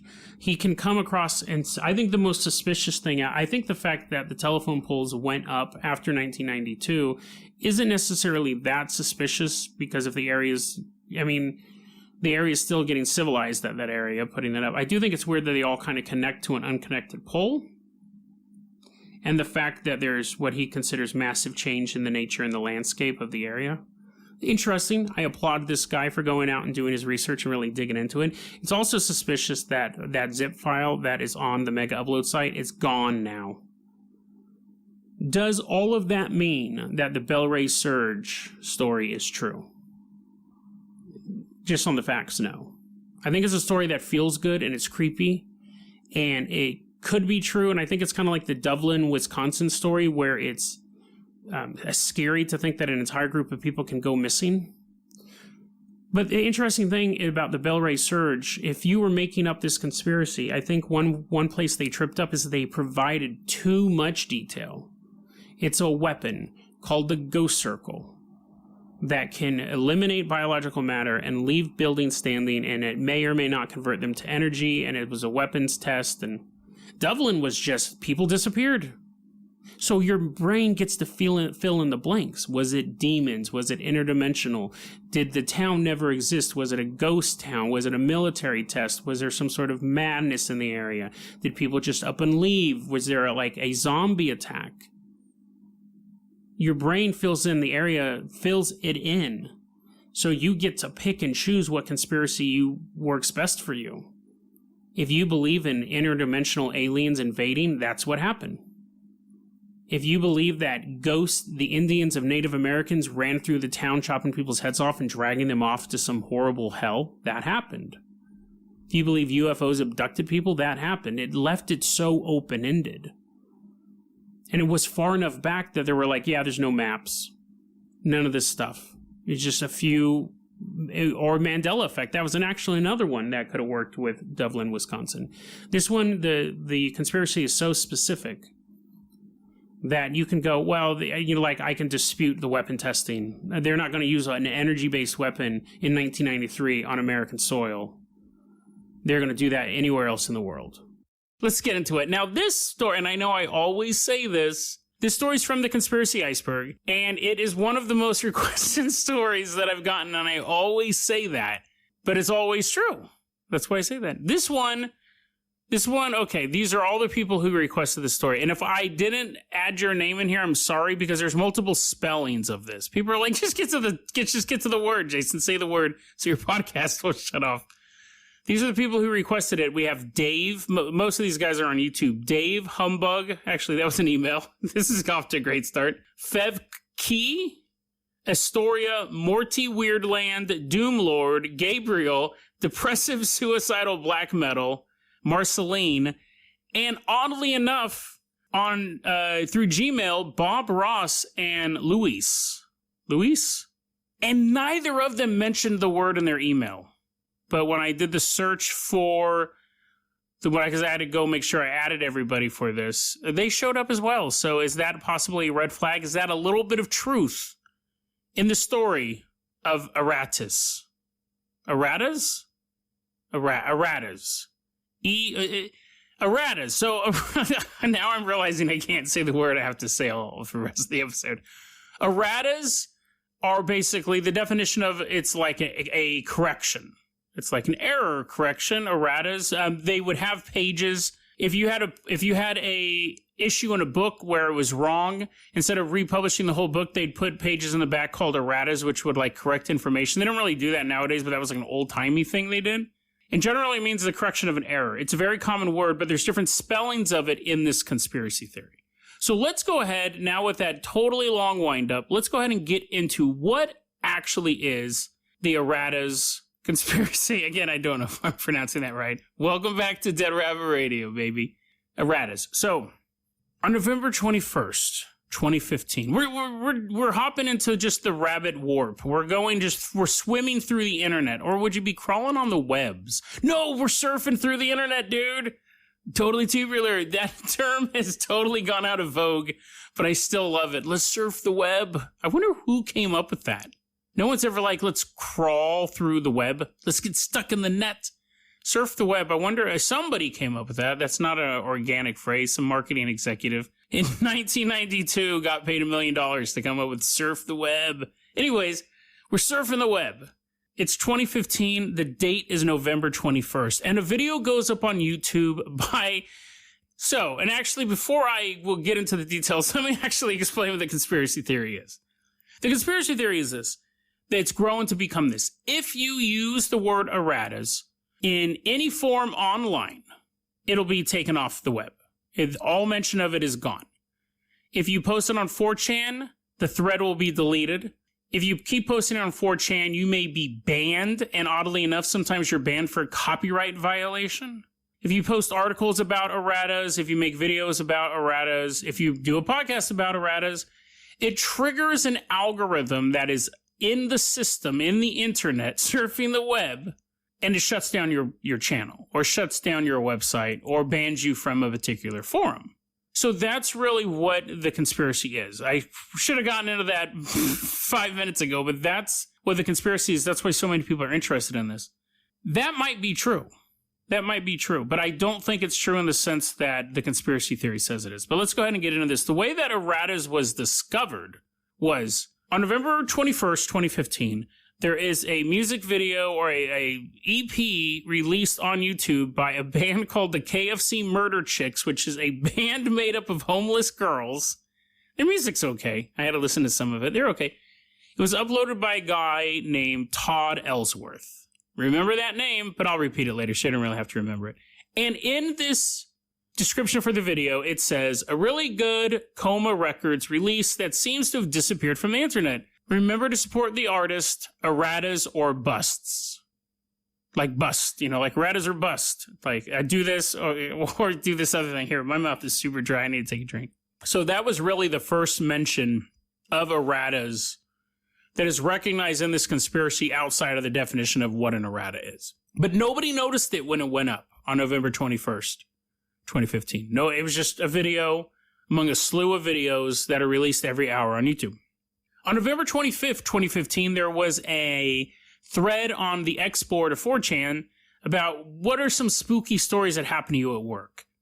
And one guy says, well, this didn't happen to me, but it happened to this girl that I knew. She was working at a company. She was working for a temp agency, and it was a really weird workplace. He said the company's going out of business. And they're having everyone like move stuff around to get ready to go out of business. And like every day people would show up and get fired and be replaced by temp workers. And he was saying this girl he knew was a temporary worker at this unnamed company. And at one point she was sent down into the basement to work with this dude packing boxes. And they were both given a tape gun, and they had to use a tape gun on the appropriate boxes. And the girl's tape gun said erratas on it. And she goes, what does this mean? And the dude she was with said, here, give me that. And he threw it away and says, don't tell anyone that you had that. Don't tell anyone that you saw that. Don't repeat that word. And she's like, why? And he goes, because I wrote a program that creeps through the company internet that anyone who uses that word gets fired. He goes, I don't know why they wanted that program, but I created it. So that was a weird story that happened at work. Now, is any of that true? We don't know. About a month later, December 19th, there was another thread on 4chan where someone was asking about the Eratus program because they were curious because they had the story. It got a lot of attention on that thread. It's such a bizarre story. What does this word mean? And again, at this point, nobody's seen the Kentucky Fried Chicken Murder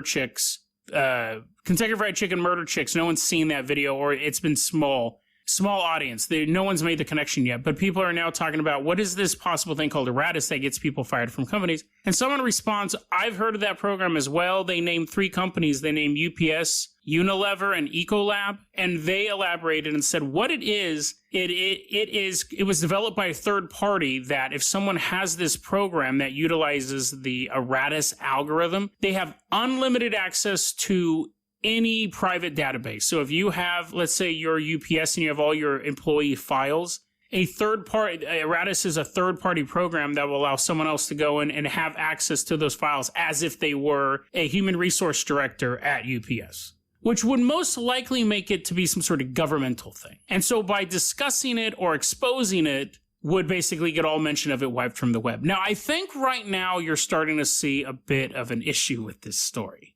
And really, I would say the majority of this research, it was done actually by an author named Arcibio, and I'm going to have the links below. He did 2 long write-ups on this on a website called Steemit, and it's basically the majority of the information that people have about the Eratus system, the Eratus mystery or conspiracy, or however you want to call it. I don't know why my voice did that, but so thank you, Arcibo. He's definitely done all of the groundwork for this, definitely. It has all the links to all the 4chan stuff and things like that. But again, I think at this point you're starting to think, wait a second, something doesn't add up, and let's just keep going here. So at this point, people start to make these connections between Eratus and the Kentucky Fried Chicken Murder Chicks. So at this point, people have found, because they're looking for Eratus or any mention of Eratus, they have found the Kentucky Fried Chicken Murder Girls YouTube video.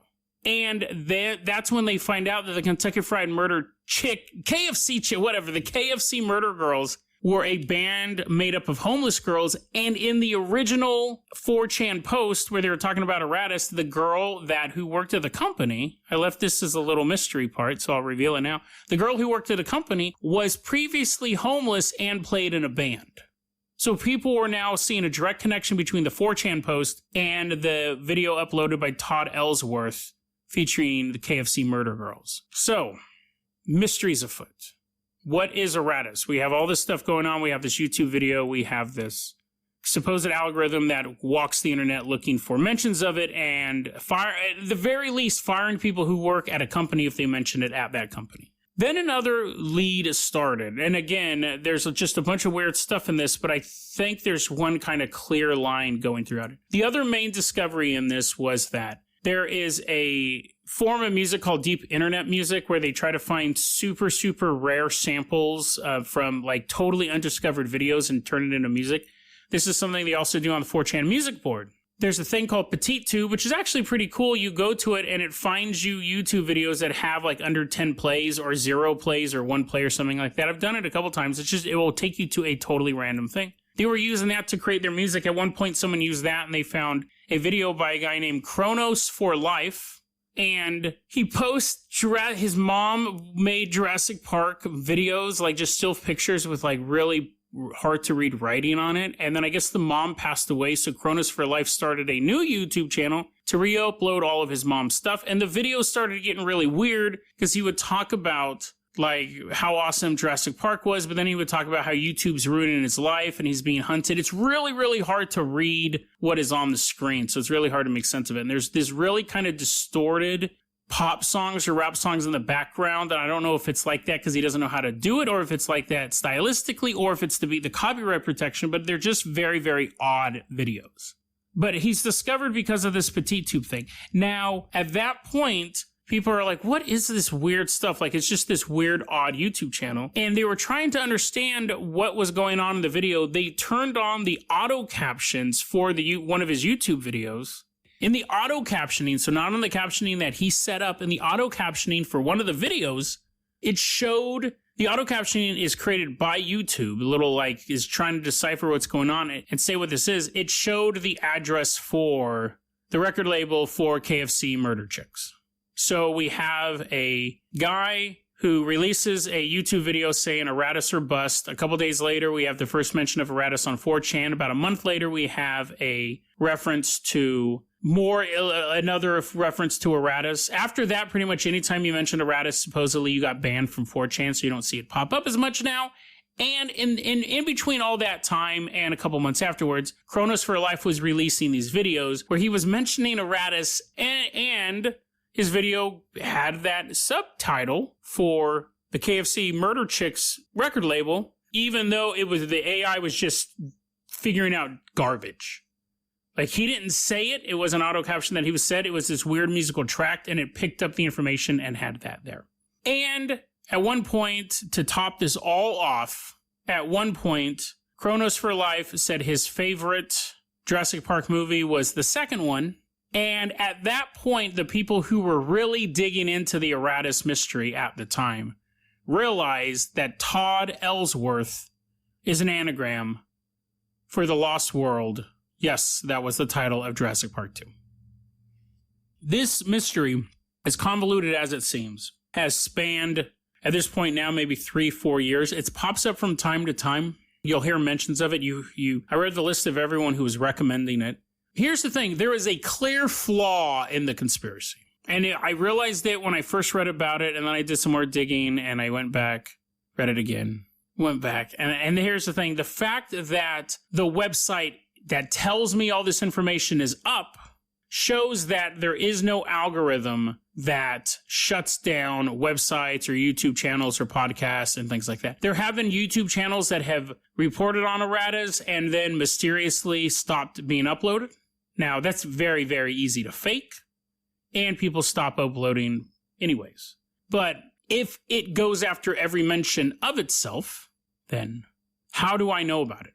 How was I able to read all that information and go into the 4chan archives and look at all those links and everything like that? If Aratus is anything, if it's anything at all. Now, again, I think there's basically two versions of this myth. All the information I read you doesn't ever really say that if you mention it, you get deleted from YouTube and things like that. That's almost all been added afterward. That if you look at the original mention of Aratus, it's located in this single company. And then the secondary mention is it's spread across a couple different companies. But that's it.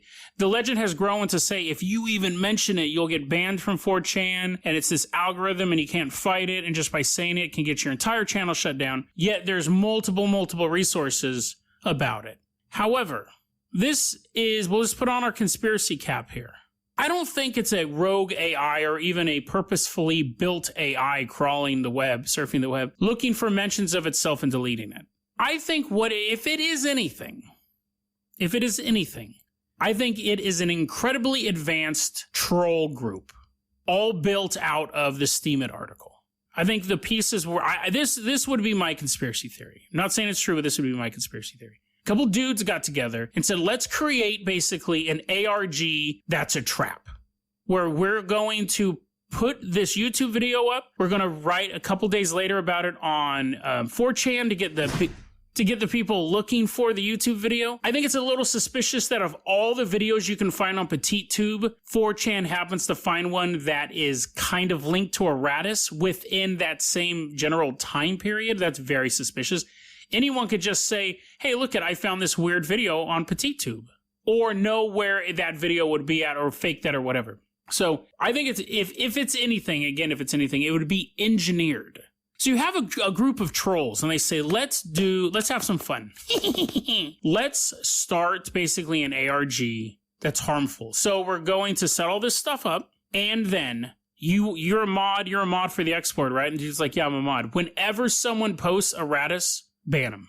And that'll help spread the legend. And then they get someone else to say, hey, tell you what, you set up a YouTube channel, do a couple videos, talk about Aratus, and then stop doing the YouTube channel.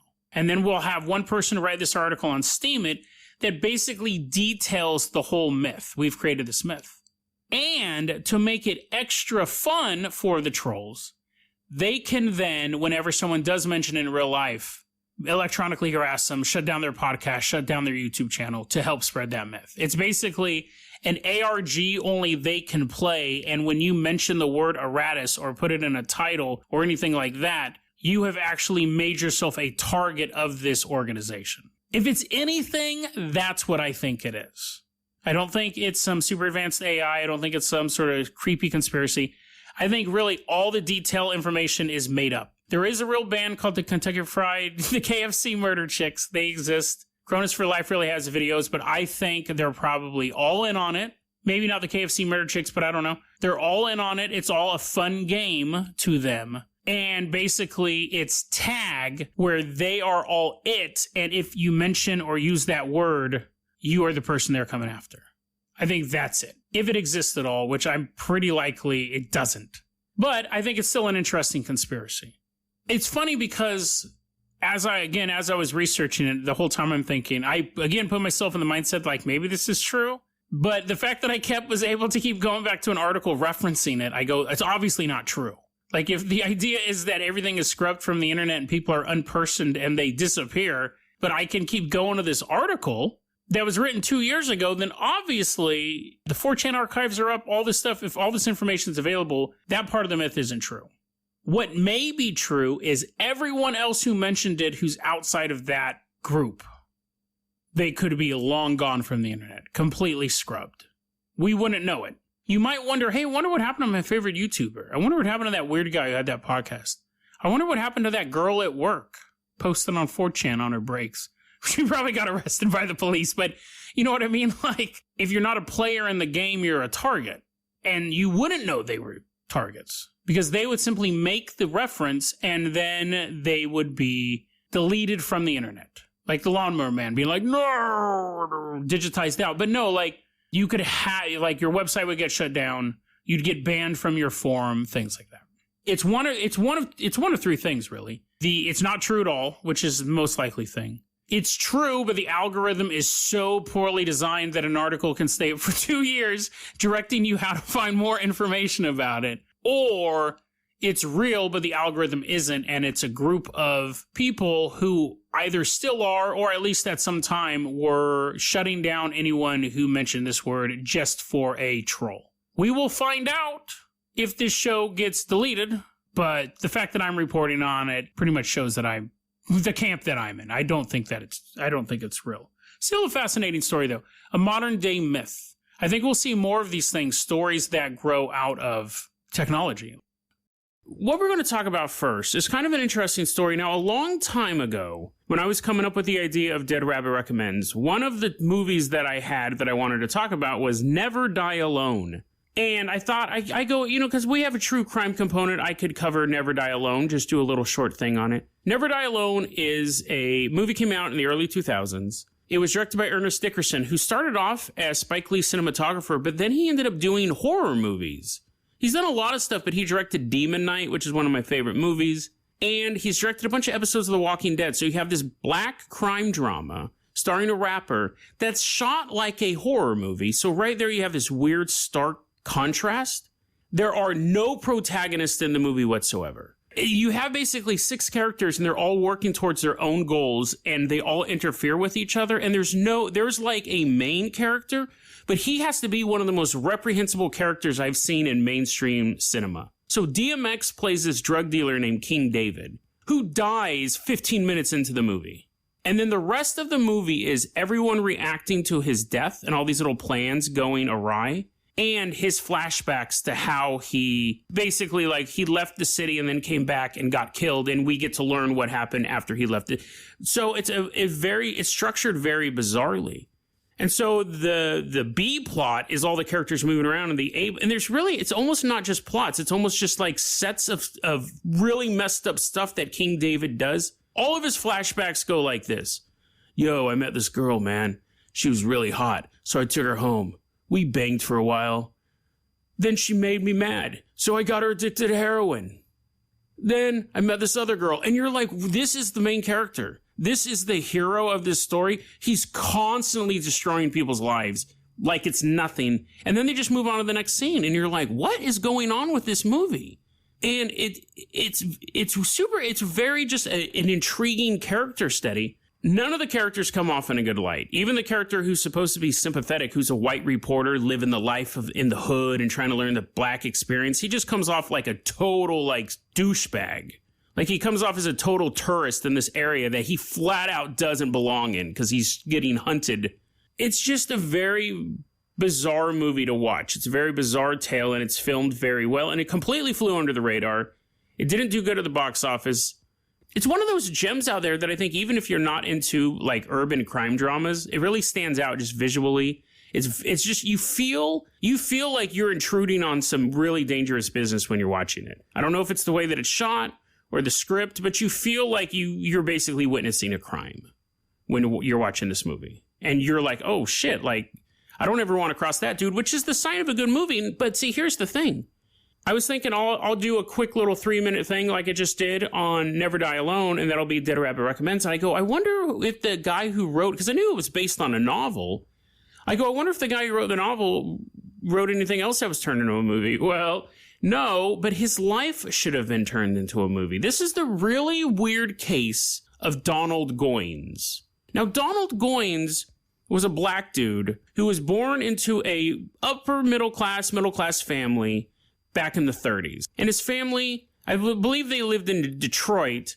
They had like a laundromat, a miniature laundromat empire. So they owned all these laundromats. They were very well off. But Donald just couldn't get through school. He was getting picked on. He was getting bullied. Then he started running with the tougher crowd, and his grades were suffering. So then, you can't do this today. He forged documents saying he was 18 and joined the Navy and went to the Korean War. That's not something you can really get away with nowadays. But he did. Back then, they didn't really care. You just have a piece of paper saying, hey, look, it says on it, I'm 17, and a little stick figure drawing of you as an adult, and they're like, you're in. So he goes over there, does his service, honorably discharged, but when he comes back, he has a crippling heroin addiction. So now this kid starts, well, he's a man now, and he was a man when he joined the Navy too, he's just with a forged document. He begins committing petty crimes. Larceny, auto theft, stuff like that, just minor stuff, and he did a little bit of pimping, I believe. He ends up getting arrested multiple times. And so he always wanted to write Western novels, which is a weird thing, I think now, and that's the stereotype. You're like, why would this drug dealer want to write a bunch of Western novels? Which, I mean, but then again, that's all that was on television was Western shows. So it makes sense that even drug dealer would be like, oh, I want to write like Louis L'Amour. But he ends up writing crime dramas instead. He reads books by Iceberg Slim, and he goes, I can do that. I can write books about the real life experiences and the people in my neighborhood that I hang out with. Because he's no longer living in an affluent neighborhood. He's a junkie. So he writes his first book called Dope Fiend about a middle-class woman who descends into drugs. So it's kind of like mirroring his story. And it's gross. People don't want to publish it at first because it's so gritty and realistic.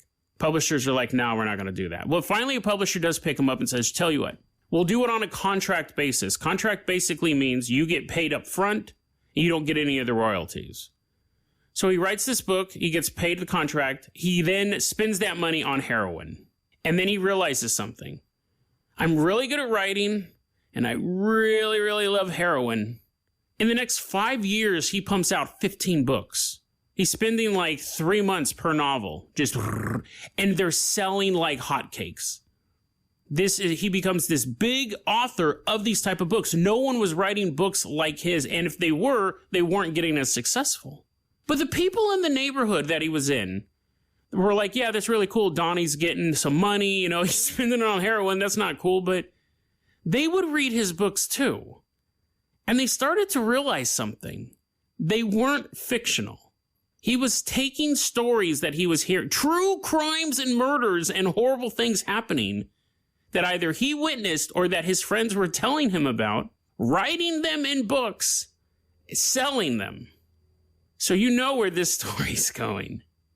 He does this thing for 5 years. He's in this cycle. He writes a book and then spends all the money on heroin and writes the other book, spends all the money on heroin, writes a book. And he's going on. At this point, he has a common law wife, a live-in girlfriend, and there's 2 children there as well. I wasn't able to tell whether or not they were his kids because there's not a lot of detail about this. Most of this stuff, when it happened, it just happened and fell out of the newspaper. And then there was a bunch of coverage about the life of Donald Goines when Never Die Alone came out as the movie.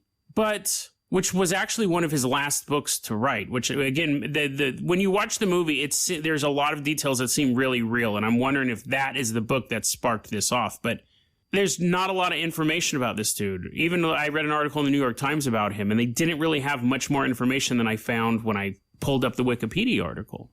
So it's October 4th, 1974. And legend has it that Donald was at his typewriter writing his next novel when a bullet goes through his brain, kills him on the spot. His live-in girlfriend must have done something, because then whoever the murderer or murderers were followed her into the kitchen. Either she was running away or she was in there and she heard the gunshot and screamed or whatever, and they executed her in the kitchen. The two kids in the house weren't touched, never saw the killer or killers. 1974, cold case, never been solved, no leads, nothing. Now, some people say that he might have been killed over a drug debt. But then you think, killing someone over a drug debt, a person who's currently making money, you're never getting your money.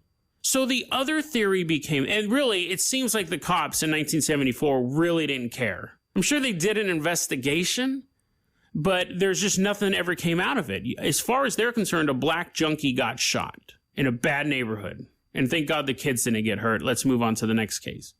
But as time has gone on, people have thought, and even people in the neighborhood at the time thought, Donnie got shot because he's talking too much. You can write books and say they're fictional, but if the people that you're writing about know what you're doing, they're going to have a problem with this. They're going to come after you. It's possible that Donald thought he was untouchable. It's possible that he thought that... Well, it's possible he wasn't thinking at all. He just wanted heroin. He didn't care how he got it. Instead of stealing physical items, he was stealing people's stories. It's also possible that the stories were completely fictional and people just thought they were a little too close to reality. But the fact of the matter is that Donald died at the age... He was born in 1938. He died in 74. So he was, what is that, like 30-something? Young man. He died. His mother had him buried with a book. I don't know which book. It wasn't revealed, and I don't think anyone really knows now because the book was stolen out of his grave. Was that the book that held the answers to why he was killed? Is that the book that had the characters that were based too closely on real-life people that had him killed? Did someone just want to be a jerk and not let him have reading material in the afterlife? It's a bizarre story, and it shows that sometimes when you have the creative people rub up against the wrong people, these things can happen. You can be looking for inspiration, but it could be inspiration in all the wrong places. So if you ever do watch Never Die Alone, just remember this movie involving all these horrible people quite likely in some fashion actually happened. The reason why the story structure is just a bunch of little elements is because those elements are probably based on real life. And the movie you're watching may have gotten its writer killed. Okay, there's something here. So the conspiracy theory is that the Sentinelese are guarding alien artifacts. So to get into it, I'm going to have to give you some background to who the Sentinelese are. There is an island off the coast of India, the Andaman Islands, and there's multiple islands there, and there's a lot of tribes there. I think there's like 4 or 5 tribes there that are throwbacks. Now, out of most of those tribes, there are trade and contact with the Indian government. And they're like, yeah, we know you guys are like way back. You guys are still using spears and stuff like that. But we want to have regular contact with you. And the people on those islands are like, yeah, okay, that's fine. It's beneficial to both sides. One, India gets to contact the people, and then the people on the islands get food and supplies and stuff from India. However, one of the islands, North Sentinel Island, has a tribe on there called the Sentinelese. They are completely, for the most part, uncontacted by the modern world. They know we exist and we know they exist, but there's been no formal contact between the two. There's been attempts, but there's been no shaking hands, sending ambassadors, stuff like that. India has said, this island's off limits. They don't want to talk to us. They're a fully functioning, basically prehistoric society. They don't want to talk to us. There have been attempts where people have gone there, and two of the elders from the Sentinelese came and met the sailors. They ended up getting diseases, the Sentinelese. because they're such a throwback. It's the same thing that when the Europeans came to America. And so the government of India was like, okay, we can't be messing with these people. Like, they're a fully functioning tribe. We're only going to make things worse. And they have tribes like this. Brazil has a couple of tribes like this. South America overall has a couple of tribes like this, where the government actually says, don't go near them, let them be. There was a time where some sailors came to the island and they gave them like pigs and some toys and things like that. The Sentinelese came out, killed the pig and buried it. They'd never seen a pig before. They didn't know what it was. They've only really lived on this island. Killed the pig, basically ran people off with spears. There have been times where the Sentinelese will come out and they'll look like they're going to accept the explorers, and then they chase them off with spears. They shoot arrows at them. So they're a very, very like closed off tribe. They don't want to get to know people on the mainland. So this guy just a couple days ago felt that he was in his heart to go preach Christianity to the Sentinelese. You're not supposed to go there. It's completely illegal to go there. He hired some fishermen, said, take me to the Sentinelese Islands. I'll talk about Jesus. They killed him. They just lit him up full of arrows. And India, in response, arrested the fishermen. Because India has said that they've killed a couple of years ago, there was a fishing boat that the two fishermen fell asleep in their boat and it drifted too close to North Sentinel Island. They lit them up. The Sentinelese fired a bunch of arrows, killed them. India said, we consider that island to be a sovereign state. You invaded their border. They have the right to do that. We're not going to interfere with that island. So India really has their back. Now let's go into a little bit more history of the Sentinelese, and then we're going to get into the conspiracy theory because this all wraps up together. Sentinelese, they believe they're about 40,000 years old. Not the people on the island, but I mean the civilization, somewhere around there. They believe they traveled from Africa to the island. I don't know how, but somehow they got from Africa to this island. I guess if you have 40,000 years, you can kind of do anything. We don't know how many of them are on the island. Estimates have ranged over time anywhere from 40 to 500. So sometimes there's peaks in the population, sometimes there's valleys, but we don't know because we've never been there. We can fly drones overhead. We can sit on the beach, not on their beach because they'll kill us, but you can sit in a boat, look at them from a distance. They don't know how to write. They don't even know how to make fire. What we can tell is they wait for lightning to strike, and they keep the fire going for as long as they can. Very, very primitive people. There's a little bit of relation between, like I said, there's other tribes on the other islands in that area. There's a little bit of relation of the language between the Sentinelese and one other tribe, but it's still such a far gap, they can't communicate with each other. So they're basically cut off even from their closest neighbor. We know that anything that washes up on the island, they use. We've seen them with metal, but they don't know how to do metal working. So when we see them with metal, we go, oh, they must be getting debris that washes up on the island, making these spearheads, making whatever. Dude. And you're thinking, Jason, you're reading a Wikipedia article about North Sentinel Island. I'm bored. No, because this gets really good. Trust me. I just have to set this stuff up because we're going to go back to this stuff. The idea, that's the setup. The idea that the Sentinelese are guarding alien artifacts. Let's take a look at that. Now, of course, the planet's been around for billions of years. If there were ever aliens moving through the soul, let's assume the aliens come from other planets, not interdimensional, things like that, for the sake of this story. Aliens coming through the galaxy and things like that. Over the course of 4 billion years, it's possible that artifacts and ships, I mean, you have such a long period of time, things are dropped off on our planet. And actually, there have been some scientists that to look for proof of alien life, they're not looking up into the sky because that's such a small window of time. They want to look at the Earth and Mars and Venus for energy signatures that they believe would be coming from alien craft. And they said, well, we know Venus is basically a big old hot swamp, not a literal swamp like I used to believe. I said this in an earlier episode. When I was a kid, I was taught that Venus had lush rainforest jungles full of dinosaurs. And that's why it was so cloudy. And I believed that until I was about 15. And I would quote that all the time to people. And no one was ever like, you're an idiot. That's not true. And I always wondered why, whenever people talked about looking for life on other planets, I'm like, why are you worried about microbes on Mars? There's dinosaurs on Venus. And I literally would tell people that and they would never question it. But anyway, so there's no jungles on Venus. Any alien craft that crashed on Venus would have been liquefied by now. given the time period of millions of years. But if an alien ship or an alien satellite or alien artifact was crashed or left behind on Mars or Earth, we should be able to detect some sort of energy signature from it. And that's one of the things with the idea of an alien artifact being left on North Sentinel Island. If it was just a piece of metal that had alien graffiti on it, that's very interesting, but it doesn't really help. It would be like, yeah, okay, the alien ship crashed here. But what people are looking for when we talk about alien artifacts isn't necessarily just a hunk of metal. It would be something that would be incontrovertible proof of alien technology. Is it alien technology? A piece of metal is a piece of metal.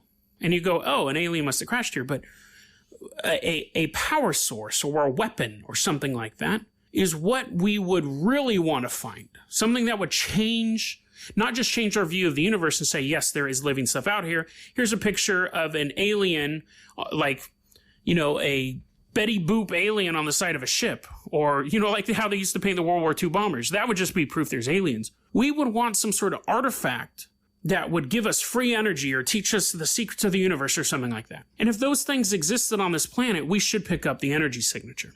We haven't on North Sentinel Island. So you're thinking, well, Jason, okay, then I guess you are saying there's no alien artifacts on North Sentinel Island. And I say, don't interrupt me. I'm not done. And I'll go back to this, a little bit of pushback on detecting for alien signatures. It's possible that there would be alien signatures in our solar system. We just don't have the technology to decipher what it is. We don't know what it is. If they're not using nuclear or chemical or something like that, they may be using some sort of power source or artifact that's undetectable. So so a little bit of pushback on that. I'm not so sold on the idea that if an alien artifact was here, we would detect it, but we're giving it our best shot trying to detect these things. I don't think there's alien technology on North Sentinel Island. I don't believe the Sentinelese are protecting alien technology. This is what I think. And I have some interesting, I don't want to say evidence, but I have some interesting facts to support this. Let's say I was an alien and I wanted to hide something on Earth that nobody would find.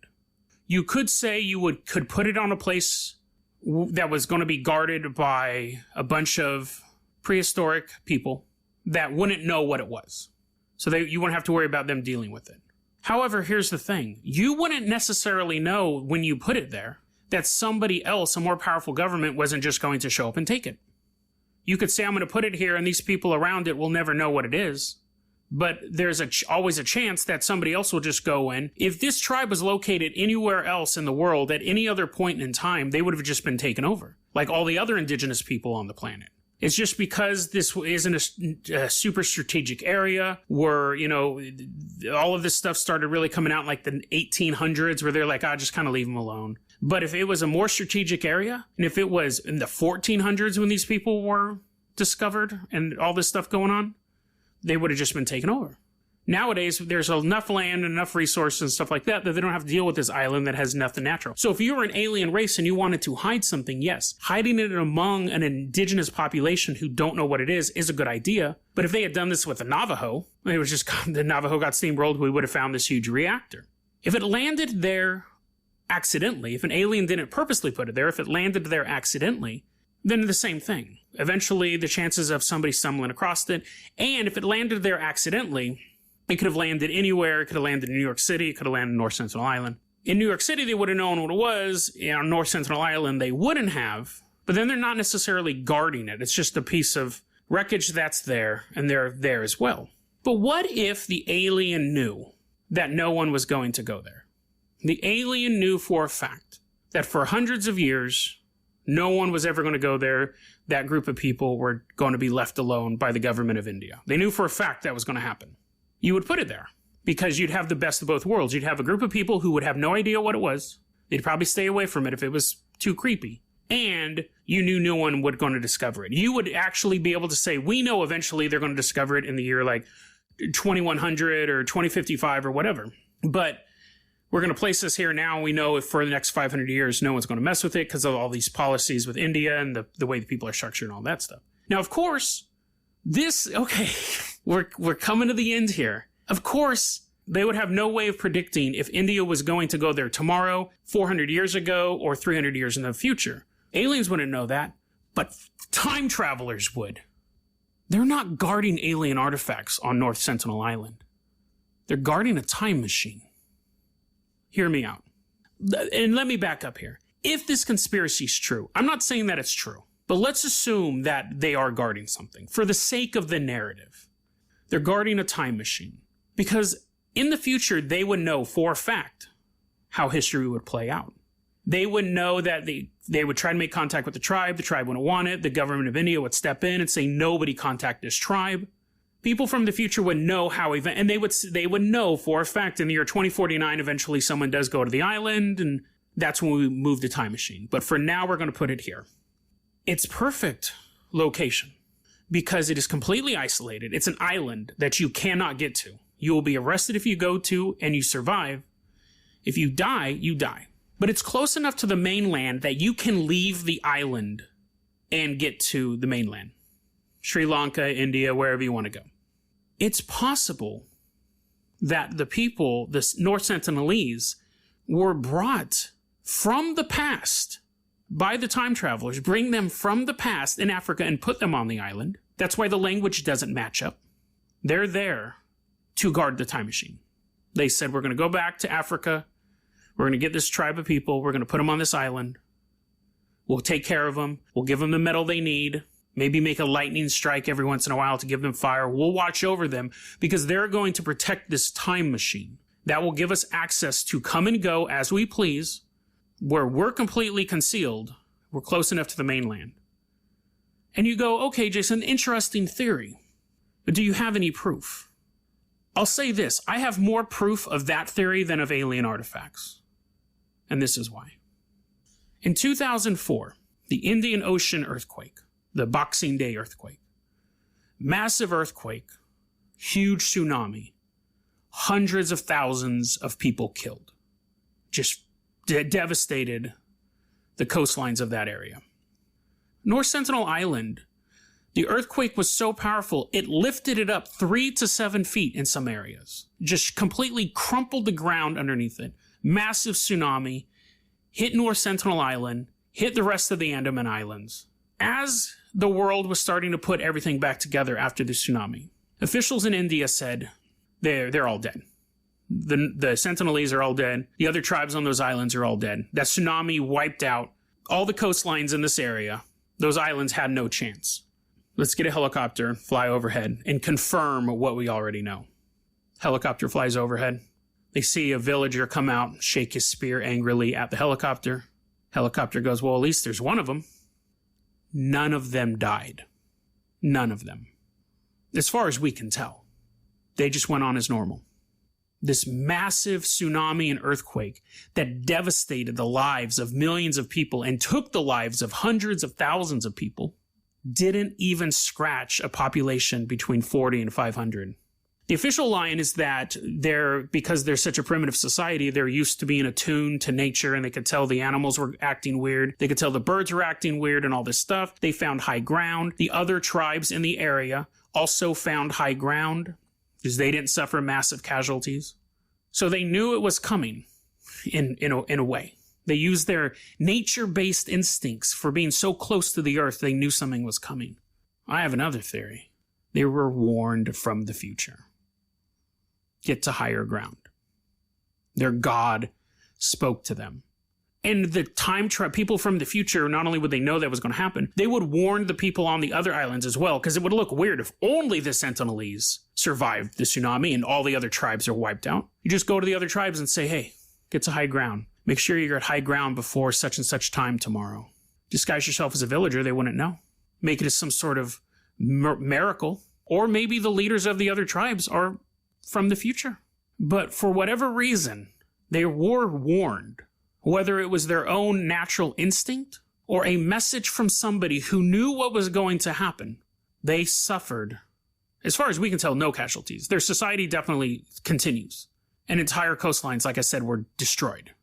You can watch the YouTube footage of the tsunami and imagine a prehistoric village surviving that.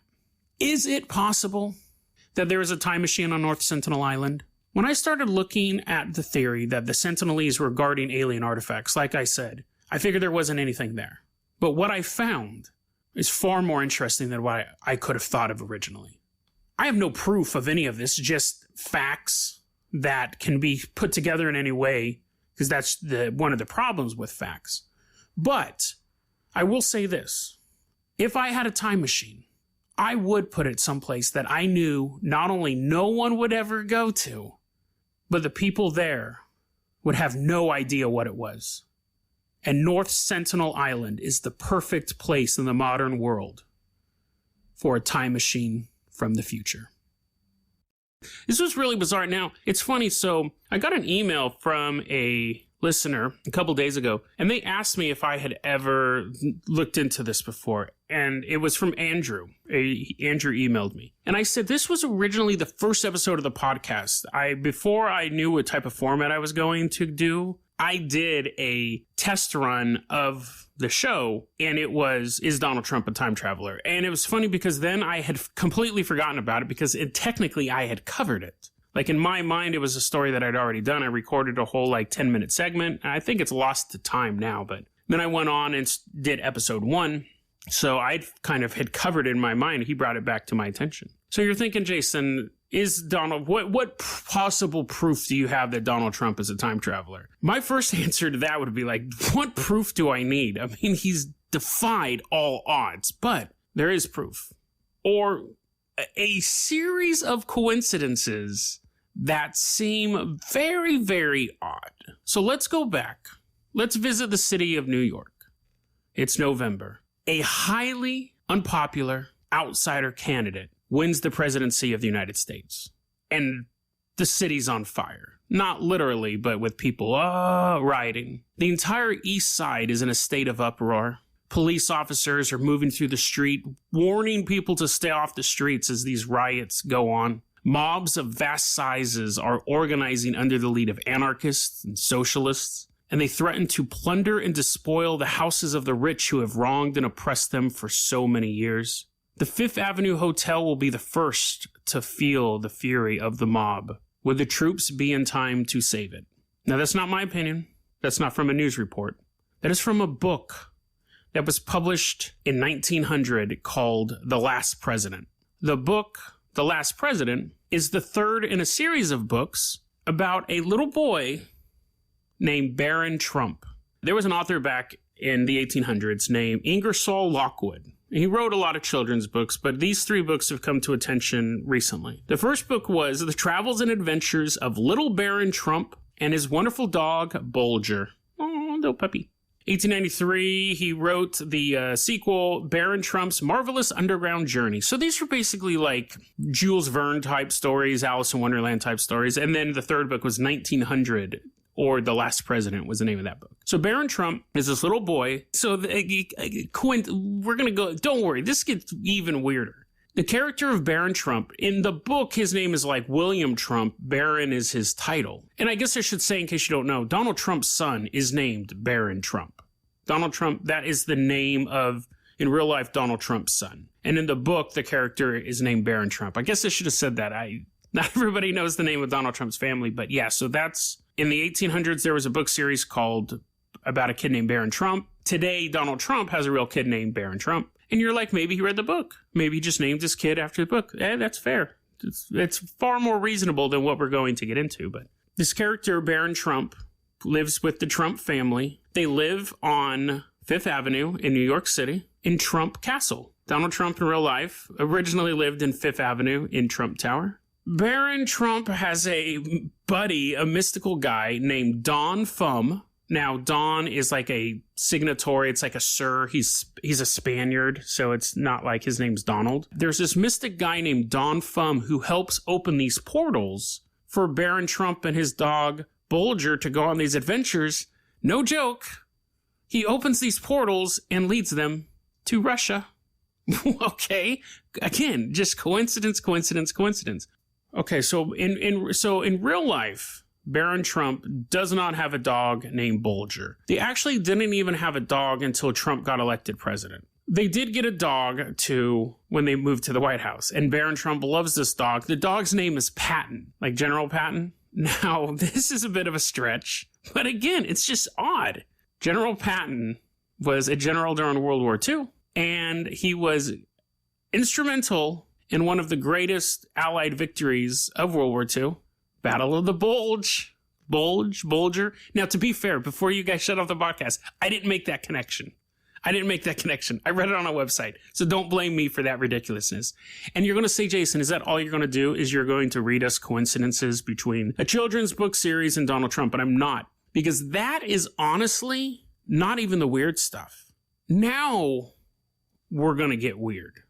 This theory first came to my attention before I even heard about the kids' books. This theory that Donald Trump is a time traveler is predated his election. It was back in like the summer of 2016, maybe even a little bit earlier, was when this theory started popping up. And there's some weird stuff behind it. Nikola, I just call him Nikolai. Nikolai Tesla is a famous inventor for inventing weird stuff. He was a contemporary of, I believe it was Edison. Tesla was always working, like he was working on free energy. He was working on wireless energy, so nothing would have to be plugged in. He was working on remote control. He like invented a remote control boat. And I mean, we're talking like way back in the day. He died like in 43. And he had a long career, so we're talking like 1910s, 1920s, 30s. He was working on all this stuff. During World War II, he was talking about inventing a death ray, a thing that could just blow stuff up. So he was always working on all this crazy stuff, and there's been a ton. He's like the Tesla coil, you know, the electrical coil thing. Very, very fringe and connected to things like the Philadelphia experiment that made the boat disappear. Just a lot of fringe science. The guy definitely was ahead of his time, and he wasn't a crackpot. Not all of his theories panned out, but he definitely knew his stuff. But he ends up dying, and the government really wanted his research. So they had this group back then called the Office of Alien Property. So if you died in America, but you weren't an American citizen, these guys would go, take your stuff. They went in, they took all of his notes. To this day, we don't even have access to a lot of the stuff that they took. There's a lot of his research that we know is missing because it was mentioned in other places, but we have no record of it. Office of Alien Property then takes all of they don't understand it. They're like, this is just high-level math, high-level science. We don't get this. Let's go to MIT. They can read this nerd stuff. So they give it to a guy at MIT named John Trump, Donald Trump's uncle. Donald Trump's uncle, John. Donald Trump's uncle John now has access to some of the most fringe scientific theories of the time. And honestly, probably even in our time. We have nothing even close approaching wireless energy. John Trump said, there's nothing in these documents. He didn't say that. John Trump basically said there's a lot of great things in these documents, but, it's a lot of it's fringe stuff. I'm paraphrasing, but the question is this. This guy who was just outside the box, 100 years ahead of his time or more as a scientist, dies. All of the stuff that he came up with, but he didn't have the means to do, gets given to this other guy. He goes through it, takes out a couple pages, turns it over to the government, says, here's what it means, but it's a bunch of stuff. And like I said, we know documents are missing from Tesla's work.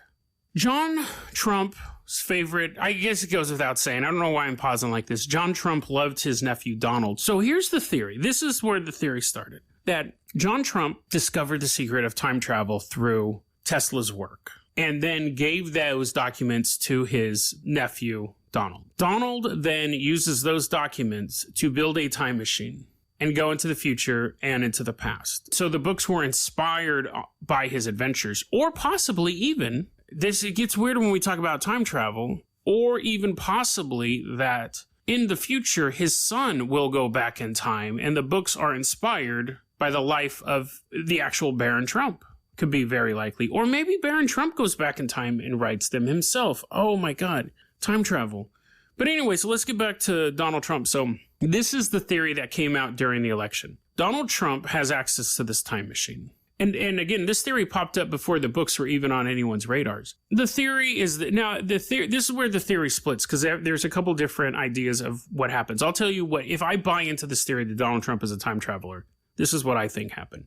Donald Trump goes into the future. Everything's awesome. He uses his knowledge of the future to come back in time and make a bunch of money. But there's one thing that happens in our timeline that didn't happen when he first visited the future, and that was 9/11. Donald Trump lost a lot of friends in the attacks on 9/11. And that's when the playboy mindset had to kind of flip for him, because he saw what the world could be. And this event happened that he didn't foresee, and he lost a lot of people because of it. So it started to kind of change his mindset. Now you're thinking, okay, we have that aspect of it. Now you're thinking, okay, Donald Trump, fine, built a time machine, goes to the future, 9/11, da-da-da-da-da, does all that stuff. Now what? Well, like I said, it gets weirder. Pence, Vice President Pence, is also a time traveler. Did you know that? Make sure to tell your relatives that too. Not only is he also a time traveler, he's not from our timeline, he's from the future. He's from a future where everybody... I'm not making... Okay, when I say I'm not making this up, I hope you know that there's people who believe this. I'm not sold on this idea, but the photographic evidence is a little weird. Mike Pence comes from a future where everybody looks like Mike Pence. That's what people are going to look like in the future. Now, I will say this. Mike Pence, he's a big dude. Like, I saw a picture of him. He is like a yoked up, or he's just a broad-shouldered guy. But anyway, so I don't know what that has to do with anything. So Mike Pence, in the future, everyone looks like Mike Pence. That's what humans are going to look like. And he's like from far in the future. He traveled back with Donald Trump to say, okay, to avoid a terrible future, I have to become president. But they aren't going to vote for me because I'm a big old weirdo-looking tank dude. So Donald Trump, you run for president, use your knowledge of the future so you'll know what other people are going to do. And then I'll be your vice president.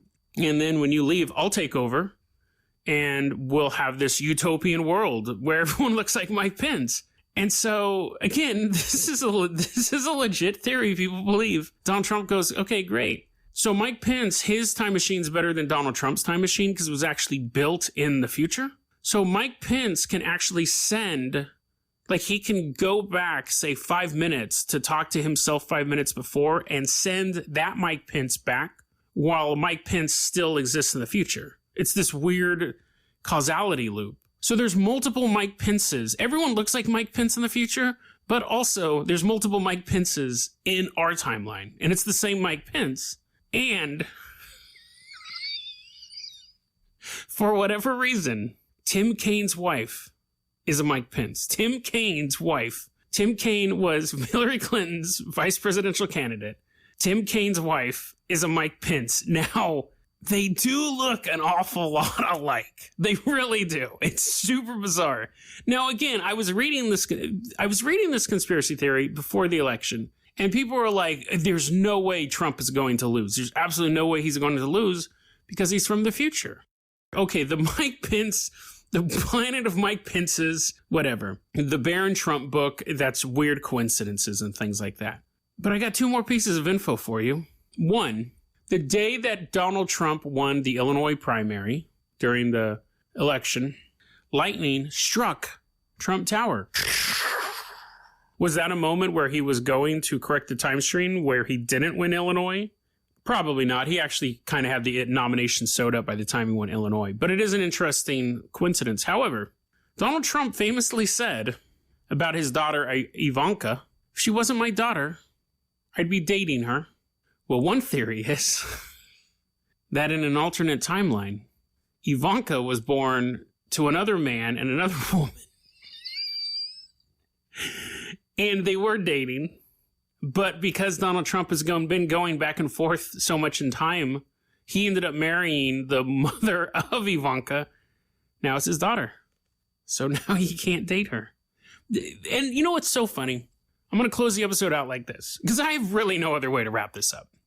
I've complained about other conspiracies in the past, like World War II was fake. I'm like, this is total nonsense, nuclear bombs or whatever. Nuclear bombs don't exist. Yeah, whatever. So there are certain conspiracies that I view as when I cover them, I'm almost discouraged from researching more conspiracy theories because I look at how misinformed some people can be to really think World War II never happened. This conspiracy fills me with a childlike joy. I just find it so amusing. And I think it's amusing because, one, it's a conspiracy theory that's fairly lighthearted. Like, again, love them or hate them, it's an entertaining theory. It doesn't have to involve Holocaust not happening. It doesn't have to involve, 9/11 was an inside job. It's not like this horrible, it doesn't have this huge death toll. A lot of the conspiracies are fairly, dark. This one's kind of lovey-dovey and cute in a way. It's a conspiracy theory that we're basically living through right now because, again, if he's a time traveler, it's going on. I have to admit, I read this conspiracy theory, like I said, back in 2016. I can't look at Mike Pence without thinking there's a planet of them somewhere in our near future. I think it's just a fairly fun one. And, again, the next time someone starts talking about politics and you'd rather not just be bothered, you'd rather just do something else, just turn around, look him in the eyes and say, did you know Donald Trump is a time traveler? And then say nothing. And to make it even funnier, when they go, what did you say? Just turn back around. Just don't acknowledge them.